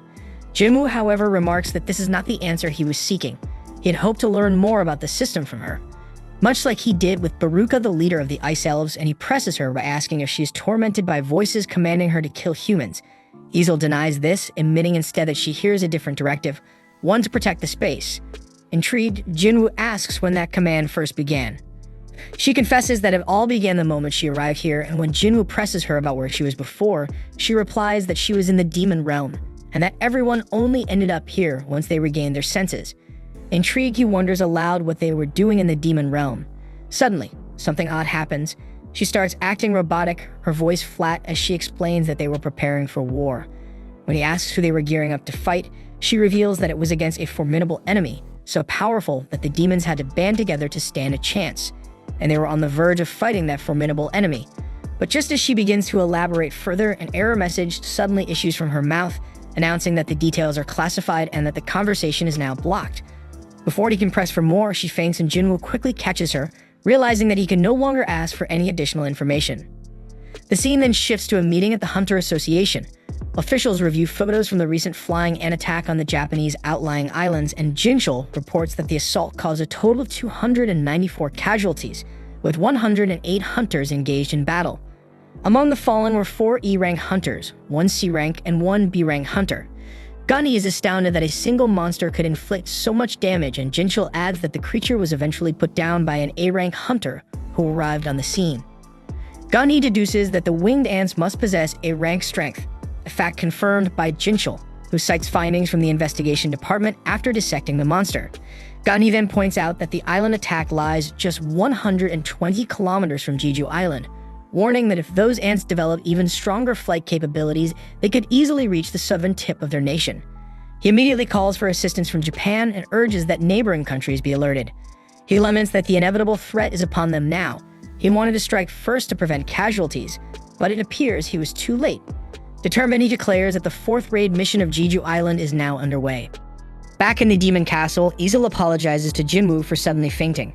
He gently asks if she's alright, and she assures him that she's fine, even wondering if he had been worried.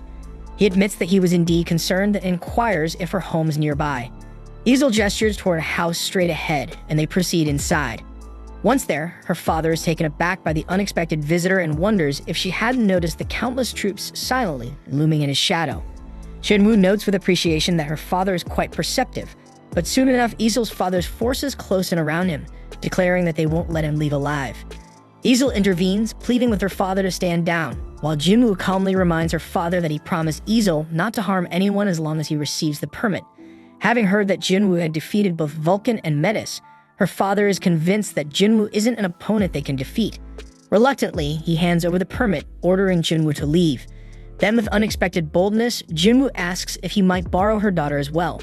Startled, her father demands an explanation, so Jinwoo explains that Easel had earlier mentioned she knew the locations of the permits on every floor. Her father then asks whether Jinwoo can guarantee his daughter's safety, to which he promises he can. Satisfied, her father permits the arrangement, prompting Jinwoo to ask Easel to guide him. Elsewhere, we see scientists are busy dissecting the flying ant, examining every detail with intense scrutiny.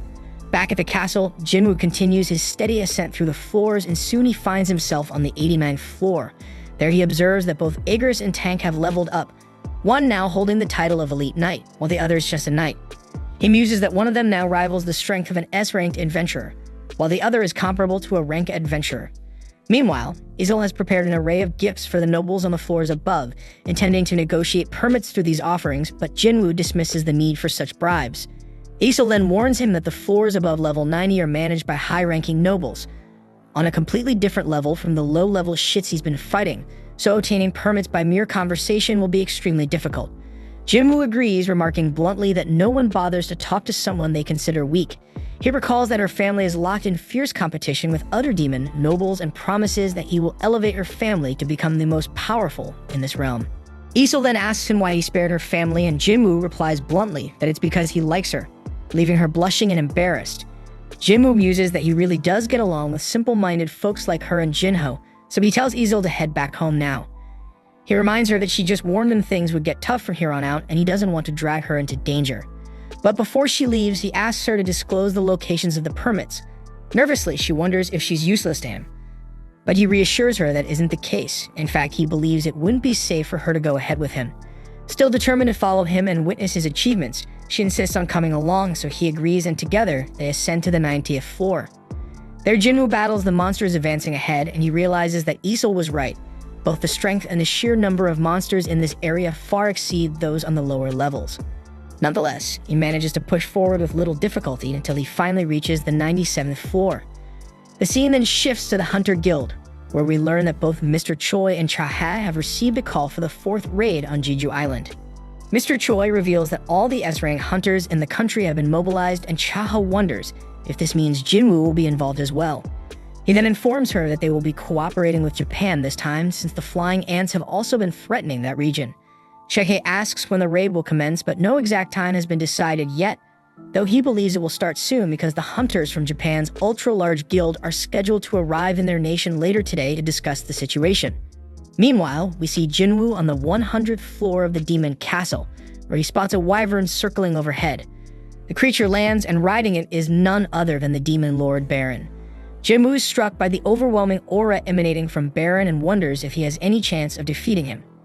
Isol freezes in fear at the sight of the demon monarch, and Jinwoo realizes he must bring Baron down from his ride first because fighting an opponent in the air would be far too challenging. Baron then soars upward, summoning demons to attack Jinwoo. Isol panics, unsure of what to do, and Jinwoo quickly summons his army, now enhanced by his monarch's domain. Together, they engage the summoned demons, wiping them out with ease, which leaves Isol in awe of Jinwoo's power. Still, she remains uncertain whether he can ultimately prevail against Baron, as he is merely an invader, and she wonders whose side she should ultimately choose. Baron then unleashes a torrent of lightning that cascades from the sky in a devastating area of effect attack, decimating Jinwoo's soldiers and sapping a large portion of his mana. Isol nearly gets caught in the storm, but Jinwoo quickly shields her. He realizes that this isn't ordinary lightning.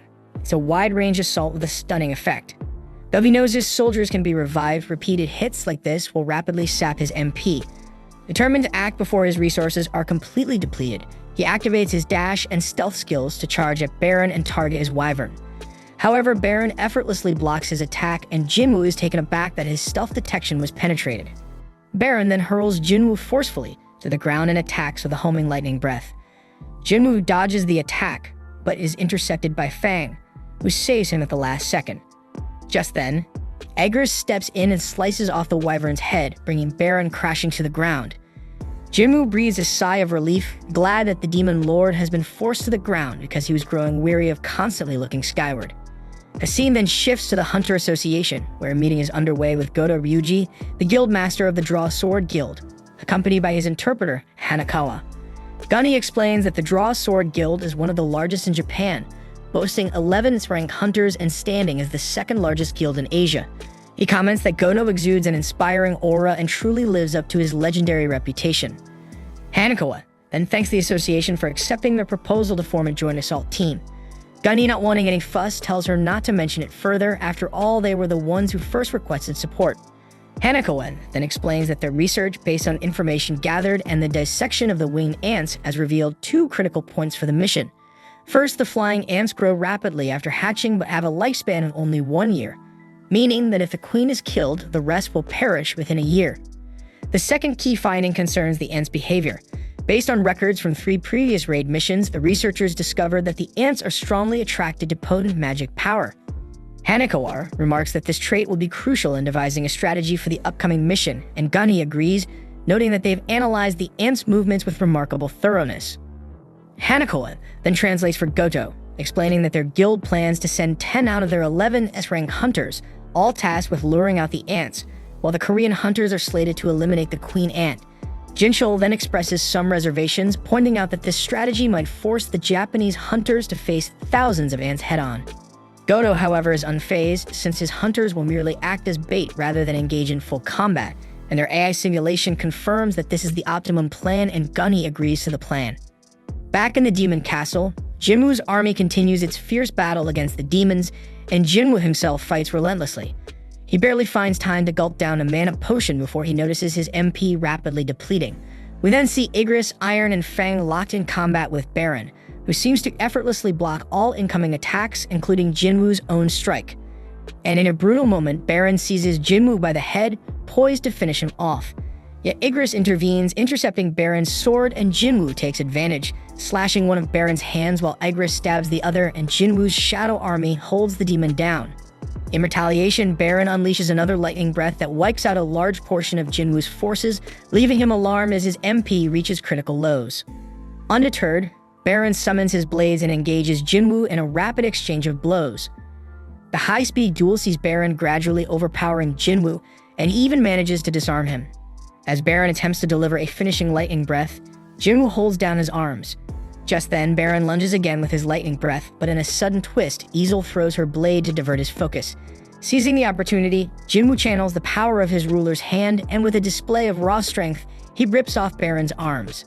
Not willing to give up, Baron tries once more to release a lightning breath, but Jinwoo counters with a devastating uppercut that blasts the demon's head from his body, defeating him once and for all. Jinwoo then collects Baron's soul, thus completing his soul collection quest, and he instructs Easel to inform her father that the Radiru family is destined to rise to the top of the ranks in this tower from now on. Then we see that Jinwoo has now secured the purified blood of the demon monarch, and with it, he possesses every ingredient needed to brew the elusive elixir of life. He carefully reviews the elixir's success rate, and its quality and quantity depend on the intelligence level of its user, and after a brief moment of hesitation, he begins its formation. When the crafting is complete, he discovers that he's produced 6 bottles of the elixir, each of which must be consumed entirely to unlock its full benefits.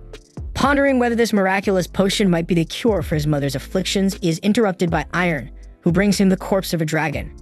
Impressed, Jinwoo compliments Iron and extracts the dragon's shadow, and having forgotten its original name, he christens it Kaizel.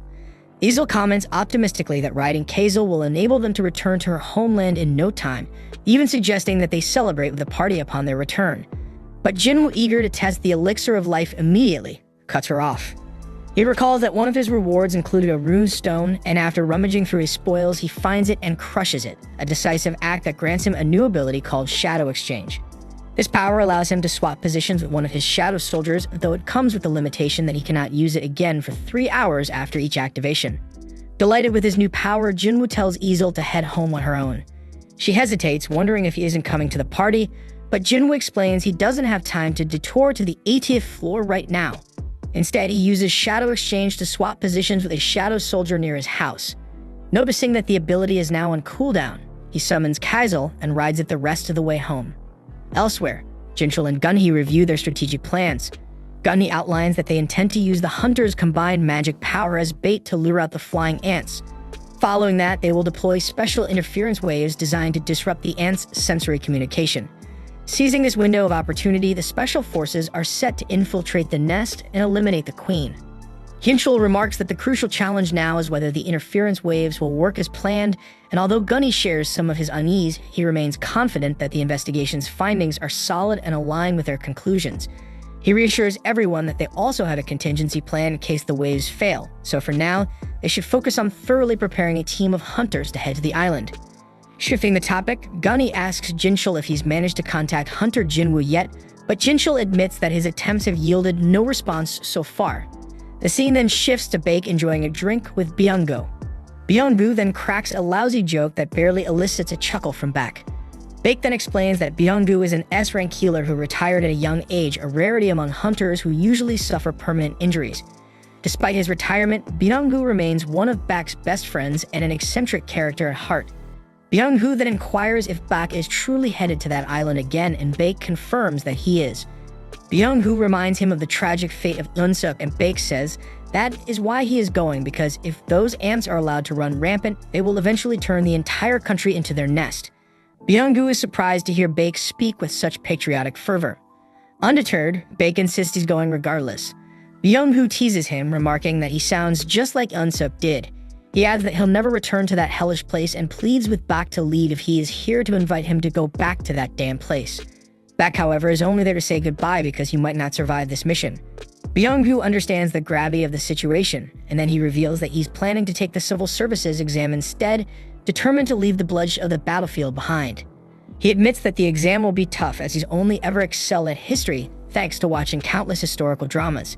He declares his intention to lead a normal life away from the chaos of battle, which Baek approves of, noting that it's the hunters who are anything but normal. Baek muses that some hunters even enjoyed fighting magic beasts and wonders if that very condition might be the spark needed for awakening. The scene then shifts to Jinwoo sitting quietly by his mother's bedside, where he notices a lingering burn mark on her neck, a scar that haunts him with memories of a childhood accident when he accidentally spilled boiling water on her, though she had barely reacted back then. Overcome with remorse, he retrieves the elixir of life, uncertain whether its legendary powers will work, but choosing to trust a system that has never failed him before.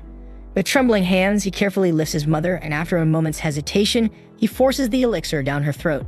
Once she finishes the potion, he gently lays her back down.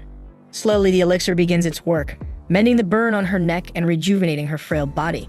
With bated breath, Jinwoo watches over her, hoping that she will awaken soon, for this moment represents the culmination of all of his relentless efforts. Meanwhile, Juna, unable to focus on her studies, leaves her room to take a reflective walk. Later that night, as the soft glow of the moon bathes the hospital room, Jinwoo is startled to see his mother stir. With a warm smile, she asks if he is indeed her son, and he confirms. Curiously, she inquires how long she had been asleep, and with a heavy heart, Jinwoo reveals that she had been in an unbroken slumber for 4 long years. Concerned, she asks about Gina, and he reassures her that his sister is fine. Grateful for his care, she thanks him for keeping his promise and notices the wounds that mar his body, a testament to the hardships he has borne. Overwhelmed by emotion, Jinwoo breaks down in tears, insisting that he is all right despite the scars of his journey. The next day, a doctor informs the head physician that one of the patients suffering from the so-called eternal sleep disease has finally awakened, and her body shows no signs of abnormality. With her family eagerly requesting her discharge, Jana is later seen in the hospital room, sobbing uncontrollably as she embraces her newly awakened mother and apologizes for all the worry she has caused. Watching this poignant reunion, Jinwoo feels a deep sense of fulfillment, convinced that all his arduous efforts have finally borne fruit. Elsewhere, Gunny is hosting a press conference. He thanks everyone for coming and addresses the nationwide disasters caused by the Weem ants from Jeju Island. He announces that in response, the Hunter Association will launch the 4th raid on Jeju Island, a massive operation that will deploy 10 S-rank hunters from Japan in addition to their domestic S-rank team. Meanwhile, hunters of rank A and below will focus on maritime surveillance and homeland defense to support the assault. He declares that they are determined to succeed this time, while Byung-woo watches the proceedings with quiet intensity. Recalling an earlier time before the 3rd raid on Jeju Island, we flash back to when Baek, Eun-suk, and Byung-woo had gathered. Back then, Baek had been passed out drunk, while Eun-suk and Byung-woo were visibly terrified. Eun-suk, recognizing that those who lack fighting ability would be even more paralyzed by fear, resolved to put an end to it. After all, it was up to them to overcome their terror. He stressed that they needed to keep a close eye on Baek during the raid, since his impulsiveness could jeopardize the mission, and reminded his companions that only the 2 of them were capable of managing him. The scene then shifts to Jinwoo and his family returning to their apartment. Their mother is shocked to see the place in disarray. Jinwoo asks his sister what she has done in his absence, but their mother dismisses his concerns and suggests that they all clean together. As they begin tidying up, Jinwoo reflects that this simple act of domestic life is what he had been working for all along, yet his heart is heavy with unease. He wonders if in his role as a hunter, he has crossed a line he should never have, a thought that lingers in his mind. Their mother then casually asks if their father has been in touch during the past 4 years. The siblings exchange silence before she shifts the subject, revealing that she recently heard the news that Jinwoo has become a hunter. She reminisces that their father was once a firefighter, someone she married because he looked so heroic while saving lives, and proudly states that Jinwoo has inherited his trait. Juna adds that she aspires to become a doctor to save people, and their mother insists that she too has inherited their father's noble qualities. At that moment, Jinwoo's phone rings.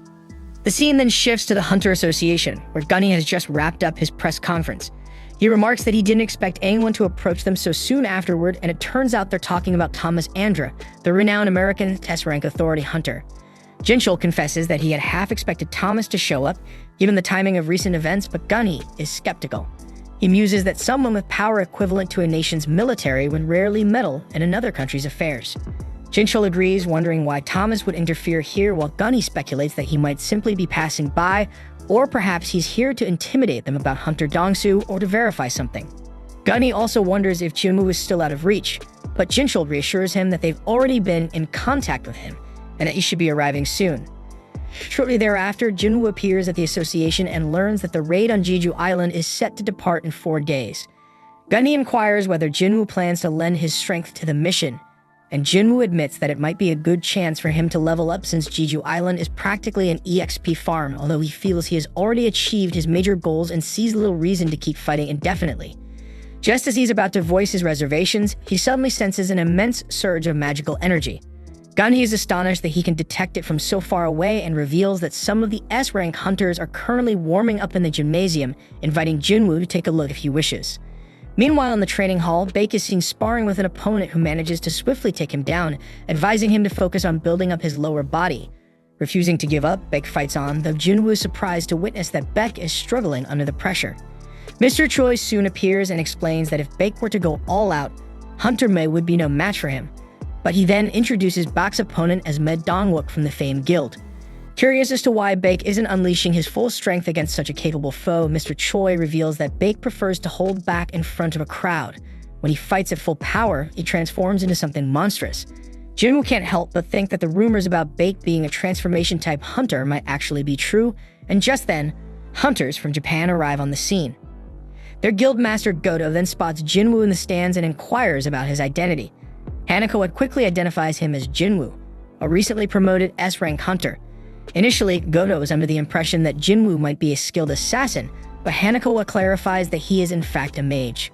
Meanwhile, Chahae and Lim notice Jinwoo's presence, while Baek and Mei continue their heated bout.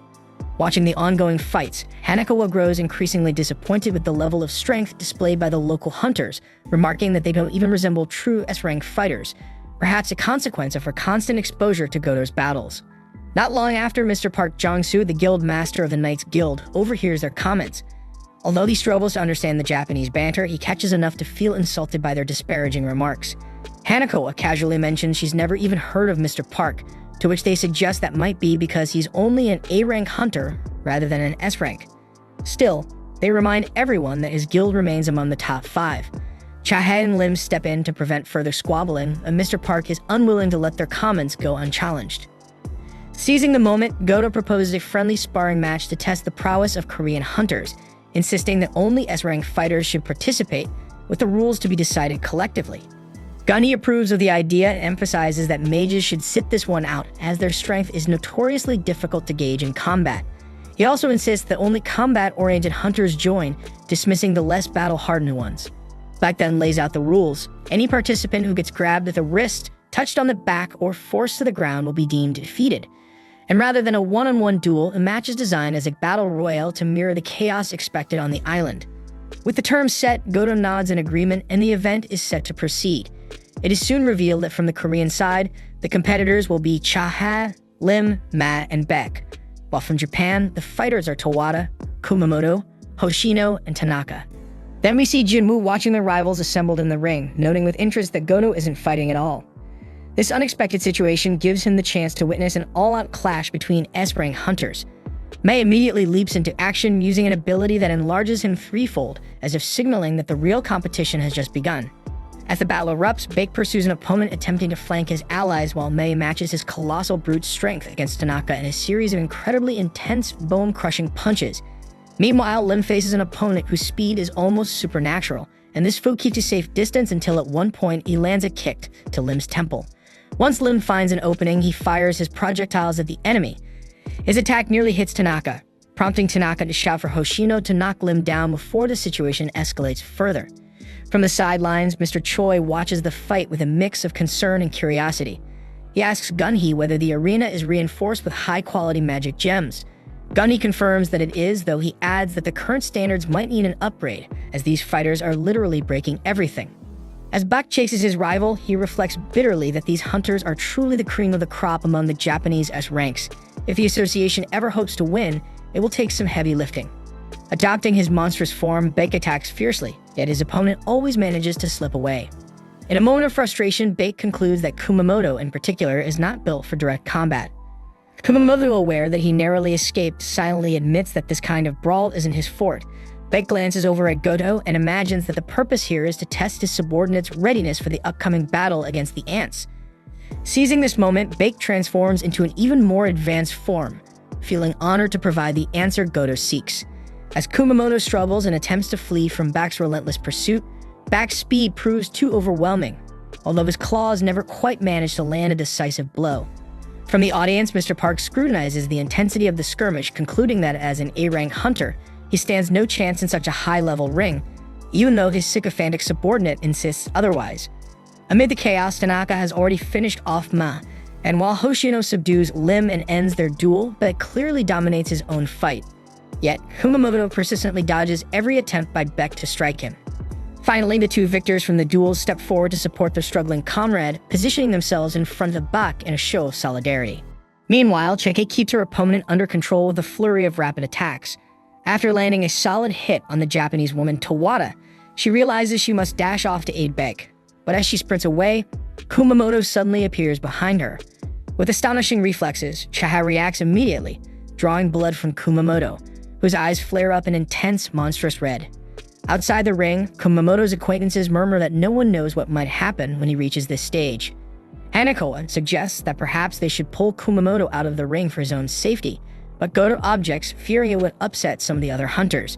So Kumamoto remains in the fight and launches an all-out assault on Chaha with a ferocity no one could have anticipated. With a devastating punch, Kumamoto shatters the ground beneath them, using the rising smoke as cover to catch Chaha off guard. Just then, Jinwoo intervenes to break up the dangerous skirmish, making it clear that the friendly duel has long since escalated beyond its original bounds. Not satisfied with merely disrupting the fight, Kumamoto continues his enraged assault and targets Jinwoo next. Jinwoo, however, effortlessly knocks him down and restrains him. Impressed by the young fighter's capabilities, Goto decides he must personally verify whether Jinwoo is truly just a mage. With Kumamoto under control, Jinwoo turns to Chaha and asks if she sees any problem with admitting defeat, especially since Bak has already conceded. Calmly, Chaha acknowledges her loss. Meanwhile, Bake reflects sadly that even if he had given his all, he wouldn't have been able to overcome the two. Shortly thereafter, Hanako approaches Jinwoo and informs him that her master Goto wishes to duel with him. Observing Goto's unmistakable fighting spirit, Jinwoo recognizes this as an excellent opportunity to test the power he acquired in the Demon Castle. At the same time, Goto grows irritated when he realizes that Jinwoo even smiles at the prospect of challenging him. Hanako then confirms that Jinwoo has accepted the duel, but with one condition: Goto must fight without holding back. In another part of the world, a TV news report announces that the fourth raid on Jeju Island is fast approaching. Noticing that Jui is watching the report, a woman asks if she's planning to work, but Jui replies that she's off today. Nonetheless, the woman insists that the hunters must remain focused on the raid and not become idle. After this brief exchange, Jui steps out onto the balcony to make a call regarding the defense forces for the Jeju Island expedition. Back in the training room, Lim asks with a mix of curiosity and concern about what's going to happen now, and casually replies that Jinwoo is about to face Goto in a duel. Chaha reflects quietly that she has seen Jinwoo fight in an A-rank dungeon before, but she isn't entirely sure if he's truly ready for a challenge of this magnitude. Bak then inquires whether Chaha isn't bothered by being surrounded by so many hunters, to which she coolly responds that on the battlefield, one can't afford to hold her nose all the time. In fact, it might be better to stop those overly confident fighters too. Bak agrees, admitting that while he would typically favor a duel between a fighter and a caster, now he finds himself sharing the same sentiments as his partner. After all, if Jinwoo is indeed an awakened mage capable of growing stronger, no one really knows what might happen. With that, Jinwoo announces that he's ready to fight. No sooner does he speak than Goto immediately lands a punch aimed at Jinwoo's face, though Jinwoo dodges it just in time, sarcastically remarking that he couldn't even finish his sentence. Sensing the formidable aura radiating from Jinwoo, Goto begins to doubt that he's merely a mage. Either way, it's time to discover Jinwoo's true nature. With renewed determination, Goto launches an all-out attack, moving with incredible speed. Jinwoo acknowledges that his opponent is indeed a cut above the rest of the S ranks, but he simply isn't fast enough to land a hit. Infuriated by the smug smile on his rival's face, Goto intensifies his assault. From the sidelines, Lim admits somewhat helplessly that he can't see a thing, while Mei points out that Jinwoo must be exceptionally tough to be able to dodge those powerful punches. Meanwhile, Chahe observes that Jinwoo isn't just evading attacks, he's also carefully testing his opponent's strength. After a flurry of blows, Goto notices that his rival is starting to put some distance between them and dislikes how effortlessly Jinwoo seems to be handling the fight. Determined to change tactics, Goto conjures a skill that envelops his fist in roaring fire. With an even greater burst of speed, he slashes at Jinwoo's face, followed by a crushing strike that makes Chahe fear for Jinwoo's life. However, when the dust finally settles, Jinwoo not only blocks the attempt, but also taunts his opponent, remarking that those pointed fingers could easily poke someone's eyes out. Moreover, Goto makes it clear that if Jinwoo had grabbed his wrist instead of his hand, it would have been game over for Goto. Yet neither fighter seems willing to end the match too quickly. With that, the two separate and retreat to accumulate an enormous, almost grotesque amount of mana for their next exchange. Their subordinates suddenly realize that the master is truly in the thick of the fight. Baek's eyes widen with worry because he fears that someone might not make it out alive, while Goto and Jinwoo seem entirely fixated on their duel. Riding the crest of powerful waves of mana, the two charge into a direct confrontation. At the same time, Baek and Chahat intervene by grabbing Jinwoo, and the Japanese side holds back their leader, convinced that the battle would otherwise spiral wildly out of control.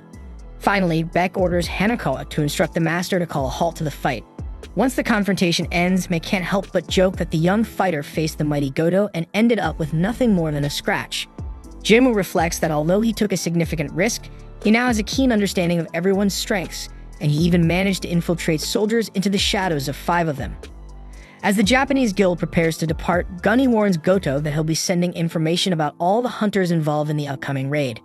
Later, when they're alone, Gunny sees Jinwoo approaching and Jinwoo casually asks him about the Jeju Island mission. At the same time, Goto calls a man named Ryuji and tells him about a very powerful hunter in the area whose name is Jinwoo, who has recently undergone a reawakening and been elevated to S rank. Ryuji finds it odd that this formidable hunter's name isn't on the raid list, a fact that also surprises Goto. Similarly, Chaha remarks to Mr. Choi that Jinwoo isn't joining them on the mission. Mr. Choi believes Jinwoo has his reasons, and he insists that something must be said about it. At that moment, Baek notices that even Byung-gu is absent from the mission. In the end, Mr. Choi concludes that with 15 S-rank hunters still at the association's disposal, victory is assured. As night falls, Jinwoo returns home to a warm welcome, where his mother and sister greet him with dinner already prepared. With a relieved smile, he announces his return. During the meal, he reflects on how his mother had awakened after 4 long years in a coma and admits that she needs him. For that reason, he has decided not to join the Jeju Island mission. At the same time, on that same island, the Queen Ant laments that her subjects have begun devouring one another due to a severe shortage of prey, a situation that simply cannot continue. The Queen herself knows that to leave the island, she must have an even stronger offspring capable of leading her kingdom. At that moment, the creature breaks free from its egg and undergoes a dramatic mutation, transforming its body and color to become more human-like with 2 arms and 2 legs. The Queen urges her offspring to grow stronger, and in response, the newly emerged creature lets out a disturbing, otherworldly scream that sends a surreal wave of mana rippling through the air. Back in the city the following day, the TV broadcasts alarming news. The flying ants are evolving at an unprecedented rate. Whereas during the 3rd raid on Jeju Island they had remained terrestrial, these new versions now exhibit humanoid traits and sport a pair of wings on their backs. As Byung-gu strolls through the streets, he passes by children imitating S-rank hunters, a vivid reminder of how deeply the phenomenon has captured the public's imagination. Nearby, in a bustling coffee shop, Leo is trying to persuade Han Song-ye to stay out of the defense force, arguing that she's still only E rank. Over the din of conversation, the city's sound system blares an announcement that hunters are being urgently recruited to safeguard Korea. At the same time, Jubi unexpectedly encounters none other than Song Chil, adding to the day's unfolding intrigue. As dusk approaches, Gunhee eagerly awaits the start of tomorrow's raid on Jeju Island. When dawn finally breaks, fleets of ships begin arriving near the mission site. A member of the Knights Guild turns to the master, asks if they truly have what it takes to confront the ants. Mr. Park replies curtly that their capabilities will only be proven in battle, but assures him that they were dispatched as an emergency measure. Not far away, the famed guild makes its dramatic entrance by helicopter. But leader Mei bids farewell to the Vice Master as he sets off for war. Nearby, as always, Min Sung draws countless media clicks with his usual flair, while Lim demands that someone retrieve him immediately to prevent further chaos. Throughout the attack fleets and among the coastal guard, worried expressions can be seen on the faces of the hunters. In a meeting with Association President Gunhee, Jinchul reports that all units are fully prepared.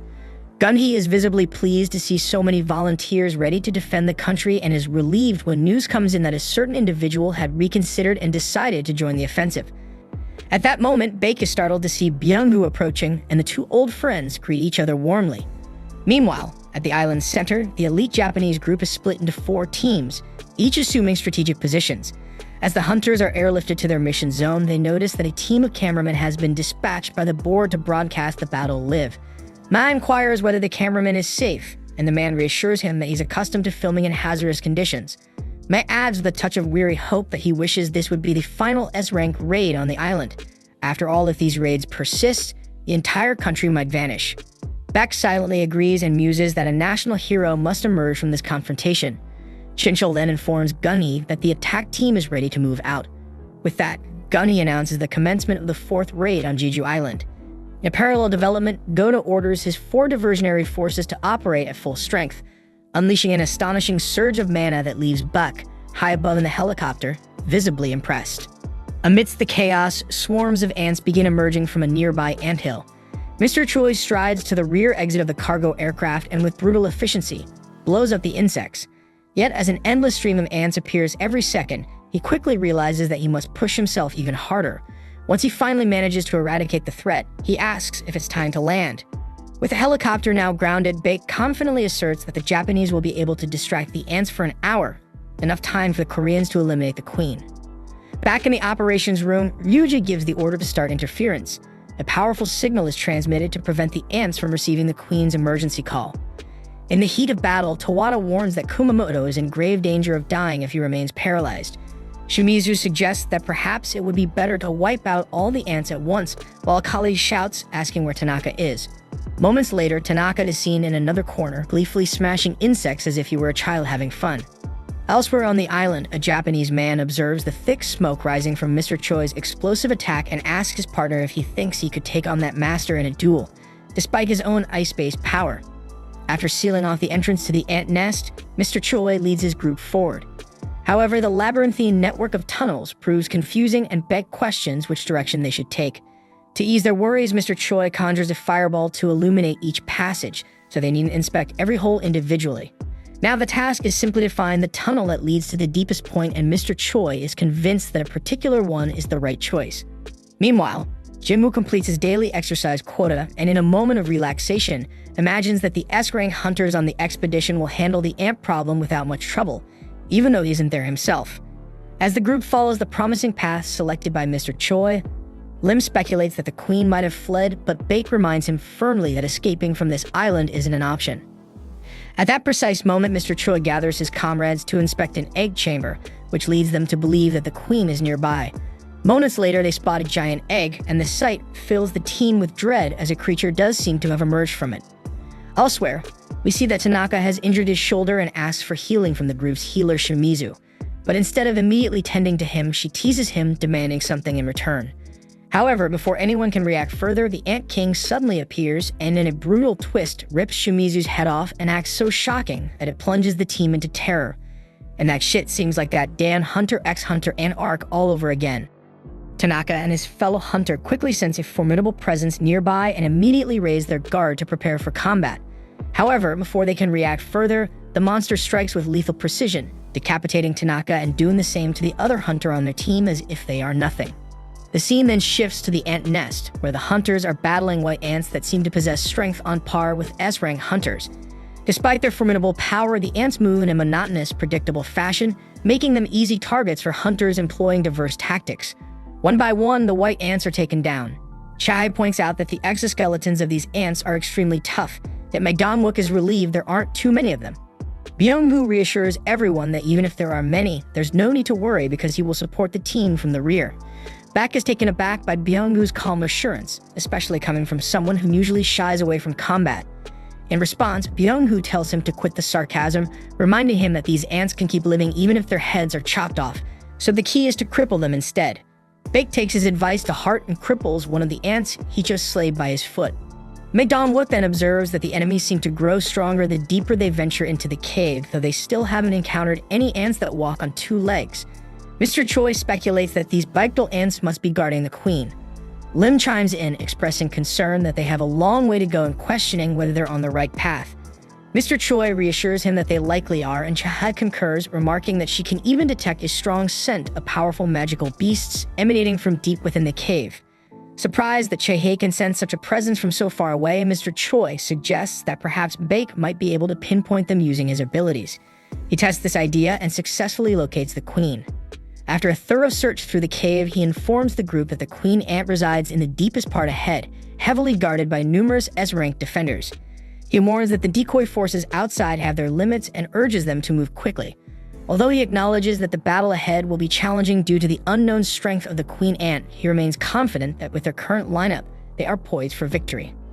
Back outside, we see that another team of Japanese hunters arrives on the scene, searching desperately for any sign of Tanaka and his missing comrades, as their comms have fallen silent.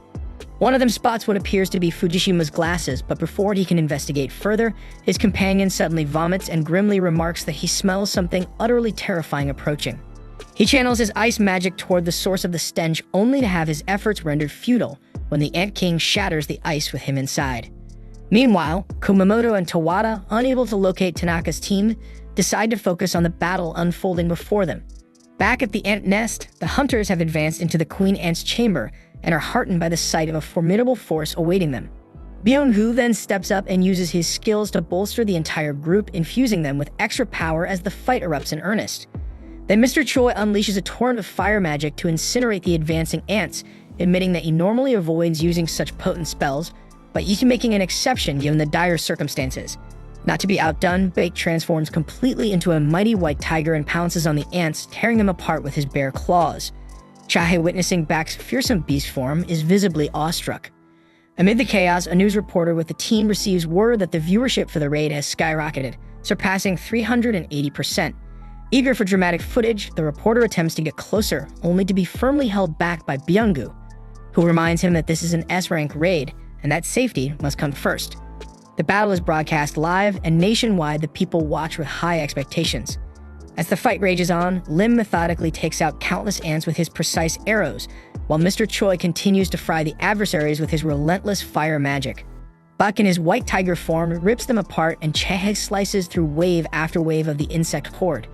Then eventually, after a lot of fighting, the hunters dispatch the last of the ant guards, setting the stage for the final confrontation with the queen ant herself. The queen ant then launches an attack on Dong-wook, but he manages to block her onslaught with his shield while Lim fires a volley of arrows at her. Beck joins the fray, remarking that a queen stripped of her guards is nothing more than a vulnerable target. In retaliation, the queen unleashes a cloud of poisonous breath toward Dong-wook and Bake, but Byung-gu intervenes, healing them instantly. He vows that as long as he's present, he will help them rise again no matter how many times they fall. The queen then turns her attention to the healer, but Dong-wook again blocks her assault while Mr. Choi pummels her with relentless fire magic. Despite their combined efforts, the queen remains standing and emits a blood-curdling scream that echoes across the island. Desperate, the queen attempts to flee, but the hunters refuse to let her escape. Mr. Choi renews his attack while Bak and Dong-wook hold her down. Seizing the moment, Chae slashes at the queen with her sword, severing her legs and forcing her to collapse.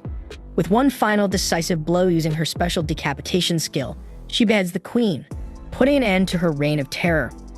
The nation erupts in cheers as news of their victory spreads, and Gunny beams with pride that the raid mission has finally been a success. He is confident that with the queen ant dead, the remaining ant population will dwindle and become extinct within a year, ultimately transforming the area into a safe, habitable zone for humans. Back at the nest, however, Beck remains troubled by the lingering echo of the queen's final scream. Byung-hoo urges him to relax, reminding him that they've avenged Unsuk and that the queen is no more. Meanwhile, the ship emitting interference waves reports to Godo that something is amiss, and apparently all the ants are beginning to return toward the nest. Godo instructs his team to gather information and report back, and Mr. Choi soon notices that the fire barrier he had placed at the entrance of the nest has been shattered. Lim comments that this happened faster than expected, speculating that the queen's final scream might have been a call to rally her remaining companions. Despite Chaehae's confidence that the ants outside shouldn't be able to breach Mr. Choi's barrier, the hunters soon sense a powerful presence approaching. They soon realize it is the Ant King that hatched from the giant egg earlier. As the Ant King unleashes its formidable aura, Chaeha is overcome by its putrid smell, and it becomes evident that this is no ordinary magical beast. Then Medongwook grimly states that they must kill it, but even as it strides past him, he finds himself powerless to stop its advance. The Ant King suddenly devours the Ant Queen's head, then swiftly turns its attention toward the hunters. In one devastating blow, it sends Chaehae flying through the air. In a desperate bid to counter the monstrous force, Medongwook transforms into a giant, ready to engage the beast head-on. However, the Ant King proves far too powerful, and it rips one of Medongwook's arms from his body along with his shield. Undeterred, Medongwook continues his struggle, only to have his remaining arms sliced apart as well. Buck charges into the fray as well, but the Ant King overpowers him, brutally taking him down. It shows no mercy even to Mr. Choi, who suffers the same fate. Lim then fires the most powerful arrow he has at the creature, yet effortlessly catches it from the air and turns its assault on him too. Just when it seems the Ant King is about to finish Lim off, Medongwook intervenes, only to reveal that he has been miraculously healed by Byung-go. Byung-gu, having gone into hiding using his camouflage skill, explains that once he activates this ability, he becomes completely invisible, though it renders him immobile, but this is a small price to pay if he can heal them while he is safe. And with quiet determination, Byung-gu asserts that as long as he is around, their team will not fall. But the Ant King focuses on Medongwook once more, battering him relentlessly and treating him like a mere plaything. Suddenly, it senses Byung-gu despite his invisibility and viciously stabs him in the chest before he can even react. In his final moments, Byung-gu uses his last breath to urge Bak to run away. Then the Ant King, in a gruesome display, bites his head off. Bak tries to counterattack, but the creature grabs him by the neck, forcing him to revert back to his human form. In a chilling moment, the Ant King echoes Byung-gu's last words, demanding that Bak flee, and through that single phrase, the Ant King demonstrates that it has learned to understand human language. It coldly declares that the hunters are too weak, reminding them that his queen is dead, and that merely killing soldiers will not mend that loss. It then inquires about the whereabouts of their king, but then it senses someone formidable nearby, so it abruptly leaves the nest. Bak wonders if the Ant King was referring to Godo, but there is no time for speculation because they must depart quickly. Soon he notices that the other ants have also returned. Outside, Godo's team discovers that 2 of their units are unreachable. Godo initially considers the possibility of poor reception, but dismisses it since communication signals are strong. He then contacts Tawada's team, asking if they can reach the missing teams. Tawada replies that they cannot and asks Godo if he wants them to go over and check. But Godo states that there is no need because they are already en route to investigate, and he instructs them to wait for him at the designated rendezvous point once they are finished. Godo and his team finally reach the location where the missing squads were expected, but all they find are the dead bodies of the unreachable teams. Just then, a call comes in from back home with someone demanding to know why they didn't report at the scheduled time. Godo explains that they've suffered casualties, and the caller asks if Godo hadn't ordered them to focus solely on eliminating mutated beasts to minimize risk. And Godo admits that they were simply too weak, and the caller had expected him to say something like that. The caller then says that losing a few won't be an issue given their overwhelming strength, and then he inquires whether the Korean team is still engaged with the Queen Ant. Godo confirms they are, though he reports that the interference wave isn't working as planned, and that all the ants outside have returned to the nest. The caller asks about their service chance, and Godo estimates that their survival chance is 0% given their current strength. So the caller orders them to retreat temporarily to continue their plan with a second assault team from the sea. He then reveals that their plan is leading the Korean hunters to their death and pretending that they did their best to help them out but failed, and with the Korean power gradually eroded, Japan will be perfectly positioned to seize control of the Korean S-rank gates. Goto then informs his team that Chairman Matsumoto has ordered a retreat and regroup. But no sooner does he finish speaking than the Ant King launches an attack, taking out the girls in the group. Goto then immediately commands Hoshino to retreat and join up with the second team along with Kumamoto's unit. Though Hoshino hesitates, Goto warns that him being here will only get in his way, so Hoshino reluctantly departs. Then the Ant King reveals itself, radiating a formidable aura. It even speaks, asking if Goto is the king, and Goto, taken aback, says that he is indeed the king. The creature then surrounds him with its power, and Goto can't help but notice that its aura mirrors the same intensity he has seen in Jinwoo. Meanwhile, back at the ant nest, the hunters are locked in a desperate struggle against the onslaught of ants. They're barely holding on, each sustaining fatal injuries, and they fear that this may be the end as the relentless ants charge for one final overwhelming attack. Just when all hope seems lost, Jinwoo's soldiers emerge from the shadows, halting the ant onslaught. Baek is left in shock at the sight of these black soldiers, and in a sudden tactical maneuver, Jinwoo exchanges positions with one of them. Then we see that part of the swarm of flying insects suddenly launches an attack, but the shadows hold their ground thanks to their elite warriors Iron, Fang, and Igris, who unleash their exceptional abilities to prevent any enemy from slipping past. Amid the fray, Beak, who had felt utterly defeated before, now watches in amazement as Jinwoo advances right up to the Shadow Soldiers' front line. Like Beak, every member of the association is left wondering just how Jinwoo managed to make such an impressive breakthrough. At the same time, Jui finds herself without a signal next to Song Cheol, leaving them both puzzled about the unfolding chaos at the heart of the Jeju Island storm. Back at headquarters, Jinchul explains to Gunny that making contact with the field is nearly impossible amid the turmoil, yet Gunny insists that they must gather any information on the hunters' situation by all possible means. Over at the broadcasting station, the director is inundated with demands to resume the transmission of the battle. Though he would have done so if he could, technical issues leave the signal dead. His superior further questions what will become of the country if all the S-rank hunters are defeated. The director desperately attempts to reach the field agent, but the employee's equipment is completely non-functional. Amid the pandemonium, Jinwoo shouts out Iron's name, prompting Iron to activate his taunt ability to force the enemy's focus onto him. Then Jinwoo sends Igris forward to sweep across the battlefield and decimate as many of the insects as he can, while Iron and Fang join the counterattack, together exemplifying the very essence of devastation within the mutant creature's nest. At this point, the hunters are utterly baffled, struggling to understand what these shadows truly represent or how Jinwoo managed to infiltrate so deeply. For a fleeting moment, as Jinwoo finds time to regroup with the hunters, Beak seizes the opportunity to ask him the burning question, but Jinwoo postpones the discussion, knowing that their immediate priority must be tending to the wounded. Clutching a healing potion, he instructs Dongwook to drink it, but then he suddenly remembers that the item cannot be transferred. Dongwook then wonders if the substance is some kind of healing medicine or perhaps summoning magic, until Jinwoo tells him to drink it. Once he does, Dongwook is instantly enveloped by a vibrant green energy that mends his severe injuries. One by one, nearly everyone takes the potion and is fully healed. However, when it comes to Cha-hae, the healing item fails to work because her health is so critically low, much like that time when Jinwoo himself suffered from the same ailment. To make matters worse, Cha-hae's aura continues to wane, leaving the only option to clear an escape route for her as quickly as possible. But on the other side of the trench, escape doesn't come easily because the passageways are clogged with throngs of insects, steadily reducing any chance of a safe retreat. At the same time, Gunny joins a meeting with his associates to get an update on the attack team's situation. However, all communications from the island have been abruptly cut off, leaving everyone in the dark about the unfolding events. Frustrated, Gunny demands that the signal be restored by any means necessary and orders that medical and rescue teams be put on standby immediately. Seated in his chair, Gunny seethes with anger over how much he has aged because he feels useless, wishing desperately that he could be out there fighting alongside his comrades instead of just watching helplessly. But all he can do now is hope that everyone else remains safe. Back at Jinwoo's home, we see Gina giving a swift whack to the TV in a valiant effort to get the broadcast working again. Unfortunately, not only does the signal drop, but the television itself ends up breaking. Still